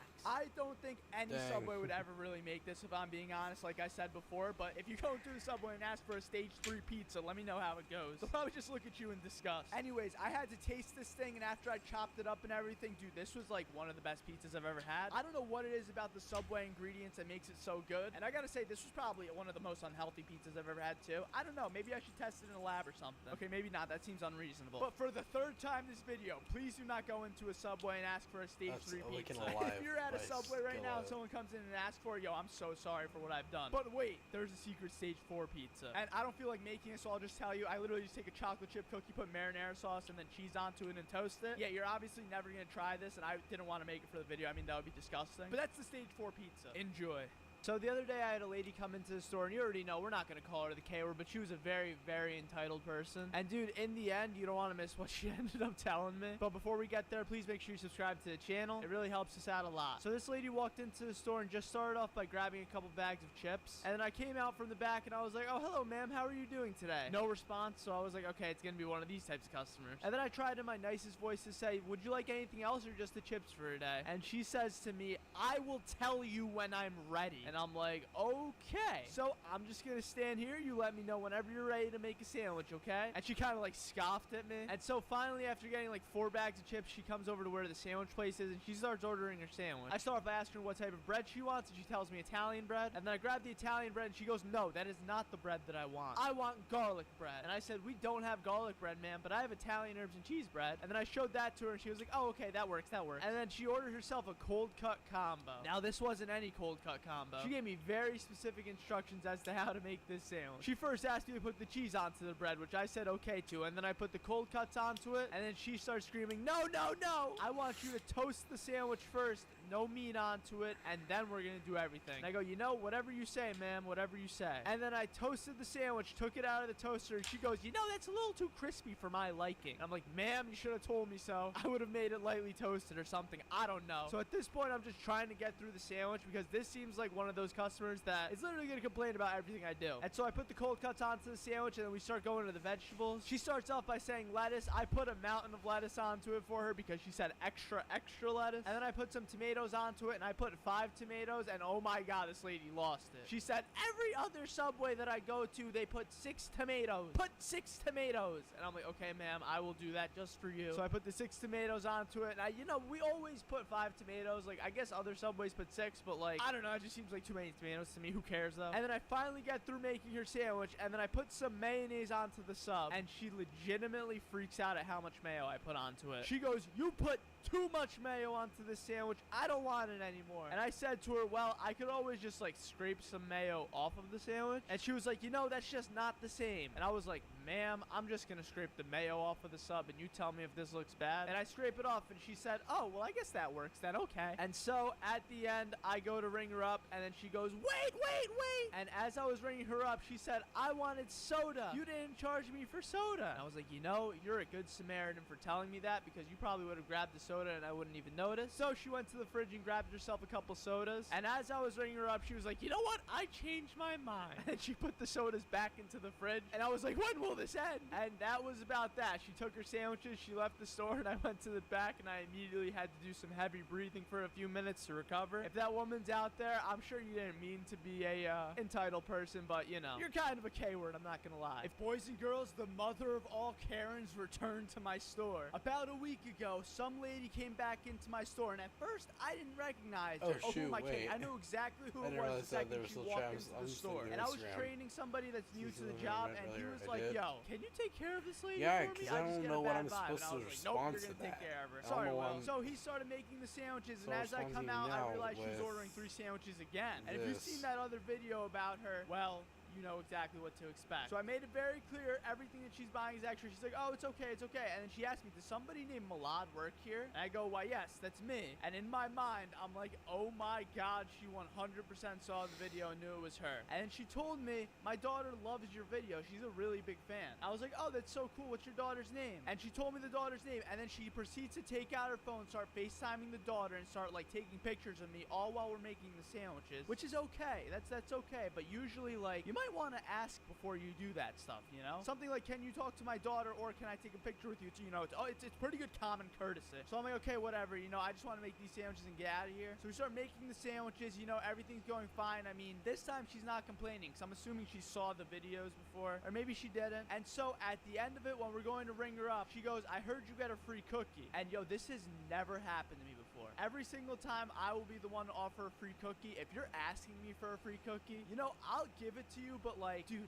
that's not nice. That's rude. Like, I don't know if that's obvious, but like, yeah, you shouldn't ask for free stuff. So in my mind, I'm like, are you serious right now? I'm like, yeah, I can give you a free cookie. You want a free cookie? And she goes, well, if you give me one, you got to give me and my daughter one. And I'm like, what? And she's like, I'm like, okay, I'll give you two free cookies, like whatever. And she's like, oh, if you're getting my daughter one, you're giving my son one. And I really didn't feel like arguing with this woman. I was like on the verge of just saying, okay, you know what? None of you get free cookies now. Because like, in my mind, I'm like, what kind of a person asks for this kind of thing? Like, how are you gonna ask for 3 free cookies when you shouldn't even be getting 1? This is the same lady from that video. I'm not even kidding. This is the same exact lady that I was talking about in that exact video. So I was like, you know what? fine. I gave the cookies up, and I just went straight to the back, and she started calling me again. She's like, wait, can we take one more picture for my daughter? And I'm like, you know, it's for the daughter. Like, I can't do anything. But, like, if you're watching right now, I'm sure you're watching. Your mother is a Karen. I'm sorry. I know I said I wouldn't use that word, but, like, it's only reserved for special cases. See, after that, she left the store. Yo, and I what's was like, up? oh my Elisha God, I never want to deal with this woman FM. again. Dude, What's 3 free up? cookies? I'm not, like, if you're nice to me, that's okay. But, like, how are you going to ask for that? And, like, expect it, you know? Milan, have you ever served someone who is deaf or blind? When I used to work at our old Subway, there was a deaf family that used to come in a lot. But I remember the first time they came in, I was confused because the father kept pointing at his ears when I asked him what kind of bread that they wanted. At that moment, a 16-year-old Millard didn't know that this family was deaf. But once it hit me that they weren't able to hear what I was asking, I tried to be as helpful as possible. You're probably wondering what to do in a scenario like this, and honestly, I had no idea at the time. So if you don't know either, I don't blame you. I was on the spot, but I quickly realized something. By pointing and showing off the different options available to this family, they were able to tell me yes or no with a simple thumbs up or thumbs down. This was an OP system, and once we got this down, every single time I would see them come into the store, I knew exactly what they wanted. And if they didn't want something that they wanted previously, we would just use the thumbs up or thumbs down and the point There's method no again. way Nothing would make my this shift better man than seeing this just- family happily coming in and smiling and waving at me. They were some of the kindest There's people no that I would way. ever see come into the store, so I was always on the lookout for them. I even wanted to do something special for them once because they were always so great to me. So one time on shift, I noticed them coming in to order something through one of the big glass windows up front, and I quickly ran to my laptop in the back and I looked up some common sign language signals, and in that little bit of time, I was able to learn hello and thank you. The smiles on their faces when I was able to communicate with them through sign language is something that I'll never forget. Even though it was just 2 gestures, it made a world of difference for me, and I could imagine for them too. And the little boy in the family was jumping up and down so excited, and I may or may not have been holding back tears of joy in that moment. But I've never served somebody blind in my 6 years as a fast food worker, but I think it would be pretty simple to handle. At least I would hope. Crazy. I have no idea because I've never done it. But visually, it would be very difficult to decipher what they're exactly looking for. But I think tired as speaking, crap. and especially if they've come into the store before, that would make a world of difference. So we could just verbally communicate back and forth whatever goes onto the sandwich or whatever food product I'm working on. And I actually saw a video once of a blind person who didn't have much trouble at restaurants at all, but the hardest part for him was trusting whoever was serving him. The man told a story once about how he went to a restaurant all by himself and he bought a meal for a little under $20, but when he asked the person who served him to assist and to take the correct amount of change from his wallet, the server ended up taking a $100 bill. I hope that server gets the karma they deserve. But anyways, to this day, I'll never forget that family and the joy that they used to bring to me, and hopefully the delicious sandwiches I I'm gave to them. tired as Has someone crap. thrown something I at was you falling like a asleep sandwich? last I actually stream. have had stuff I was thrown about to at me fall before, asleep which is shocking midstream. because you never expect somebody to throw something at a Subway worker. And I actually know somebody in the past who actually threw a sandwich at a customer, but you have to hear the story to understand why. But first, about 22% of you guys are subscribed and 77% aren't. So if you're not subscribed, please consider subscribing and turn on the bell I was up to, like, notification. 4 in the Working at morning Subway, you last definitely need night. some interesting this morning. characters. And it's kind of weird because it feels like some of the customers that come in have never been trained any etiquette and going to restaurants by their parents. And these are like grown people, like these are like 30, 40-year-olds. So something that commonly happens is whenever I go to ring up a customer, instead of handing me whatever the change is, I or mean, the I dollar did amount is, multiple they'll kinda times slide last it across time. the I table, dozed off. and, well, a lot of the times when they do Look- that, it look actually at the falls onto stream the ground, and I from, have to like literally bend over and pick up this the change. And I afternoon. mean, Oh this my might not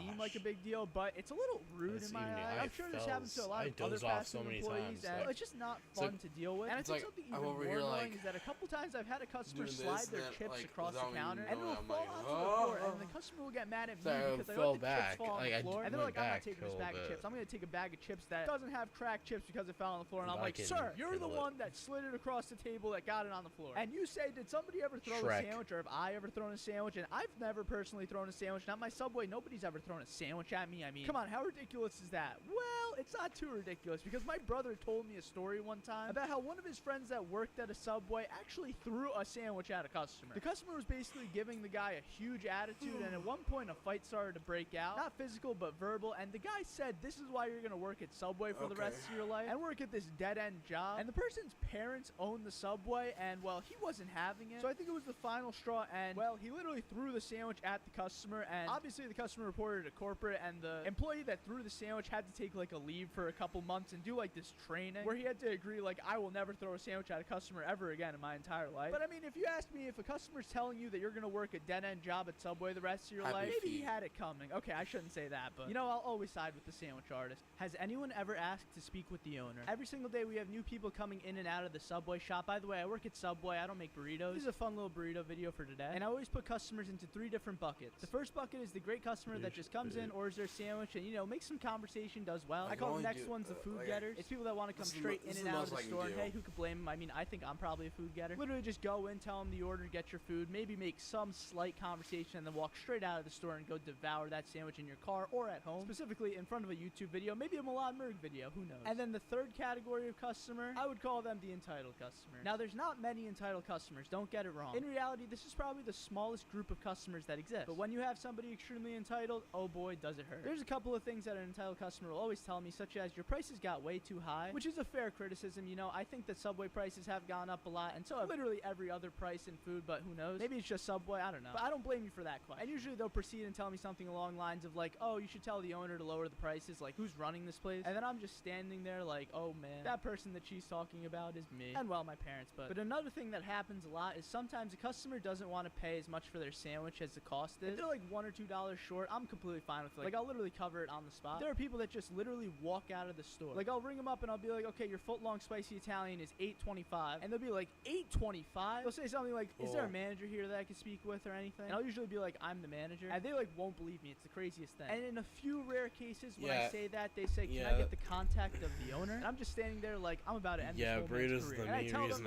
I didn't really. And then at that point, I just think that they think it's so ridiculous that they just walk out and never end up paying for the sandwich. But hey, what can I do, right? The price is literally on the board in front of you. The person I was about to, if I was not as hyper as the two of us, ask for the owner of the store's number. I low-key call these the Ponzi scheme people. They're either with like some company trying to convert your business, or with somebody trying to buy the land, or just I don't even know what. And they'll be like, hey, who owns this place? Like, they'll try to sneak it into conversation. And I'll be like, well, actually, like, my family. And they'll just look at me like, what?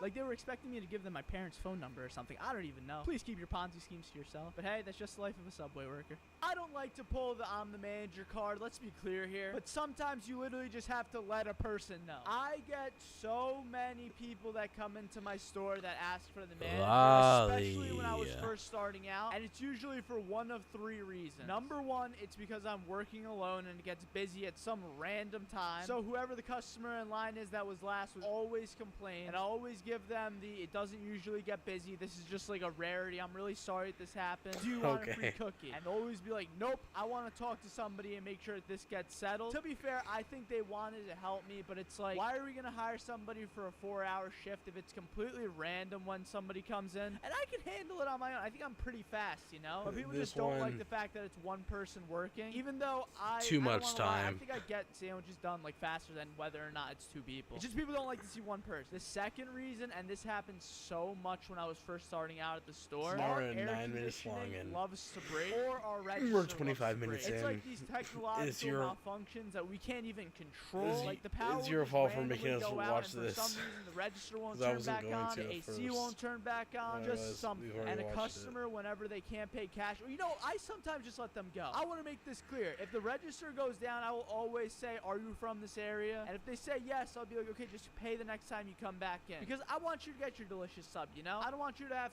came all the way to the store and you just go empty-handed, but you're expected to come back and pay. Anyways, whenever this happens, a lady, it's almost always a lady.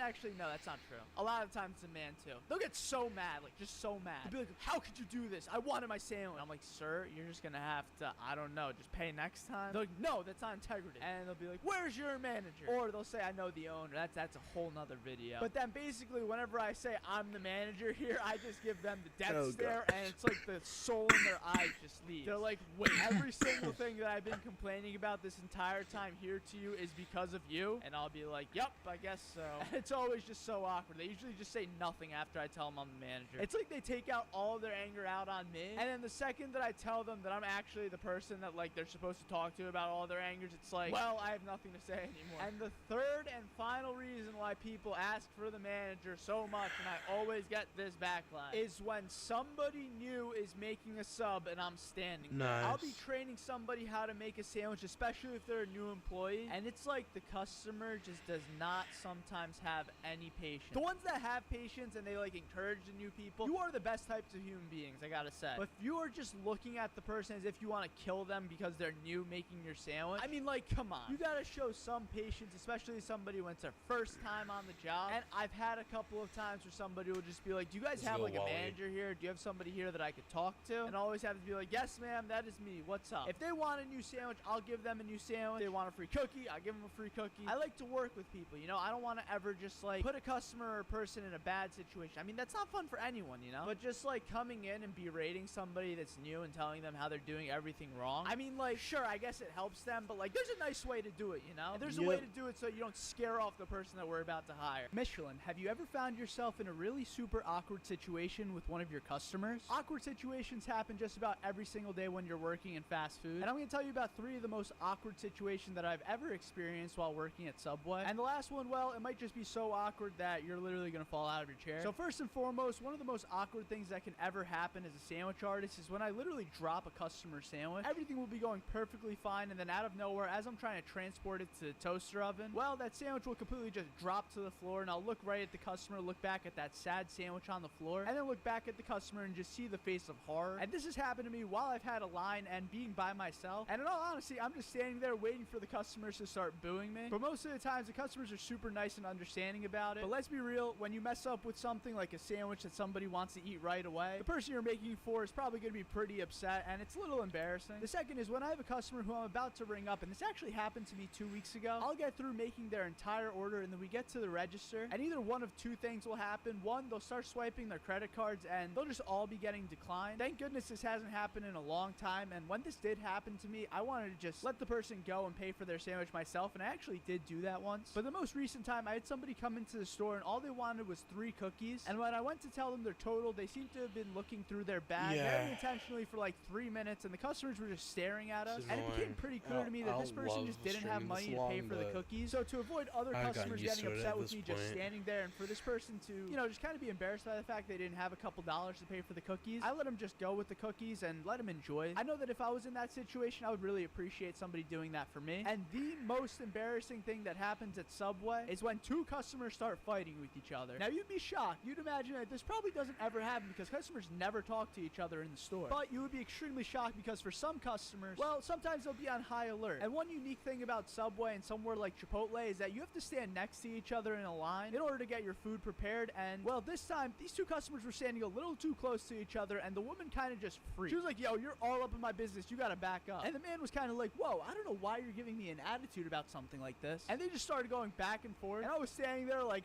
ma'am, do you want pickles on your sandwich? Moments like that are so embarrassing that it quite literally hurt. All right, guys, I got a treat for you all today. This is the Mega Sub at Subway, and this might be the biggest Subway sandwich I've ever personally made. This thing is approximately 1.5 feet, and when you order a party sub, it comes with 2 of these, which is a 3-foot long sub. And no, this is not the everything sub. That I'm gonna make probably after I hit 1 million followers. I've been holding out on that video, but it's coming soon, I promise. But my dad just randomly came to me one day, and he's like, yo, I want to make a big sub. I was like, yeah, Dad? And he was like, yeah, you should get it for your TikTok and your YouTube account. We're gonna make the big party sub. And he very specifically wanted me to say these words when I make it. Ladies and gentlemen, we got him. I don't know why he wanted me to say that, but I have to do it for my pops, you know? Yo, making this sub was honestly kind of a struggle. Getting the bread kneaded is like, it's not that easy. We had to take like 3 loaves of bread per half and start kneading them as if it's like braiding. But the final result is 100% worth it. And now this brings me back to a memory from my childhood when we used to have these party subs. There was this one time that I was like 9 years old. I walked into Subway and I saw this sandwich on the counter being made, and I literally thought that I was dreaming. Little Milad was in heaven when he saw this sandwich because it was literally the biggest thing I'd ever seen at the time. I mean, it was bigger than me. And I remember begging my mom if I could have the sandwich because I was convinced as a little kid that I could eat that entire thing. As an adult today, I'm still pretty convinced I could eat this entire thing, but I don't think I'm gonna try. Well, actually, I have to try when I make the everything sub when I hit 1 million. Honestly, I'm pretty excited for that video too. I already know that video is gonna be a banger, and a lot of you guys have been looking forward to that. So don't worry, to those of you that were worrying, I'm not holding holding out on it. I just want to wait for a milestone to be able to make this delicious sandwich. And to those of you that are sitting there right now thinking, what in the world did he do with this sandwich?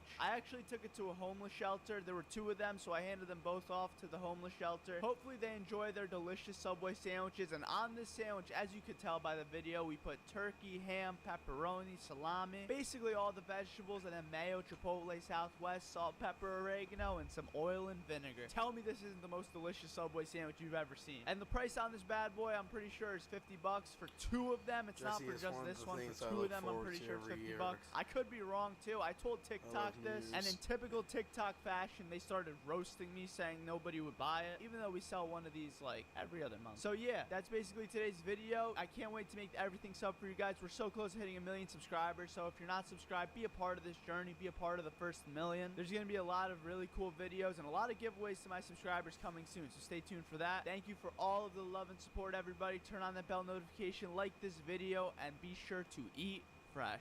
In my parents' 22 years of owning and operating Subway stores, they have never failed a health inspection, but all of this changed about a week ago. It was just another ordinary day at Subway. I had gotten to work about 10 minutes early before the lunch rush, and I could already tell that this was going to be a busy day, but when I walked into the store, I was quickly greeted by somebody that said, "Hey, I'm the health inspector." And I thought to myself, okay, piece of cake. I mean, it's kind of weird that you came at lunch rush. It's a little busy, but come to the back and let's take care of everything. So in most cases, what a health inspector does is they literally just walk around the store and start doing whatever tests that they need to do, and honestly we just give them free reign to go ahead and check anything, because once again we have never failed a health inspection. This was like business as usual, but as I was helping customers with my coworker, it seemed like this health inspector had something out to get us. And you guys are like, no, Milad, you're crazy. The health inspector was clearly not out to get you. They're just doing their job like they're supposed to. But wait until I tell you how this all went down. So we had a line of about 3 customers that we were helping to make sandwiches, and as me and my coworker were making these sandwiches, this health inspector comes directly up to us and was like, "I need you to come with me for a minute." And I'm like, well, I'm kind of helping customers right now, and it's literally the busiest time that we have at Subway. And this person was just not taking no for an answer, so I was like, okay, let's go. But then as more customers walked in and I was feeling the pressure, I was like, okay, you have to give me a few minutes. I have to go help my customers. So while I was helping a line of customers, this health inspector went around and started looking at our chips, and we had one type of chip that expired the previous day. Like, it literally expired the day before this entire thing happened. And we've had this happen before, and obviously we're always going to check our dates and make sure that we're not giving anything expired to the customers, and if we are, we would just remove it literally immediately. But this health inspector started to take the bags of chips in front of all of our customers and literally start tossing them onto the counter. In my mind, I was thinking, what is going on right now? Like, is this allowed? But I didn't want to say anything because I knew that would just make this person upset. So I let it go, you know. I just kind of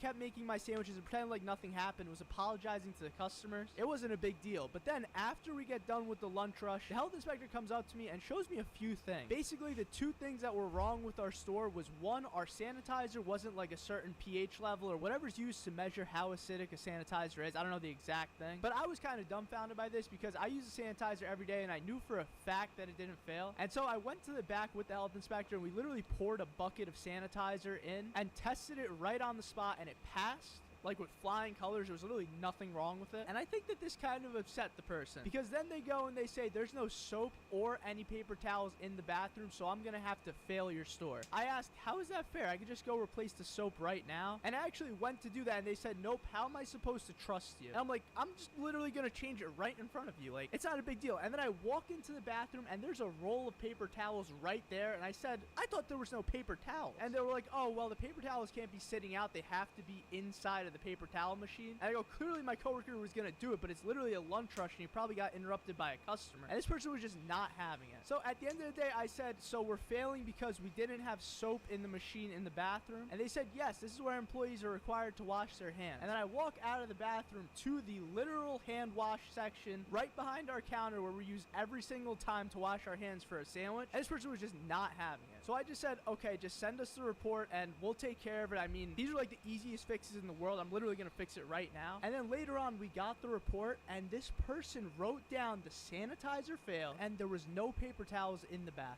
I didn't even know what to do at this point, so my mom contacted her person at Subway. It's like a regional manager, and told him the entire situation. And Subway was actually very forgiving. They were like, I can't believe that this has happened. They don't even do the inspections themselves. They like outsource it to a third-party company. And this person knew that we'd never failed a health inspection before. So this was one of those moments where we're just kind of like, what is going on? Needless to say, we fixed all the problems in the store, and it's completely fine like it's always been. I mean, we were told by Subway themselves that we have one of the cleanest stores. So it was just kind of a crazy situation. And you know what would really help me alleviate from that crazy situation? If you like this video and subscribe. Okay, so yesterday, one of the craziest things I think that has ever happened at my store happened. I'm so shocked. It's like new content is coming to me every day. So I had a lady and her family come in. It was 4 of them. They didn't seem like they were from America, but they were very nice and they were very sweet people. And they went through the motions. You know, they were ordering their sandwiches. I gotta say, though, they ordered like 5 things. And I was all alone, so I was trying to rush through them as quickly as possible with a line behind them. And they were all a little older, I'm not gonna lie. So it took a little bit to get through all the sandwiches, and then I finally got through them all and went to ring it all up. And then while I was ringing it up, they were like, wait, we need one more sandwich. And I was like, oh my god. Okay. So I went and rushed through that last sandwich, and I went back to ring them up. And the oldest lady was actually paying for all of it, and she had a credit card. Wait, scratch that. She had a debit card, I'm pretty sure. And I went to ring up the whole thing, and the total was around $30. And she had no idea how to use this thing. I don't think any of them did, if I'm being honest. But once again, super sweet people, I gotta say. And I basically told her, hey, you're gonna have to go through the motions of putting it into the machine, and it's gonna ask you for a tip. Just skip through a tip, and then you have to do nothing else. Well, while this was happening, I guess the lady thought that the tip was her PIN number, and she put in her PIN number, and then all of a sudden on the screen, I see actually, I'm just resting my eye. I was like, oh my god. Either this lady is the most generous lady on earth, or she just accidentally tipped me $1,000. So I said to her, I was like, ma'am, your receipt is now $1,000. I was like, did you mean to do this? And she legitimately had no idea what I was talking about. She just kept saying, yes, yes, yes. And I was like, no, no, no, do you see this? Like, I started pointing at the receipt for her, and all of a sudden I see her eyes just blow up, and she's like, oh my god. And I'm like, ma'am, you tipped me $1,000 by accident. What have you done? I've literally never dealt with a situation like this. So I was panicking in the back of my head. I had customers online just sitting there. This was all yesterday too. And I was like, hold on, I'm gonna take care of this, but get your phone out. And I was so afraid this woman wouldn't even have a phone. So I told her, yeah, you have to call your bank and make sure when I void this that they actually void it. I didn't want this lady getting charged $1,000.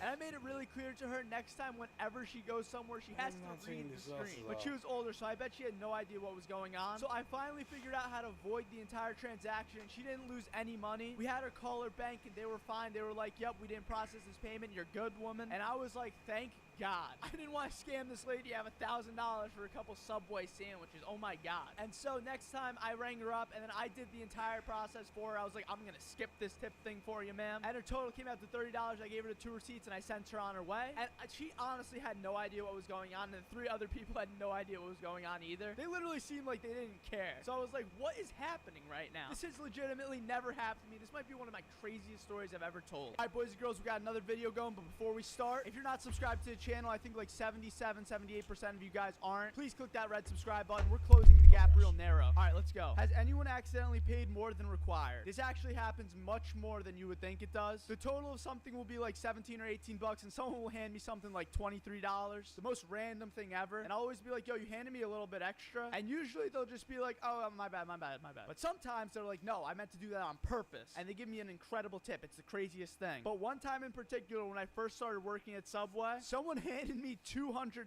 by accident as I was ringing up like a $7 order. And I was just like, I was thinking in my head for a second, like, did he mean to do this? There's no way he meant to do this, because he started walking out as he was doing it. And I think he meant to give me one $10 bill, and he was just rushing. So I was like, yo, you gave me way too much. You gave me way too much, man. He's like, no, just keep the change. You know, it's a tip. And I go, no, bro, you gave me $200.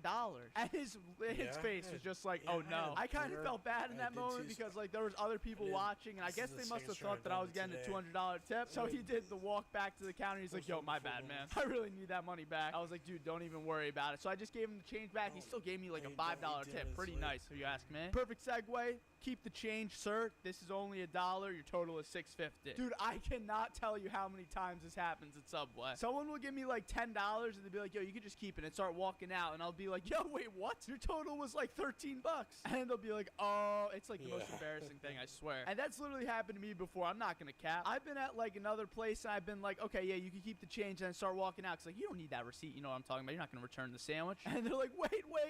This isn't enough. And I go, oh my God, I feel so bad. But this one time in particular now, a lady gave me like $10, and it was like a, you know, it was literally a big bill. And I guess she must have thought that she gave me a $50 bill. And she started telling me, I didn't give you $10.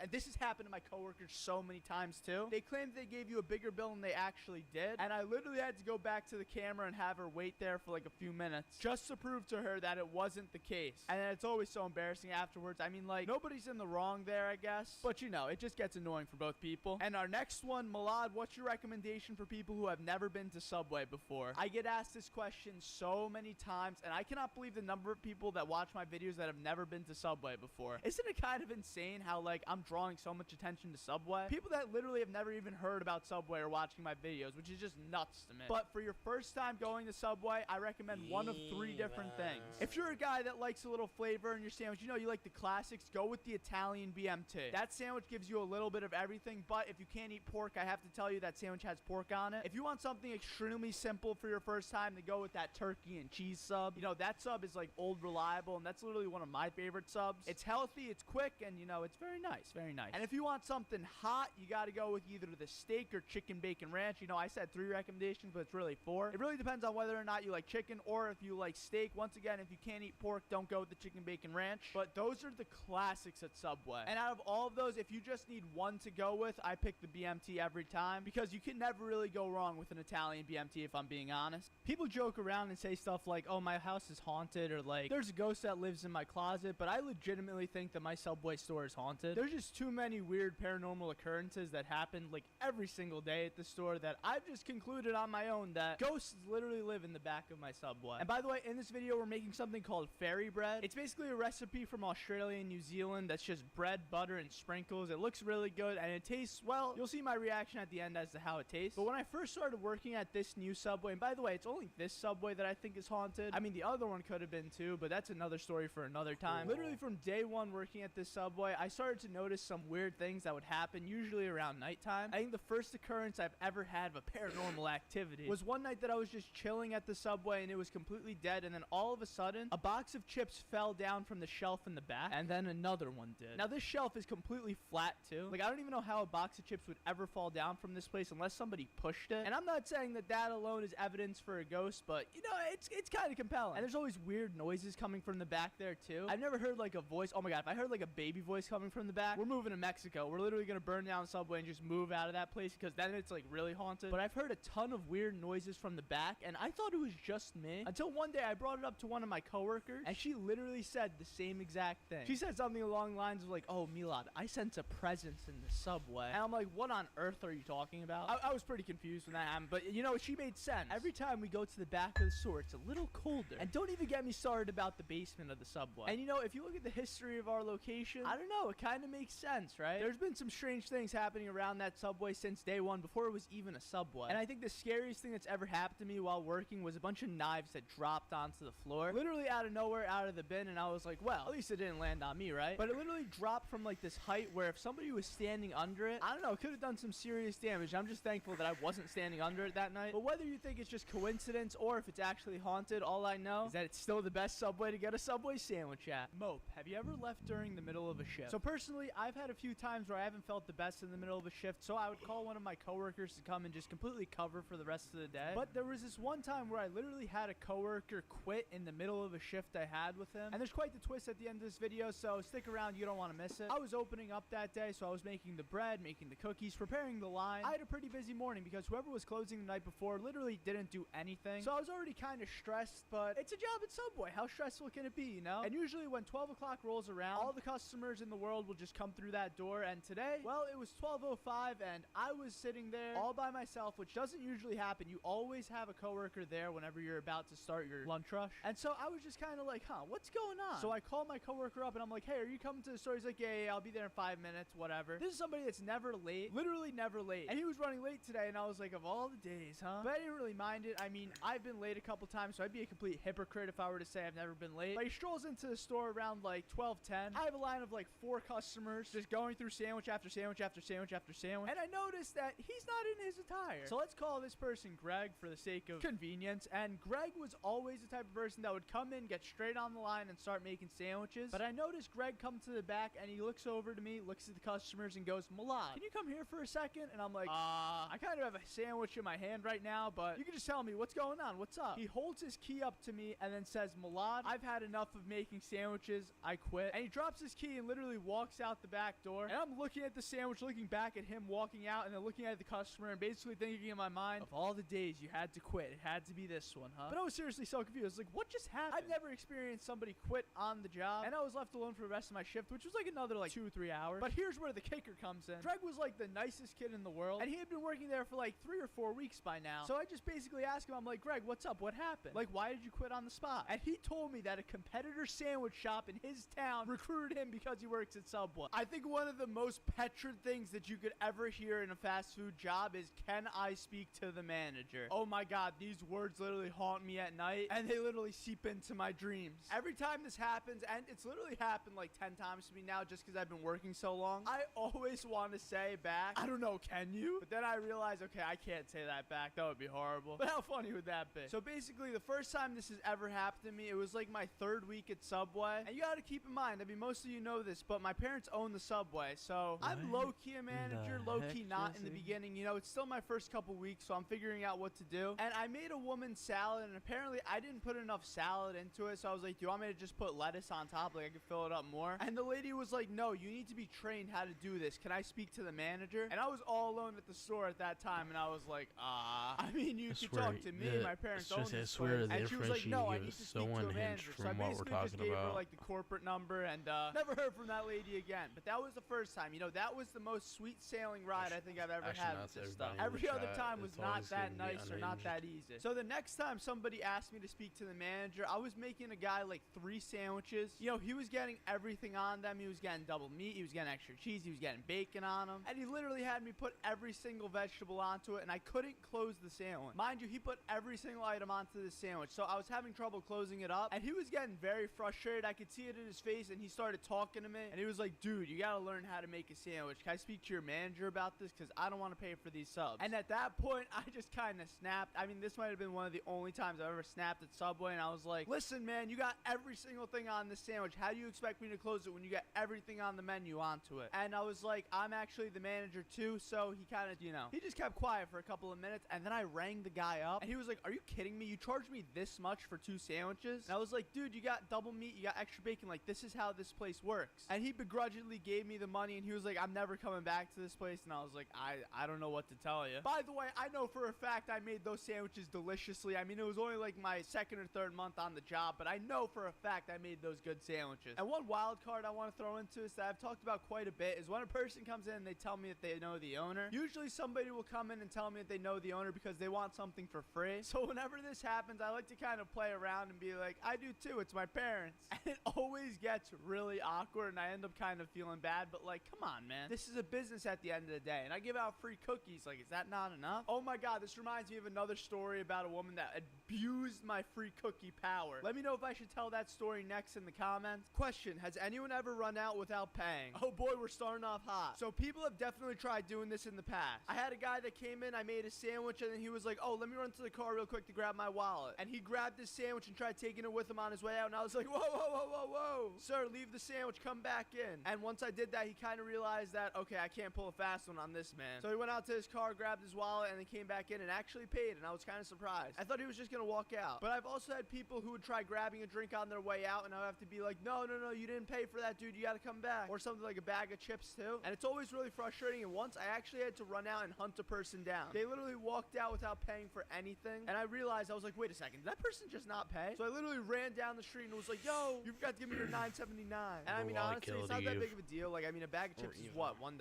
And cookies are free, you already know that. But it's more about the principle. Next question. Has anyone ever asked why you have your phone around your neck while making a sandwich? Ah, yes. I think I've talked about this once before, but in the beginning, this happened to me so much. Also, my phone doesn't hang around my neck. That would be extremely uncomfortable. Shout out to Dylan. But rather I have it around my chest on this little harness doohickey, and it sits very comfortably around my chest, I must say, but it makes everyone think I'm really short. But yes, in the beginning, customers would always come in and ask me why I'm filming myself making a sandwich. I mean, that probably looks like the most ridiculous thing ever. Literally just filming myself making a Subway sandwich. I mean, like, what? And in the beginning, I would tell them it was for training videos, because low-key, I was going to use them for training videos. These videos are a great way to learn how to work at Subway. But eventually, I got comfortable enough, and I told everybody how I make TikTok and YouTube videos, and now it's literally just a given when people come into my store. They know that I just wear my camera around, and I'm kind of trying to film everything for content, and people love it. Literally, most of my customers are now from these videos, and they watch my content, and I love every single one of them so dearly. And the last question for the day, what is the most weird combination of meat, veggies, and sauces anyone has ever asked you to make? Okay,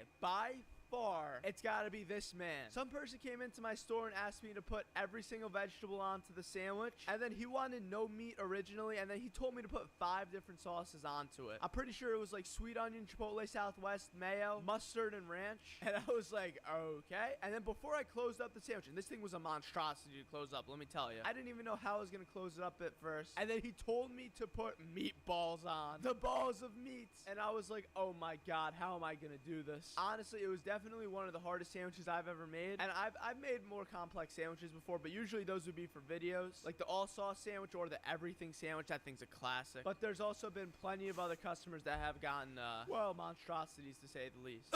Tuna and meatballs. So a few months back, we had a customer come in. I'm gonna call him something like Darren. Obviously his name wasn't really Darren, but Darren walked in and immediately he had no mask on, and there were other customers in the store. You know, sometimes if somebody forgets their mask and they're just all alone, I'll be like, okay, whatever, like I'll make your sandwich for you, but it's no big deal. But there were other customers in the store, so I was like, sir, you gotta go put your mask on, I'm sorry. And this man immediately looks me dead in the eyes, goes, walks out, and I was like, oh my god, that was the scariest thing I've ever seen. And he walks back in with the mask on, so I was like, delightful. So I was like, sir, what can I do for you? How can I help you? And he starts off by saying in the most disgruntled voice, I want a foot-long Italian right now. And I'm like, all right, I got you. And I pull out the bread and I start doing the choppy stuff. And I'm like, what kind of sandwich do you want? And he said, I don't remember what kind of sandwich. Let's say it was a turkey. He was like, let me get a turkey sub. And I started putting the turkey on it. And he was like, wait, I want the mayo on the bread, sir. Why didn't you ask me for the mayo on the bread? And I was like, okay, I can do that right now. And then I went to go put the mayo on the bread. He's like, no, I want a new piece of bread. I was like, you know, I don't understand the logic here, but I'm not going to argue with the guy. So I went back and I got a new piece of bread, and the man was so mad. I could just see it in his eyes. He wanted to strangle me or something. And so after I got the new piece of bread out, I started spreading mayonnaise onto it. He was like, spread that out with a knife for me right now, boy. I was like, okay, I got you. And I started spreading it around with the mayonnaise, and then I started putting the turkey onto the sub, and he was like, you only put 8 pieces of turkey onto a sandwich. And I was like, sir, this has been the Subway formula for like 14 years. I don't know what you want me to do. And he started going off on me about how we're so cheap, and like Subway's just so cheap with their meat. I'm like, sir, it's $1 for extra meat if you want extra meat. And he was just so mad. I didn't understand. How could you be so mad over a Subway sandwich? I don't understand. So I tried getting through the sandwich. I was like, okay, sir, let's go to the next part. Like, any cheese on it? And he told me the cheese, and we went to the vegetables. And then I started putting the lettuce and the tomatoes onto the sub. I literally thought this man was gonna kill me. I put 5 tomatoes onto the sandwich. He was like, why are you putting so many tomatoes onto my sandwich? And I was like, okay, I'll just take them off. And he was like, okay, that's fine. I'm like, what is going on right now? This man gets mad, and then he's okay, and then he gets mad, and then he's okay. And then I kind of just, you know, wrapped up the sandwich, got done with it, and when I rang him up, dude, he got a soda, and when I told him the soda was $2, I thought there and then he was about to reach over the counter and try killing me. He was like, $2 for a soda? This is an outrage. And I'm like, sir, please just buy your sandwich and go. And you know, I offered the man a free cookie, I gotta say. And I don't think he understood what I was saying, and he was like, I don't want a cookie. And I'm like, all right, that's okay. You know, I mean, once again, who declines a free cookie? Come on now. And so after some back and forth, he finally left the store, and I was just standing there dumbfounded thinking to myself, why would anybody get this mad over a Subway sandwich? You woke up and chose to go buy a sandwich from Subway today. Why are you making me feel so bad about making your sandwich? This woman literally stole money from me. It was another fine day at the Subway. You know, this was back at the old Subway a few years back, and I was getting pretty busy. It was right after lunchtime. I was all alone, so I was definitely feeling the stress of the summer sun and all the customers coming in. Well, during this rush, I had a woman walk in and straight to the counter. She immediately started to yell at me, like, hey, I just need a cookie. Like, please come over and just ring me up so I can go. And I was like, you know what? Fine, I'll just get this out out of the way so it's one less person in the store. So I go over to the counter. She goes, let me get a chocolate chip cookie. And I go, okay. And so I get the cookie out of the little cookie holder for her and put it in a bag and ring her up. I'm like, that'll be 91 cents, ma'am. And the woman hands me a $20 bill, and I go, okay, perfect. Let me get this done as soon as possible. So I give her $18 and change back. $19 and change back. Whoa, I can't do math. And so after I give her a change, she goes, hey, do you think you could hand me a straw from behind you? And I go, why, of course, ma'am. That's my job, to give you whatever you'd like, right? And then I turn around, grab the straw, and give it to her, and she goes to me, hey, you missed $10 from this. You only gave me $9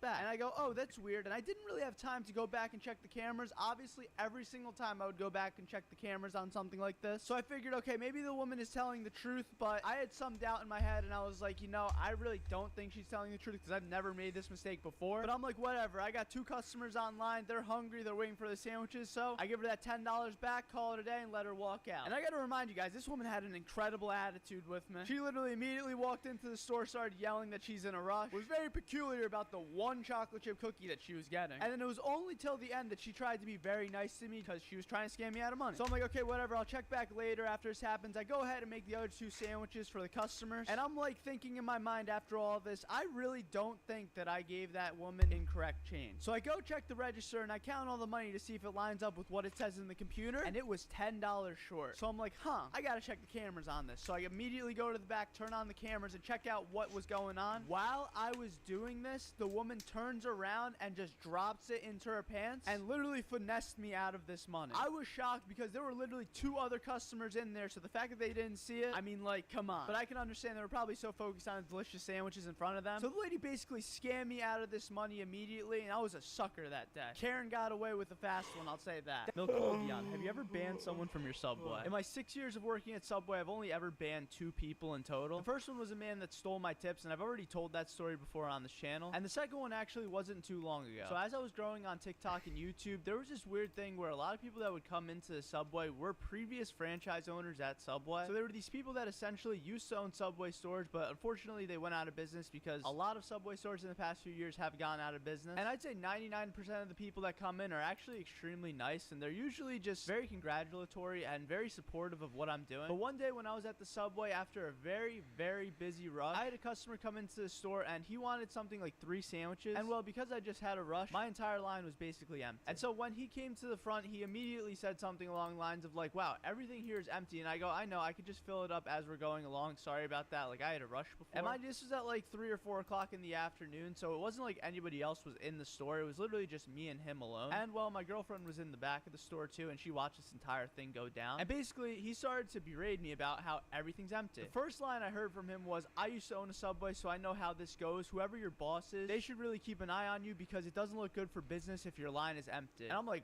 whoa. Immediately, I'm thrown off by this because, like, this guy's kind of just telling me how to do my job. But I figured nothing of it, and I was like, yeah, I understand. I'm really sorry about that. And then once we got to the vegetable part of the sandwich, basically, a lot of the veggies were empty, and I had to fill them up. And for some reason, this, like, made him furious. He was like, I used to own 4 Subway stores, and never once would we have our empty veggie line. Basically, he was telling me, like, I was doing an awful job, and for once, I kind of just wasn't taking it. I was like, dude, have you ever worked a fast food job? You say that you've owned 4 Subways before, but clearly, if you've never experienced something as simple as an empty veggie line, maybe you weren't involved in that business as much as you like to think you were. Because this is something that happens like every single day at Subway, and every single one of our customers has 0 problem with me just going to the back and filling up our veggies. And so he basically got every single veggie on these 3 sandwiches, and when I say every single one, I mean all the veggies on the line he basically wanted. And you know, I guess he was just sick of it because he started to actually scream at me. And I don't really remember this much because it was a complete blur, so here's my girlfriend explaining it. I got so scared that I started recording this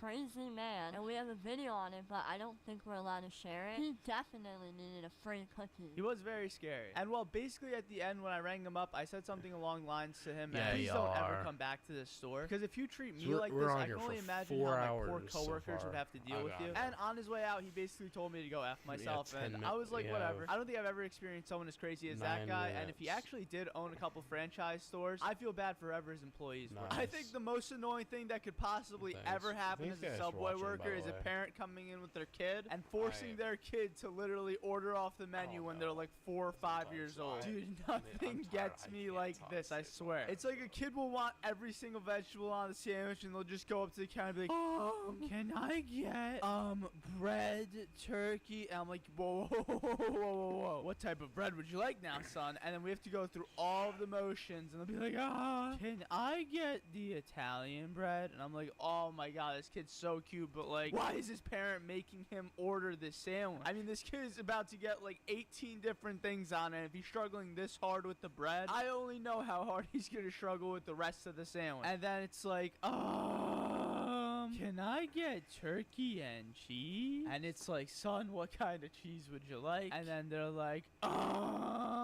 what kind of cheese do you have? And I'll be like, oh, by the way, this is the types of cheese we have at Subway, so take note. Provolone, cheddar, Swiss, American, pepper jack, mozzarella. And they're like, can you repeat them? And I'll be like, oh my god, I guess so, yeah. I'll be like, pepper jack, Swiss, mozzarella, cheddar, American, provolone. And they'll just be like, no cheese, and then I'll toast it, and like those. Dude, it's the worst when there's like multiple kids too. Because like sometimes I'll have like 10 different kids come in, and I'm like, where are your parents? It's just such a struggle. But dude, listen, all the kids out there, you order pretty perfectly. I gotta say, I don't want to keep giving me your business. I'm sorry. I think it's just really bad when it's like a really, really young kid. I mean, like when like 8 or 10-year-olds come in, they're pretty good with ordering their sandwich. I mean, they usually know like exactly what they want rather than their parents who are saying they're like, So props. I think it's actually pretty hard to order a sandwich at Subway, I gotta say. I mean, like, I get confused with all the choices too. If I never knew like what Subway was, or I've been to stores that are similar in layout to Subway, and it literally takes me like 5 minutes to order, so I'm like, wow, there are so many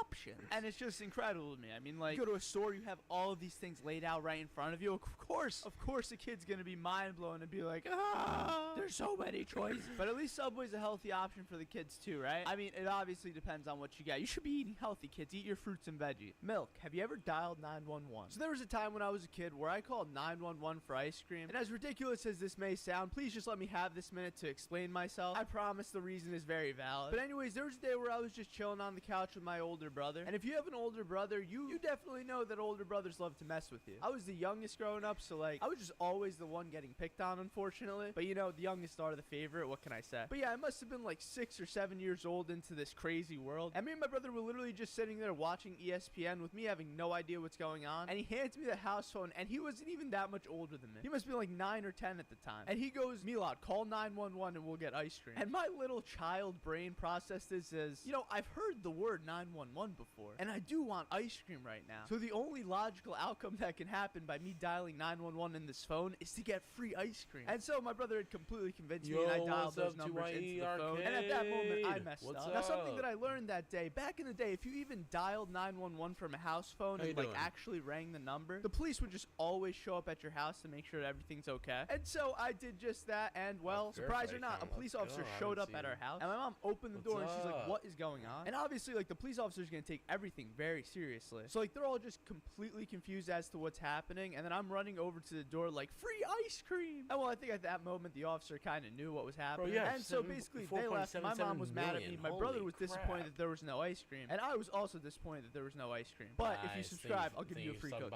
All right, listen up, you beautiful, beautiful human being. Today's story is gonna be about meat. So one of the biggest complaints that I ever get at Subway, being a sandwich artist, and people hate that I call myself a sandwich artist, but listen, let me have this one thing. Anyways, the biggest complaint that I have as a sandwich artist at Subway is not enough meat. And I know we've all experienced this before. We go to a fast food place, or we go to like, you know, a place where they make the food right in front of you, like a Subway, and they don't give you enough meat. But me personally, like, dude, I try to give as much meat as humanly possible. I literally fill those scoopers up to the max, and sometimes it even overflows. But like the other meat where you have to count it out, like the turkey, pepperoni, salami, I like can't control that. There's a formula that Subway gives everybody, and you know, some people think it's too much meat, some people think it's not enough meat, and that just goes to show that not everybody is the same. If you want extra meat at Subway, yo, it's a few bucks more. I mean, I know it's tough. I know you might want like 90 grams of protein on your sandwich, but from like a business owner's perspective, the meat is the most important and most expensive part of any sandwich. That meat don't come cheap, I'm not gonna lie. For like an entire bag of chicken strips, I'm pretty sure it's something like 15 bucks. Don't quote me on that, I might be completely wrong. But there is a reason why the meat at Subway is so expensive, and this brings me to my story today. 2 days ago, I had a woman come in that was literally on my live, and she was telling me I didn't put enough enough meat on her sandwiches. She got a couple of chicken teriyaki subs. Listen, she was a really nice woman. I gotta say, like, she's had conversations with me before. She's actually a very nice person. But every single time she comes into my Subway, she tries finessing me out of extra meat. Every single time. So on this particular day, I put a little bit extra just to see what she would say. Obviously without telling her, and like just kind of doing, you know, a little test. Call this a placebo, if you will. And she goes, that's not enough meat on my sandwich. And I go, you know, I put extra meat this time for you. There's no excuses anymore. It's like honestly ridiculous. We gotta follow a formula, and that's like anywhere in fast food. And I can get in trouble for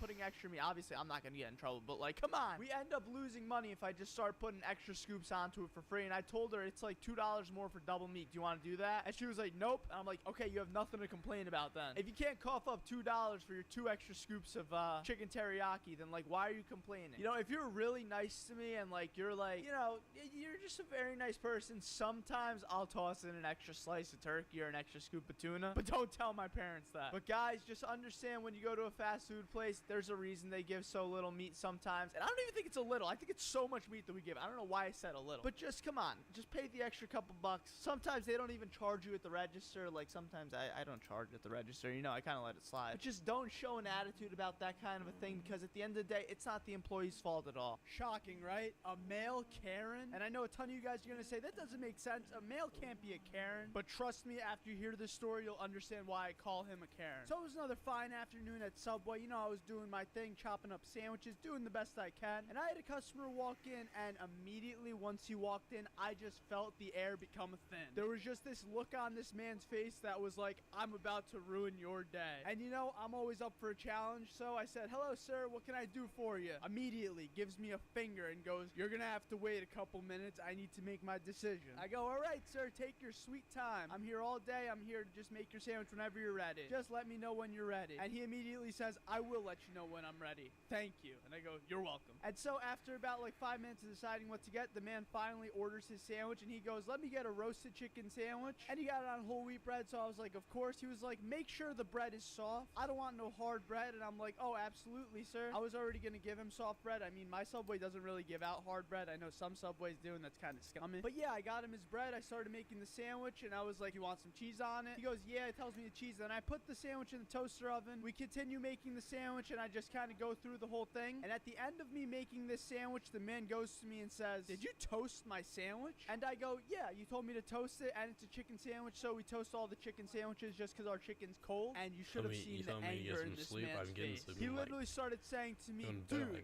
I didn't tell you to toast the sandwich. What are you doing? You can't follow simple instructions. That's why you work at Subway. And I was like, do you want me to make you a new sandwich, sir? And he was just kind of standing there for a few seconds, and he was like, do you mind? I'm sorry. And that was a little bit of compassion that I got, and that was enough for me. And I was like, of course, man, I'll make you another sandwich. I'll just take this one home with me. And I actually offered him the sandwich. I was like, do you want this sandwich too? And I'll just make the next one for you for free. And he was like, nah, I'm good. I can't eat it. And I was like, okay, it's gonna go to waste, but all right. And I make the second sandwich for him. And you know, I always say like thank you and all these things while I'm at the register just to be polite, and he would be abrasive and say, you're welcome. This was one of the more annoying times at Subway, and it was a rare male Karen. I mean, who would have thought, right? So after he left, I was pretty happy that it was over. It felt like I just went through a war. And there is a happy ending to this story. This man actually comes into Subway now, and he's gotten a lot better. I've been polite to him. I've been nice to him just about every single time that he comes in, and he's become a lot nicer to me too. So here's a rare example of turning a Karen into a nice guy. That's the story. If you enjoyed it and made it this far, please like the video. It really helps us, and be sure to subscribe if you're not. Turn on those bell notifications so you know every time I post. Peace and love, everybody. I love you from the bottom of my heart, and remember, eat fresh.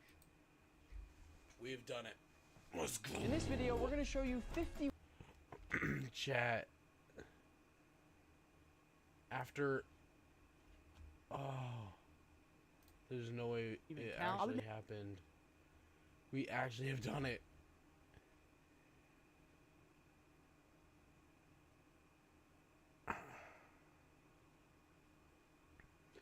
We watched every Milan Merg video. Oh my gosh. Like, we skipped all the ASMR videos, but oh my gosh. Let's go. Oh my. And all these.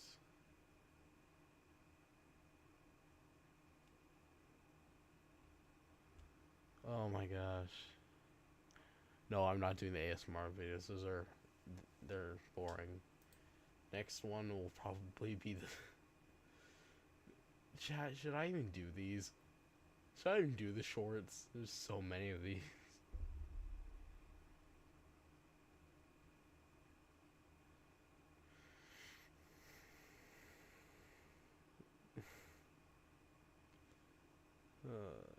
I'm not doing more tonight now.